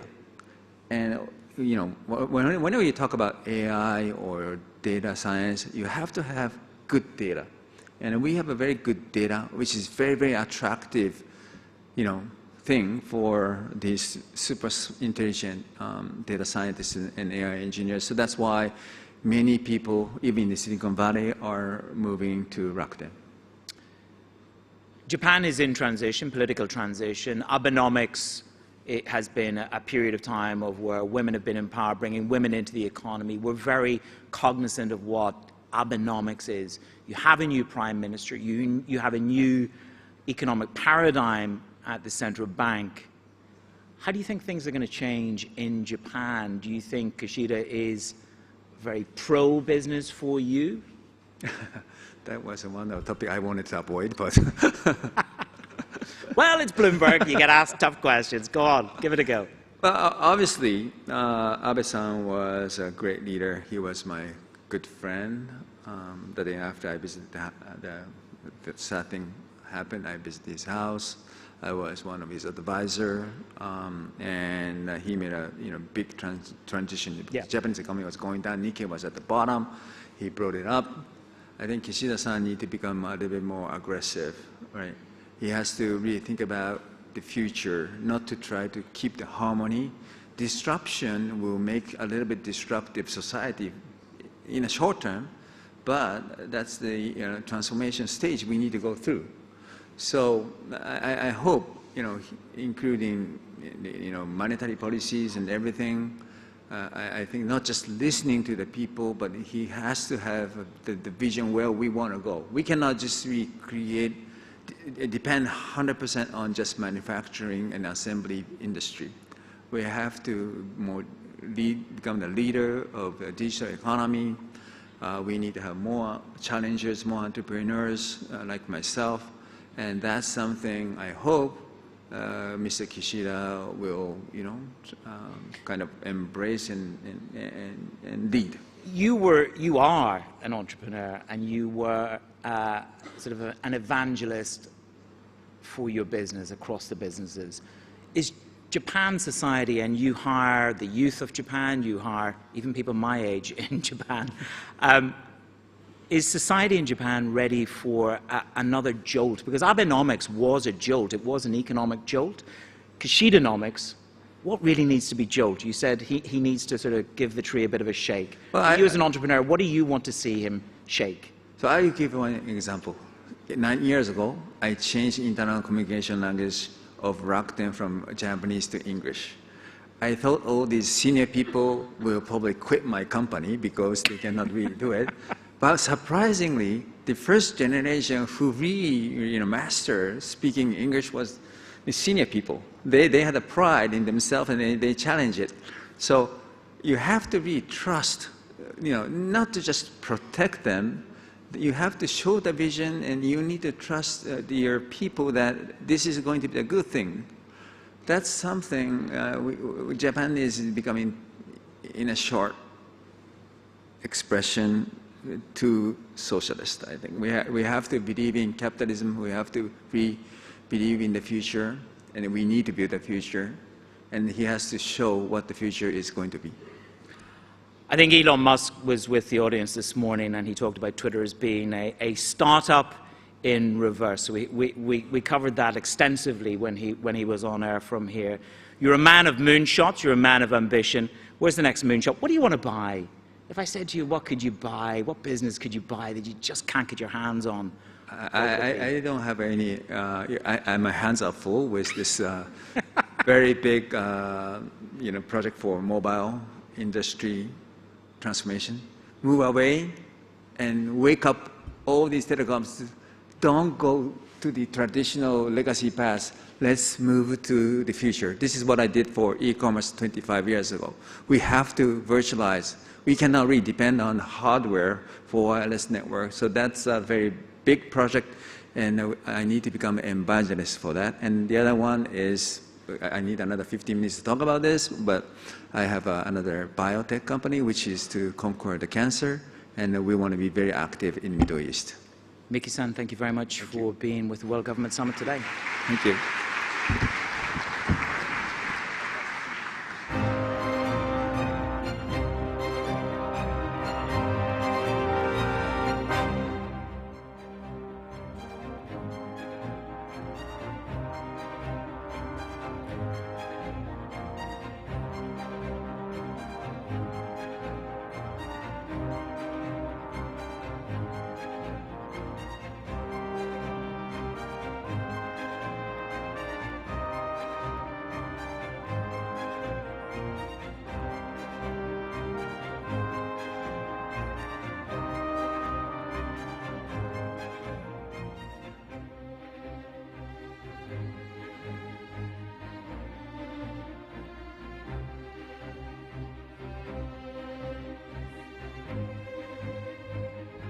أصحاب السمو، الحضور الكريم، نستمع لكلمة رئيسية لمعالي علي أسدوف رئيس وزراء جمهورية أذربيجان. Your Highnesses, ladies and gentlemen, please join me in welcoming His Excellency Ali Asadov, Prime Minister of the Republic of Azerbaijan.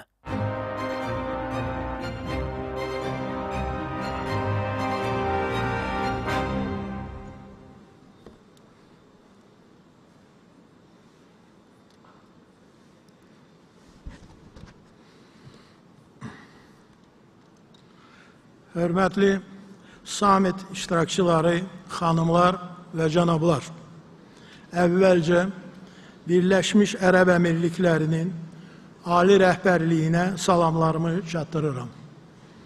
Eyni zamanda bu mühüm toplantıda iştirak etmək üçün dəvətə görə təşkilatçılara təşəkkürümü bildirmək istəyirəm. Mən Birləşmiş Ərəb Əmirliklərinə səfər etməkdən böyük məmnunluq duyuram. Bugün Birləşmiş Ərəb Əmirlikləri dünyanın ən sabit və inkişaf etmiş, həyatın bütün sahələrini mühüm nailiyyətlər əldə etmiş ölkələrdən biridir. Fürsətdən istifadə edərək bu münasibətlə Birləşmiş Ərəb Əmirliklərinin rəhbərliyinə və xalqını təbrik edirəm. Xanımlar və cənablar, Azərbaycan Respublikası bugün müstəqil və fəal xarici siyasət yürüdür, dünya miqyasında etibarlı tərəfdaş kimi tanınır. 44 günlük vətən müharibəsində Azərbaycan 30 illik işğal altında qalan öz əzəli torpaqlarını azad etdi. Beynəlxalq hüquqa, onun norma və prinsiplərinə hər zaman böyük hörmətlə, məsuliyyətlə yanaşan Azərbaycan dövləti bugün regionda sülhün, sabitliyin, əməkdaşlığın və dayanıqlı inkişafın bərqərar edilməsi istiqamətində səylərlə çalışır. Biz hər zaman həm regionda, həm dünya miqyasında anlaşmanın və qarşılıqlı əməkdaşlığın təşviq etmişik. Təbii ki, qoşulmama hərəkatındakı uğurlu sədrliyimiz xüsusilə vurğulanmalıdır. Üz dövlətlərin yekdil fikirliyində bizim sədrliyimiz bir il uzadılıb. Biz bunu beynəlxalq arenada oynadığımız rola verilən qiymət kimi qiymətləndiririk. Azərbaycan hər zaman ehtiyac içərisində olan ölkələrlə həmrəy olub. Onlara yardım göstərib. Xüsusilə də dövr ərzində COVID-la bağlı 80-dən çox ölkəyə göstərdiyimiz dəstək bizim beynəlxalq arenada həmrəyliyin möhkəmləndirilməsinə töhfəmizdir. Fürsətdən istifadə edərək Türkiyənin cənubi şərqində baş vermiş dəhşətli zəlzələ ilə bağlı bir daha bu yüksək tribunadan Azərbaycanın Türkiyə dövləti və xalqı ilə həmrəyliyini ifadə edirəm. İqtisadi inkişafdan qaynaqlanan yüksək maliyyə imkanlarının uzun illər makroiqtisadi sabitlik və artıma mühüm töhfə vermiş, o cümlədən iqtisadiyyatın şaxələndirilməsi, biznes və investisiya mühitinin daha da yaxşılaşdırılması, milli iqtisadiyyatın rəqabət qabiliyyətinin artırılması, əhalinin sosial müdafiəsinin təmin edilməsi, insanların yaşayış şəraitinin yaxşılaşdırılması, yoxsulluq səviyyəsinin əhəmiyyətli dərəcədə azaldılması üçün etibarlı zəmin yaratmışdır. Ötən illər təcrübəsi göstərdi ki, Azərbaycan iqtisadiyyatının nümunəvi model kimi hətta qlobal təsirlərə dözümlülük nümayiş etdirir. Keçən il bizim ümumi daxili məhsulumuz 4,6% artıb. Xarici ticarətimiz ildən ilə artır. Eyni zamanda bizim xarici borcumuz əhəmiyyətli dərəcədə azalıb. İqtisadiyyatın şaxələndirilməsi və ixrac potensialının yüksəldilməsi istiqamətində tədbirlər nəticəsində qeyri-neft məhsullarının ixracı 12%-dan artıq yüksəlib və dövlət büdcəsinin gəlirlərinin 50%-ının qeyri-neft qaz gəlirləri hesabına formalaşıb. Kənd təsərrüfatının məhsullarının ixracı 12%-dan çox artıb. Məlum olduğu kimi, bütün ölkələr üçün ərzaq təhlükəsizliyi məsələləri kəskin şəkildə aktuallaşıb. Bu çağırışların fonunda Azərbaycanda əsas ərzaq məhsulu ilə daxili bazarın tənzimlənməsi, yaxşılaşdırılması və özünün təminat səviyyəsinin qorunması istiqamətində təxirə salınmaz tədbirlər görülür. Azərbaycan dövlət siyasətinin mühüm tərkib hissələrindən biri də əhalinin sosial məsələlərin həlli, onların dövlət orqanlarının xidmətlərinə əlçatanlığını təmin edilməsi və vətəndaş məmnunluğunu daha da artırılmasıdır. Aparılan islahatlar çərçivəsində Azərbaycan Prezidentinin təşəbbüsü ilə vətəndaşlara xidmət və sosial innovasiyalar üzrə Dövlət Agentliyi ASAN xidməti yaradılıb. Ölkəmizdə ASAN xidmət mərkəzlərinin sayı artıq 24-ə çatıb və onlar hər gün minlərlə vətəndaşa dövlət və özəl qurumlarının 360-dan çox xidmətini təklif edirlər. Eyni zamanda əhalinin dövlət tərəfindən təklif edilən əmək, məşğulluq və sosial müdafiə xidmətlərinə çıxışını təmin etmək məqsədi ilə dost xidmət mərkəzləri yaradılmışdır.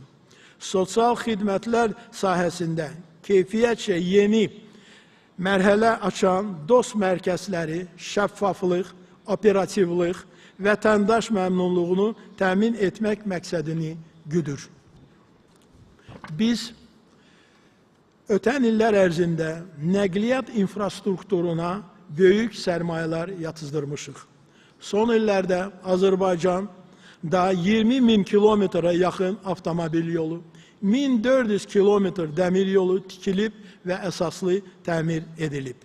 İkinci Qarabağ müharibəsindəki qələbədən sonra işğaldan azad edilmiş ərazilərdə minlərlə kilometr avtomobil yolu və yüzlərlə kilometr dəmir yolu çəkilib. 2 beynəlxalq hava limanı istifadəyə verilib və biri də tikilməkdədir. Azərbaycan Xəzər dənizində ən böyük mülki yük donanmasına malikdir. Bakıda gəmiqayırma zavodu fəaliyyət göstərir və bütün növ gəmiləri istehsal edə bilir. Azərbaycan bir sıra regional və beynəlxalq layihələrin təşəbbüskarı və əsas iştirakçısıdır. Onların sırasında Bakı, Tbilisi, Kars, Şərq-Qərb və Şimal-Cənub nəqliyyat dəhlizlərini qeyd etmək olar. Eyni zamanda beynəlxalq yük daşımalarda orta dəhlizin rolunu gündən-günə artır. Asiya və Avropanın inteqrasiya üçün mühüm əhəmiyyətə malik bu dəhlizin yaxın gələcəkdə dünyanın ən təhlükəsiz və operativ dəhlizlərindən birinə çevrilməsi üçün gözəl perspektivlər var. Bu dəhlizlərin kəsişməsində yerləşən yeni Bakı Beynəlxalq Dəniz Ticarət Limanı ölkənin tranzit imkanlarının genişləndirilməsinə həlledici və mühüm rola malikdir. Xəzər dənizinin ən böyük ticarət limanlarından biri olan Bakı limanının yük aşırma qabiliyyəti 15 milyon tondur. Ərazimizdən tranzit daşımaları və yük axınlarının böyük həcmdə artdığını nəzərə alaraq biz limanın yük daşıma qabiliyyətinin 25 milyon tona qədər artırılması işlərinə başlamışıq. Bütün bunlar açıq dənizə çıxışı olmayan bir ölkə olan Azərbaycanın beynəlxalq logistik və nəqliyyat mərkəzinə çevrilməsini təmin edir. Eyni zamanda ölkəmiz kosmik sənaye və müasir texnologiyalar sahəsində uğurlara nail olub. Azerbaycan bugün dünyanın kosmik klubunun üzvlərindən biridir. Yeri gelmişken 2023. yılın oktyabrında Bakı şehrinde 74. Beynəlxalq Astronavtika Kongresinin keçirilecek ve ben fırsattan istifade ederek bu sahada faaliyet gösteren bütün təşkilat ve kurumları bu möhtəbər kongrese davet ederim. Azerbaycan eyni zamanda bir sıra vacib enerji layihələrinin təşəbbüskarı ve iştirakçısı qismində çıxış edir. Bu layihələrdən Cənub qaz dəhlizini xüsusi qeyd etmək istərdim. Avropanın enerji təhlükəsizliyin təmin edilməsinə xidmət göstərən bu global layihə Azerbaycan qazının Avropaya birbaşa nəqd edilməsinə imkan yaratmıştır. Ötən ilin iyul ayında Azerbaycan ile Avropa Komisiyası arasında anlaşma memorandumu imzalandı ve senede esasen 2027 ile kadar Azerbaycan təbii gazının təcizatını həcmi 2 dəfə artırarak Avrupa'ya çatıracak. Bununla beraber Azerbaycan elektrik enerjisi iktisatçısı kiminde öz mövqeylərini möhkəmləndirməkdədir. Azerbaycan çok büyük yaşıl enerji potansiyelına maliktir. Bugün biz xarici investorlarla birlikte güneş ve külək enerjisinin istehsalıyla bağlı layihələrə başlamışıq. Bunlardan biri Birleşmiş Arap Emirliklərinin Mazdar şirkəti ilə birgə həyata keçirilir. Mazdar şirkəti bu sahədə bizim üçün əsas tərəfdaşlardan biridir. Eyni zamanda ötən ilin dekabr ayında Buxarest'ta Azerbaycan, Gürcistan, Rumıniya ve Macaristan arasında yaşıl enerjinin inkişafı ve ötürülmesi sahəsində strateji tərəfdaşlıq hakkında saziş imzalanıb. Saziş, ülkemizin bərpa olunan mənbələrdən əldə edilen elektrik enerjisinin Avropa bazarlarına çıxarılması için büyük perspektivlər vəd edir. Hanımlar ve canablar, son iktisadi prosesleri, o cümleden post-pandemiya, post-münaqişə ve polikrizis dövrünün çağrışlarını nəzərə alaraq, qarşıdakı illərdə ölkə iqtisadiyyatın davamlı ve yüksek artım tempini edebilen yeni driverların yaradılması zərurətə çevrilmiştir. Sosial-iqtisadi islahatların bu istiqamətdə səmərəli reallaşdırılması yalnız yeni, müasir, strateji baxışın tətbiqi şəraitində mümkün ola bilər. Bunu nəzərə alaraq, Azərbaycan Respublika Prezidenti 5 milli prioritet təsdiq etmişdir. Bunlar dayanıqlı, artan, rəqabət qabiliyyətli iqtisadiyyat, dinamik, inklüziv və sosial ədalətə əsaslanan cəmiyyət, rəqabət qabiliyyətli insan kapitalı və müasir innovasiyalar məkanı, işğaldan azad olunmuş ərazilərə böyük qayıdış və təmiz ətraf mühit və yaşıl artım ölkəsi. Milli prioritetlər 2030-cu ilədək olan dövründə 4-cü sənaye inqilabı şəraitində yüksək rifaha keçidi müəyyən edən uzun müddətli strateji baxış sənədidir. Milli prioritetlər bir-biri ilə qarşılıqlı əlaqədə olan 3 başlıca komponentin dayanıqlı inkişafın müəyyən edir. Rəqabət qabiliyyətli iqtisadiyyat, müasir bilik və bacarığa malik insan kapitalı və keyfiyyətli ətraf mühit. Bu imkanlar 2030-cu ilə qədər olan mərhələdə Azərbaycanın iqtisadi suverenliyi möhkəmləndirilməsinə və müasir həyat standartlarına əsaslanan yüksək sosial rifah cəmiyyətini malik qüdrətli dövlətə çevrilməsinə zamin verir. Eyni zamanda 30 il ərzində işğal altında qalan ərazilərimizin azad edilməsi, bu ərazilərin ölkənin ümumi iqtisadiyyatına reintegrasiyası, yeni beynəlxalq və regional nəqliyyat logistika dəhlizlərin xüsusilə də region üçün böyük əhəmiyyətə malik Zəngizur dəhlizinin imkanları faydalanaraq Azərbaycanın inkişafına böyük təkan verəcək. Bu çərçivədə regionda təhlükəsizliyin, sabitliyin, rifahın və qarşılıqlı faydalı əməkdaşlığın formalaşması, eləcə də iqtisadi və ticari əlaqələrin inkişaf etməsi Cənubi Qafqazın lider dövləti olan Azərbaycanın region iqtisadiyyatının ümumi arxitekturasının müəyyən edilməsində rolunu daha da möhkəmləndirəcək.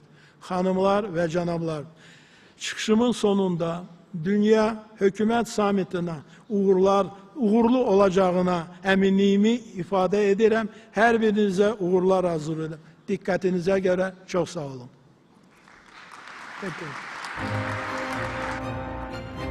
نشكر معالي علي أسدوف رئيس وزراء جمهورية أذربيجان على هذه الكلمة الرئيسية. Thank you, Your Excellency, for this main address. أيها الحضور الكريم، سنستأنف الجلسة التالية بعد قليل. Ladies and gentlemen, we will resume our next session shortly.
أيها الحضور الكريم، سنستأنف الجلسة التالية بعد قليل. Ladies and gentlemen, we will resume our next session shortly.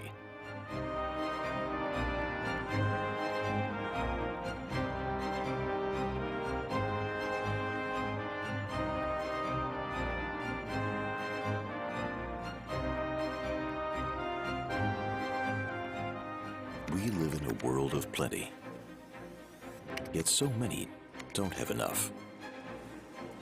Our world is constantly evolving. New opportunities come with countless decisions. But how can we champion positive change and mitigate risks and use our collective strength to empower and leave no one behind? The truth is, our every action shapes the lives of many. Accelerating development and governance is laying the groundwork for the future of societies and healthcare. Exploring new frontiers pushes the boundaries of knowledge and increases our resilience and connectivity. Reinventing the world that surrounds us is putting the focus back on the very thing that made us excel. Join us as we explore new ways in shaping the future. World Government Summit, Shaping Future Governments.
أصحاب السمو والمعالي، الحضور الكريم، نستمع الآن لكلمة رئيسية لسمو الشيخ محمد بن حمد الشرقي ولي عهد إمارة الفجيرة بعنوان التوجهات الاستراتيجية للفجيرة.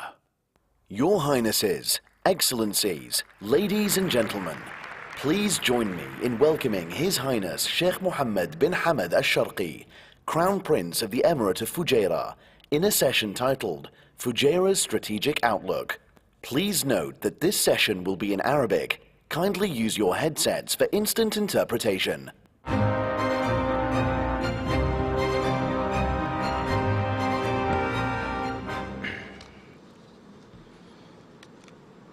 صاحب السمو الشيخ محمد بن راشد، أصحاب السمو الشيوخ والمعالي، السلام عليكم ورحمة الله وبركاته. اسمحوا لي في البداية أن أنقل لكم تحيات صاحب السمو الشيخ حمد بن محمد الشرقي عضو المجلس الأعلى حاكم الفجيرة، وتحيات أهلنا في إمارة الفجيرة مع أمنياتنا لهذه القمة العالمية بالتوفيق والنجاح. نلتقي في هذا الحفل الريادي العالمي حيث تجتمع العقول والخبرات من العالم لنتشارك أفضل التجارب والممارسات في منظمات عمل الحكومات كي نناقش اليوم واقعنا ومستقبلنا ونطرح التحديات التي تقودنا بالتفكير والتحليل نحو الحلول لنسهم في صنع حياة أفضل لشعوب المنطقة والعالم. إن دولة الإمارات العربية المتحدة بقيادة صاحب السمو الشيخ محمد بن زايد آل نهيان رئيس الدولة حفظه الله، وأخيه صاحب السمو الشيخ محمد بن راشد آل مكتوم نائب رئيس الدولة رئيس مجلس الوزراء حاكم دبي رعاه الله، تحكي قصة نجاحها إلى العالم وتنقل أفضل التجارب والنماذج الإنسانية في جميع المجالات الحيوية لمشاركتها مع الآخر.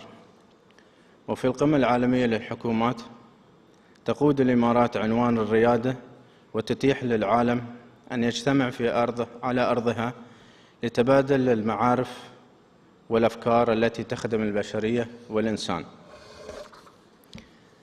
إن دولة الإمارات نموذجاً حي ودائم لمسيرة التحول وقصة فريدة لبناء اتحاد راسخ بفضل عزيمة الحكام المؤسسون وطموح خلفائهم المستمر في رحلة تطوير الوطن وبناء نهضته والحفاظ على مكتسباته.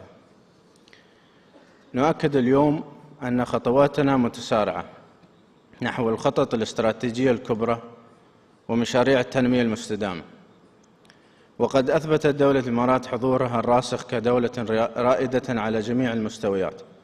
وإننا في إمارة الفجيرة بتوجيهات صاحب السمو الشيخ حمد بن محمد الشرقي عضو المجلس الأعلى حاكم الفجيرة نخطو خطوات مشهودة في أهم المجالات الحيوية التي تخدم بناء الإنسان وتدعم تقدمه وتسهم في تمكينه كفرد إيجابي ومنتج يتطلع دائما نحو القمة.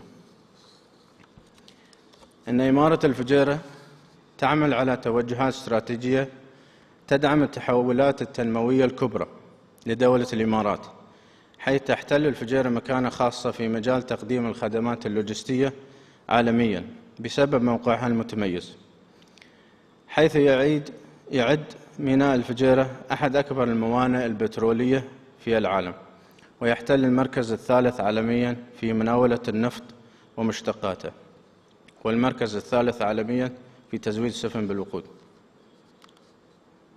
يحتل المركز الثالث، المركز الأول في الشرق الأوسط والمركز الثالث عالمياً تزويد السفن. وتشمل خططنا التوسعية للميناء زيادة عدد الأرصفة البترولية من 12 رصيف إلى 23 رصيفاً بتروليا لرفع حجم مناولة المنتجات البترولية إلى 1.4 مليار برميل سنوياً. وبتوجيهات صاحب السمو الشيخ حمد بن محمد الشرقي نعمل الآن على تطوير ميناء دبا الفجيرة وتحويله إلى ميناء تجاري متعدد الاستخدامات بتكلفة إجمالية تبلغ 1.6 مليار درهم. ولعل توجه حكومة الفجيرة الاستراتيجي بترسيخ موقع الإمارة في مجال الصناعات البترولية أكسبنا خبرة وقوة في هذا السوق العالمي، حيث أطلقنا منطقة الفجيرة الصناعية البترولية فوز في العام 2011 لتشكل مظلة داعمة لهذا القطاع الحيوي.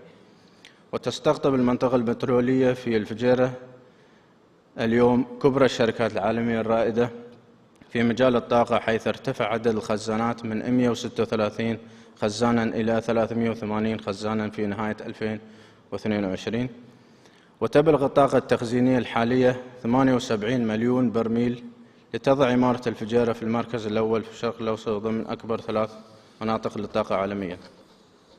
وفي هذا العام سوف تستكمل شركة بترول أبو ظبي الوطنية أدنوك مشروع إقامة أكبر خزان تحت الأرض في الفجيرة لتخزين 42 مليون برميل من النفط بتكلفة إجمالية تصل إلى 4.4 مليار درهم.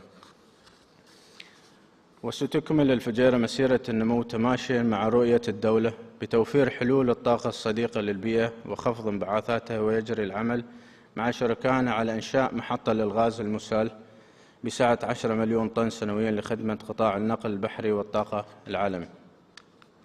ونشير إلى أن الإمارة تضم قطاعا صناعيا متطورا في كل من صناعات التحويلية والبتروكيماوية، يضم 261 منشأة صناعية برأس مال يقدر حوالي 10 مليار درهم. وتصدر منتجاتنا التعدينية قائمة صناعات ذات الرأس المال الأعلى بالفجيرة نحو 5 مليارات درهم، يليها قطاع المحاجر والتعدين بأكثر من 3.5 مليار درهم.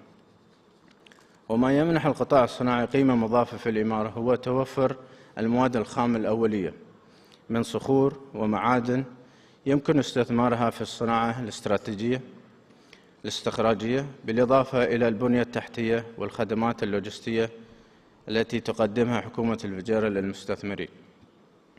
كما تعمل حكومة الفجيرة على تشجيع الشركات المحلية لتعزيز قطاع الأعمال والاقتصاد وتطوير الاستثمار المحلية بما يخدم توجه الدولة في هذا القطاع.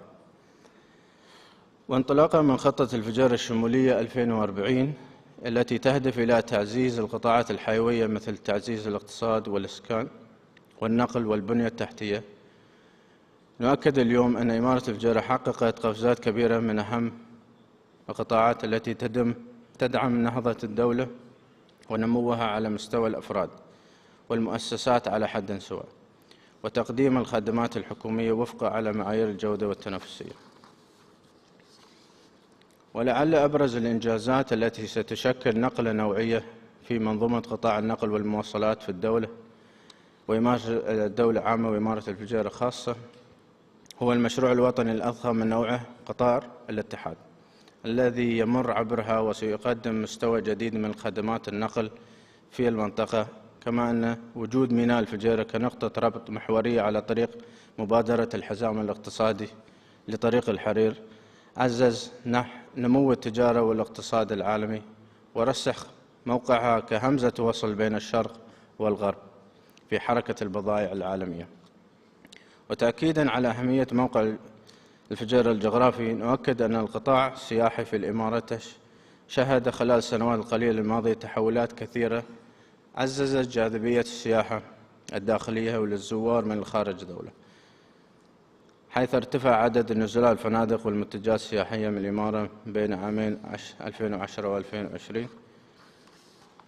وقد حبى الله تعالى أرضنا الغالية بطبيعة فريدة من نوعها وتاريخ عريق تعكسه المعالم الأثرية التي تشهد على رحلة الإنسان فيها، وموروث ثقافي زاخر يعبر عن أصالة المكان ورحلة الزمان. فشكل التمازج العمراني والثراء الحضاري عنصراً جاذباً للسياحة الداخلية والخارجية، ونسعى للتحقيق الأفضل فيه. ويتوقع أن تشهد هذه الأرقام قفزة كبيرة خلال السنوات القليلة المقبلة مع دخول العديد من المشاريع السياحية هذا السوق الذي يشهد نمواً متواصلاً.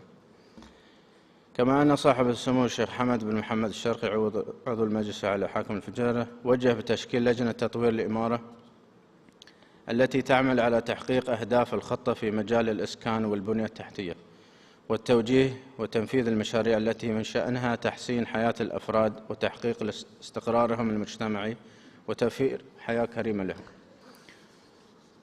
وحسب الرؤية الحكيمة التي أطلقها المغفور له الشيخ زايد بن سلطان النهيان طيب الله ثراه، التي صارت خارطة طريق لنا، لا يكتمل بناء العمران إلا ببناء الإنسان، وكذلك من خلال تمكينه ورفع وعيه الاجتماعي والشخصي.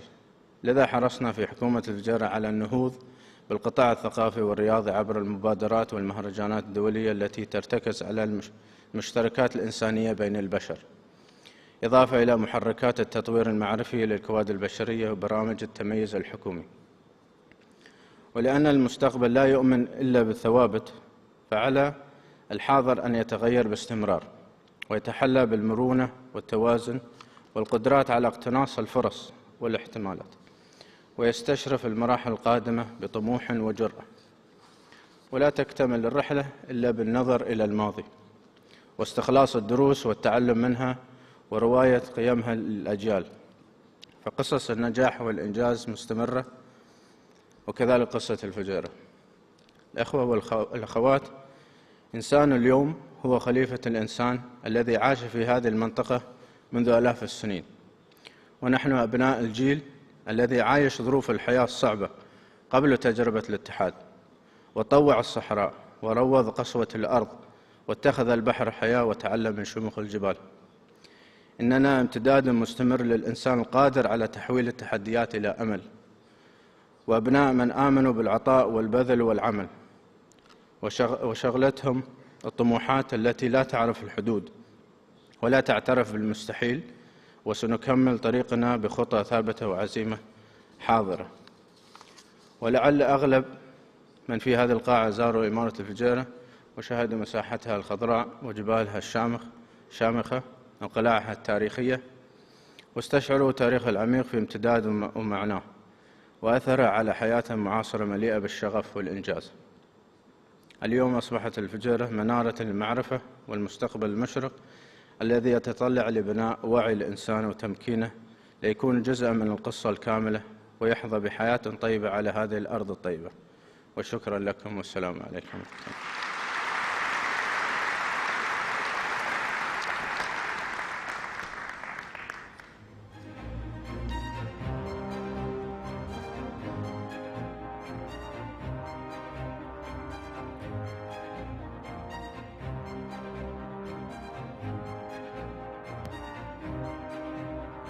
نشكر سمو الشيخ محمد بن حمد الشرقي على هذه الكلمة الملهمة.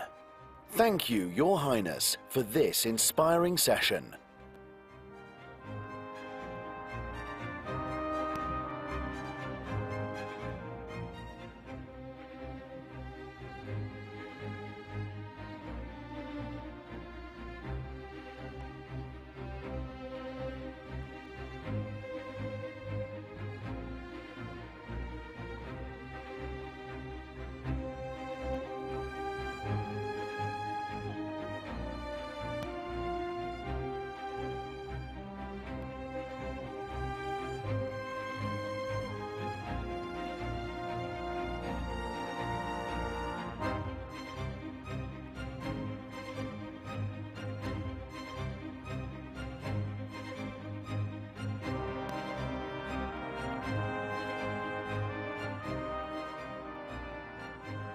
Your Highnesses, Your Excellencies, distinguished guests, this year, the World Government Summit organized the 4th edition of the Shaping Future Governments Global Universities Challenge.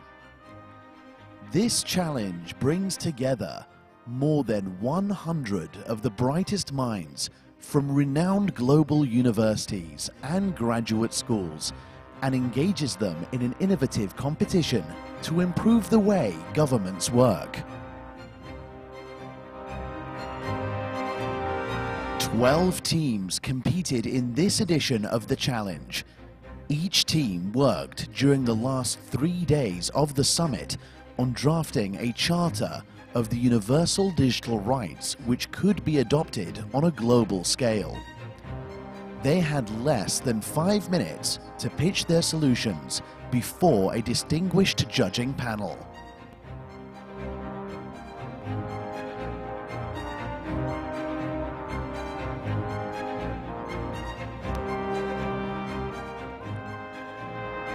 We invite His Highness Sheikh Ahmed bin Rashid Al Maktoum, Chairman of the Dubai Media Council, to present the award to the winner.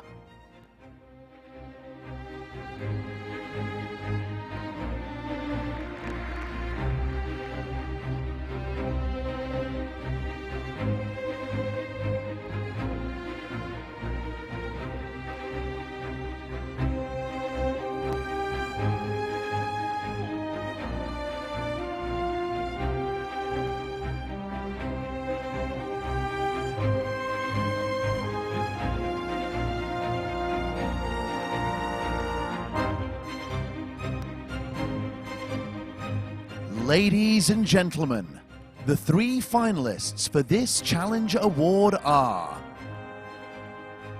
for the 2nd time in a row, Tuck School of Business from the United States of America.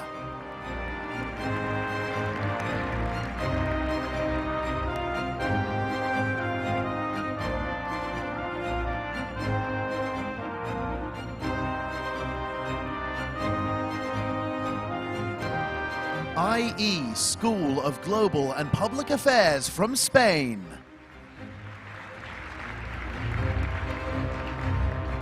University College London from the United Kingdom.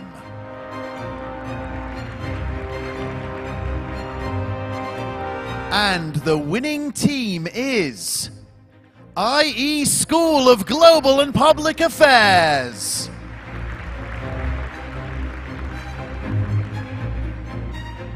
We welcome the winning team to the stage to receive the challenge trophy from His Highness.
Congratulations to IE School of Global and Public Affairs, and we thank you, Your Highness, Sheikh Ahmed bin Mohammed bin Rashid Al Maktoum, Chairman of the Dubai Media Council, and congratulations to our winners.